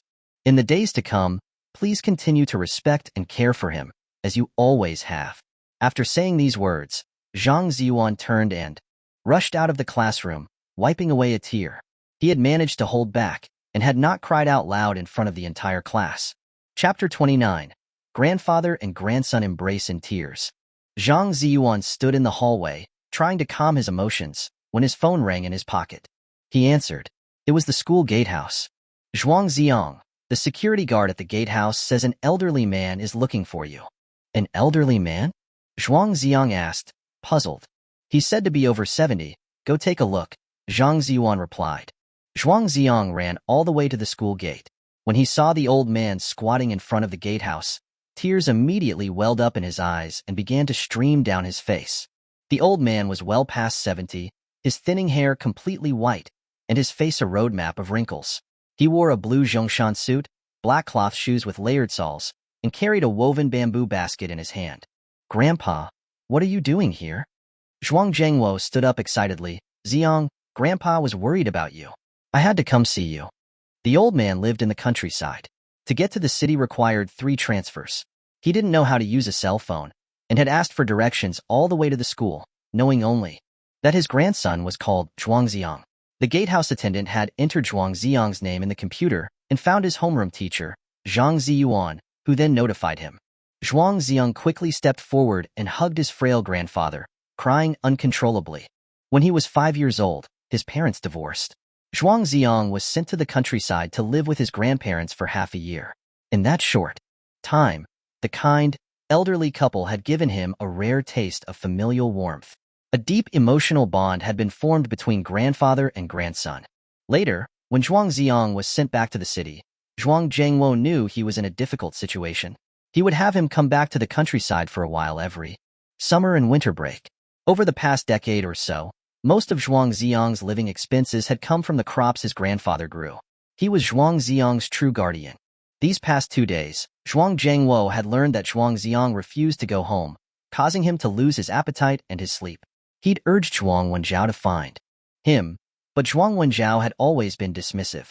Left with no other choice, he'd come to the city himself, wanting to see with his own eyes that Zhuang Zi'ang was safe. "Grandpa, I'm sorry. It's my fault for being so thoughtless and making you worry," Zhuang Zi'ang choked out. "Good boy. I know that you must be suffering at home. Don't be afraid, Grandpa will stand up for you," Zhuang Zhengwo said lovingly, patting Zhuang Zi'ang on the back. He knew his grandson well. He was a kind and well-meaning boy. For him to act so rebelliously, he must have been pushed to the brink of despair and completely disillusioned with his father. But what the old man didn't know was that there was an even greater tragedy. Zhuang Zi'ang couldn't bring himself to tell him the truth. At this moment, Zhang Ziyuan caught up to them. Seeing the grandfather and grandson embracing, tears welled up in his eyes again as he thought of Zhuang Zi'ang's illness. Zhuang Zi'ang wiped away his tears and said to Zhuang Zhengwo, "Grandpa, this is my homeroom teacher, Mr. Zhang." Zhuang Zhengwo immediately bowed deeply to Zhang Ziyuan. "Teacher, thank you for taking care of our Ziyang." Zhang Ziyuan quickly returned the bow. "Please, no need for that. Zhuang Zi'ang is one of the best students I've ever taught. I'm very proud of him." Zhuang Zhengwo took some eggs from his bamboo basket and tried to press them into Zhang Ziyuan's hands. "Teacher Zhang, we don't have much in the countryside, but these are homegrown eggs from our chickens. Please take them home and try them." "No, I can't. There are rules. We cannot accept gifts," Zhang Ziyuan quickly refused. "Our Ziyang is pitiful. His parents don't care for him much. Please, help look after him," Zhuang Zhengwo begged. "I will, old man, I will," Zhang Ziyuan said, his voice cracking as he turned away to wipe his eyes. He couldn't bear to imagine how devastated the old man would be if he learned the cruel truth. The gatehouse security guard, seeing the genuine and honest old man, was also deeply moved. Once Zhuang Zi'ang calmed down, he said to Zhang Ziyuan, "Mr. Zhang, I'll take my grandpa to lunch. If I'm late in the afternoon..." "It's okay, you go ahead," Zhang Ziyuan said kindly. Zhuang Zhengwo thanked Zhang Ziyuan and the guards one last time before leaving the school with Zhuang Zi'ang. When it was time for lunch, Zhuang Zi'ang suggested eating out, but the old man resolutely refused, not wanting to spend the money. Zhuang Zi'ang had no choice but to buy 2 bitter melons and, using the eggs from the old man's basket, made a bitter melon and egg stir-fry at Su Yudie's 2-bedroom apartment. Zhuang Zhengwo ate with relish, praising Zhuang Zi'ang's cooking. "Grandpa, I'm doing fine here. It's close to school, and I can sleep in a bit longer in the morning. Please don't try to convince me to go back," Zhuang Zi'ang said cautiously. Zhuang Zhengwo looked around the small but clean room and sighed. "Your mother hardly comes home these days either. Thinking of you all alone out here. It hurts my heart. It's not like I'm alone. I have lots of friends at school. Everyone likes me. But friends aren't family after all." Zhuang Zhengwo really wanted to convince Zhuang Zi'ang to go home, but he knew that Zhuang Zi'ang was in a very awkward position in that household. Zhuang Zi'ang was already 18 years old, an adult, with the right to choose his own path. "Your father says you hit Yuhang yesterday, is that true?" Zhuang Zi'ang nodded. "He was the one who insulted my friends first." Zhuang Zhengwo's expression turned serious. "After lunch, I'll take you home. We'll sort it out. As long as you didn't do anything wrong, Grandpa will back you up." Zhuang Zi'ang hesitated for a moment, but then agreed. He didn't want his 70-year-old grandfather to worry about such a small matter. As for what would happen 3 months later, he could only take it one day at a time. The arrival of the grandfather and grandson at the house caused Zhuang Wenjiao to be extremely surprised. "Dad, why are you here? You should have told me. I would have picked you up." Zhuang Zhengwo angrily said, "You've already kicked Zi'ang out of the house. Am I not even allowed to come and see him?" "We didn't kick him out.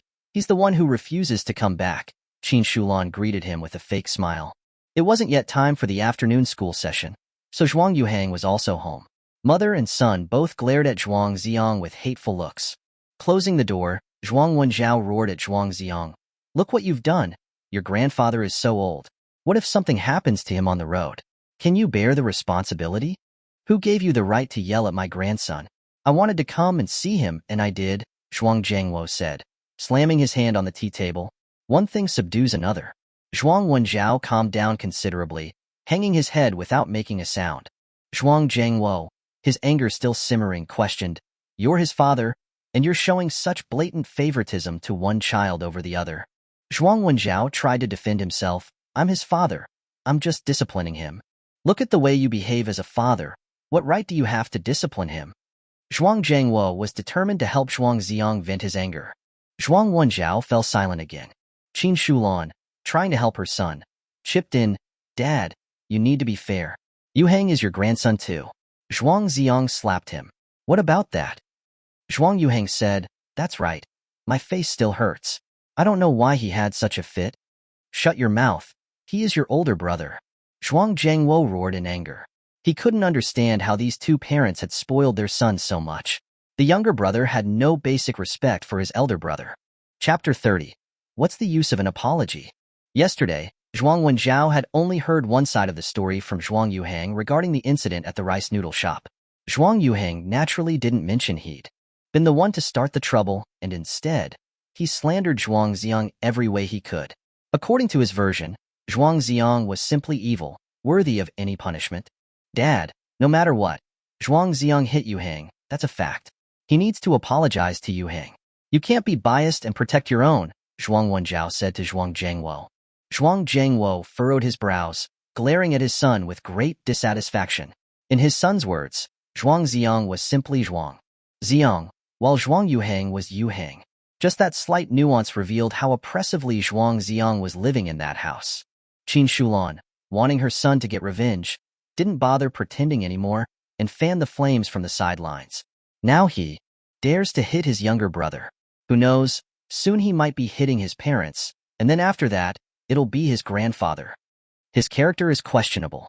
All that education, in the end, will just be a danger to society. Before he makes a bigger mistake, we have to discipline him severely. Ignoring her spiteful remarks, Zhuang Zhangwo turned to Zhuang Zi'ang. Zi'ang, tell your grandpa, why did you hit Yuhang? Zhuang Zi'ang glanced at Zhuang Yuhang. Because he deserved it. What nonsense are you spouting? Zhuang Yuhang yelled loudly. Now that he had his parents' support, he was utterly unrestrained. Zhuang Zhangwo, his grandfather, only saw him a few times a year, and was nothing more than a senile old fool in his eyes. Dad, look at Zhuang Zi'ang's attitude. Does he show any remorse? Qin Shulan huffed. You little beast, you're so arrogant after doing something wrong.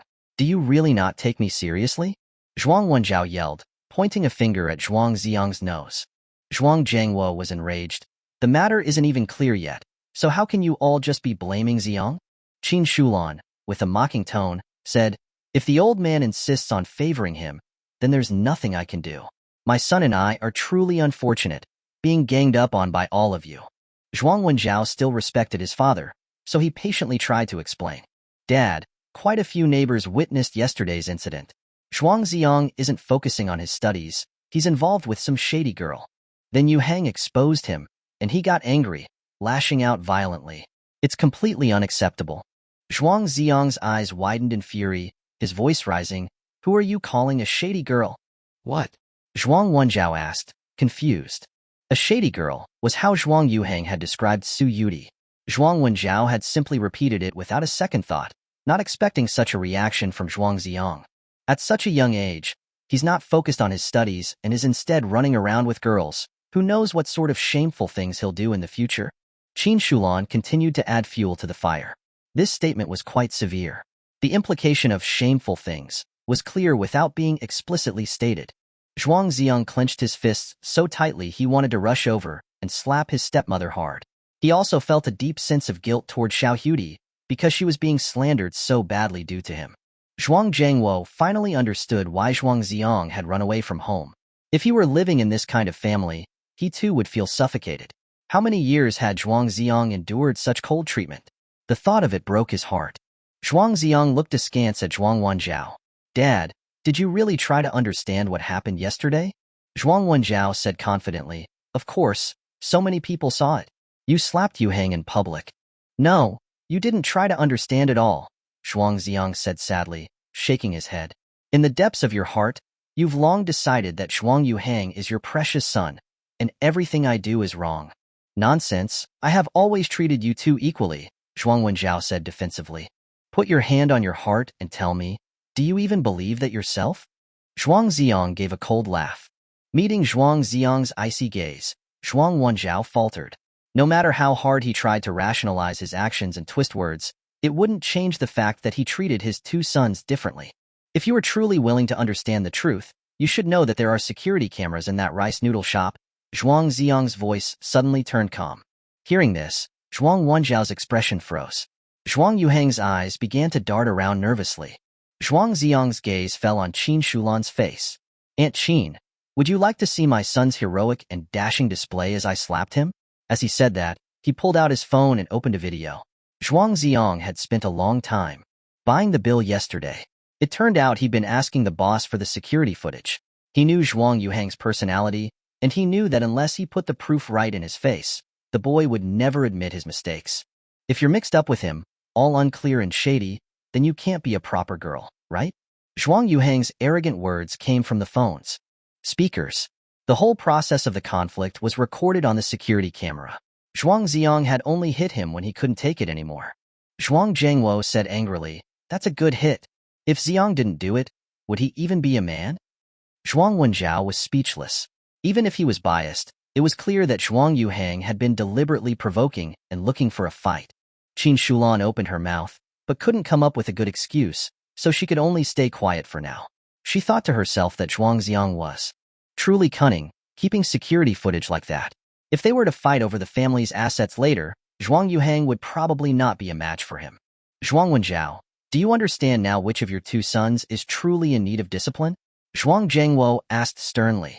Dad, I've been busy at work, and I didn't fully understand the matter. Yuhang is still a child. He didn't do it on purpose. Zhuang Wenjiao tried to defend him weakly. He wants to permanently drive his elder brother out of the house. Is that not intentional? Zhuang Zhengwo was furious. Zhuang Wenjiao saw how things were going and couldn't justify further favoring Zhuang Yuhang. So he beckoned to him. Yuhang, come and apologize to Zhuang Zi'ang. We'll just let the matter go. He hit me first. Why should I apologize? Zhuang Yuhang stubbornly refused to admit his wrongdoing. No need. I don't need anyone's apology, Zhuang Zi'ang said flatly, shaking his head. What's the use of an apology? It couldn't be eaten, and it couldn't be worn. When words couldn't defend his dignity, fists were the last resort. In front of Zhuang Zhengwo, Zhuang Zi'ang didn't want to pursue it anymore, to avoid hurting the old man. Grandpa, I don't want to stay here anymore. Let's go. Zhuang Zhengwo nodded resolutely. Okay, let's go. This is not a home worth coming back to. He glanced at Zhuang Wenjiao one last time. Zhuang Zi'ang helped Zhuang Zhengwo and walked out without looking back. Dad, should I take you back to the village? Zhuang Wenjiao asked guiltily. No need. If you have too much time, you should spend it disciplining your son, Zhuang Zhengwo said stubbornly as he walked away. The grandfather and grandson walked away, leaving the family of three staring at each other. The atmosphere was extremely heavy. Dad, I just can't stand Zhuang Zi'ang. Zhuang Yuhang was still indignant. Zhuang Wenjiao slapped him hard. Shut up. He's your older brother.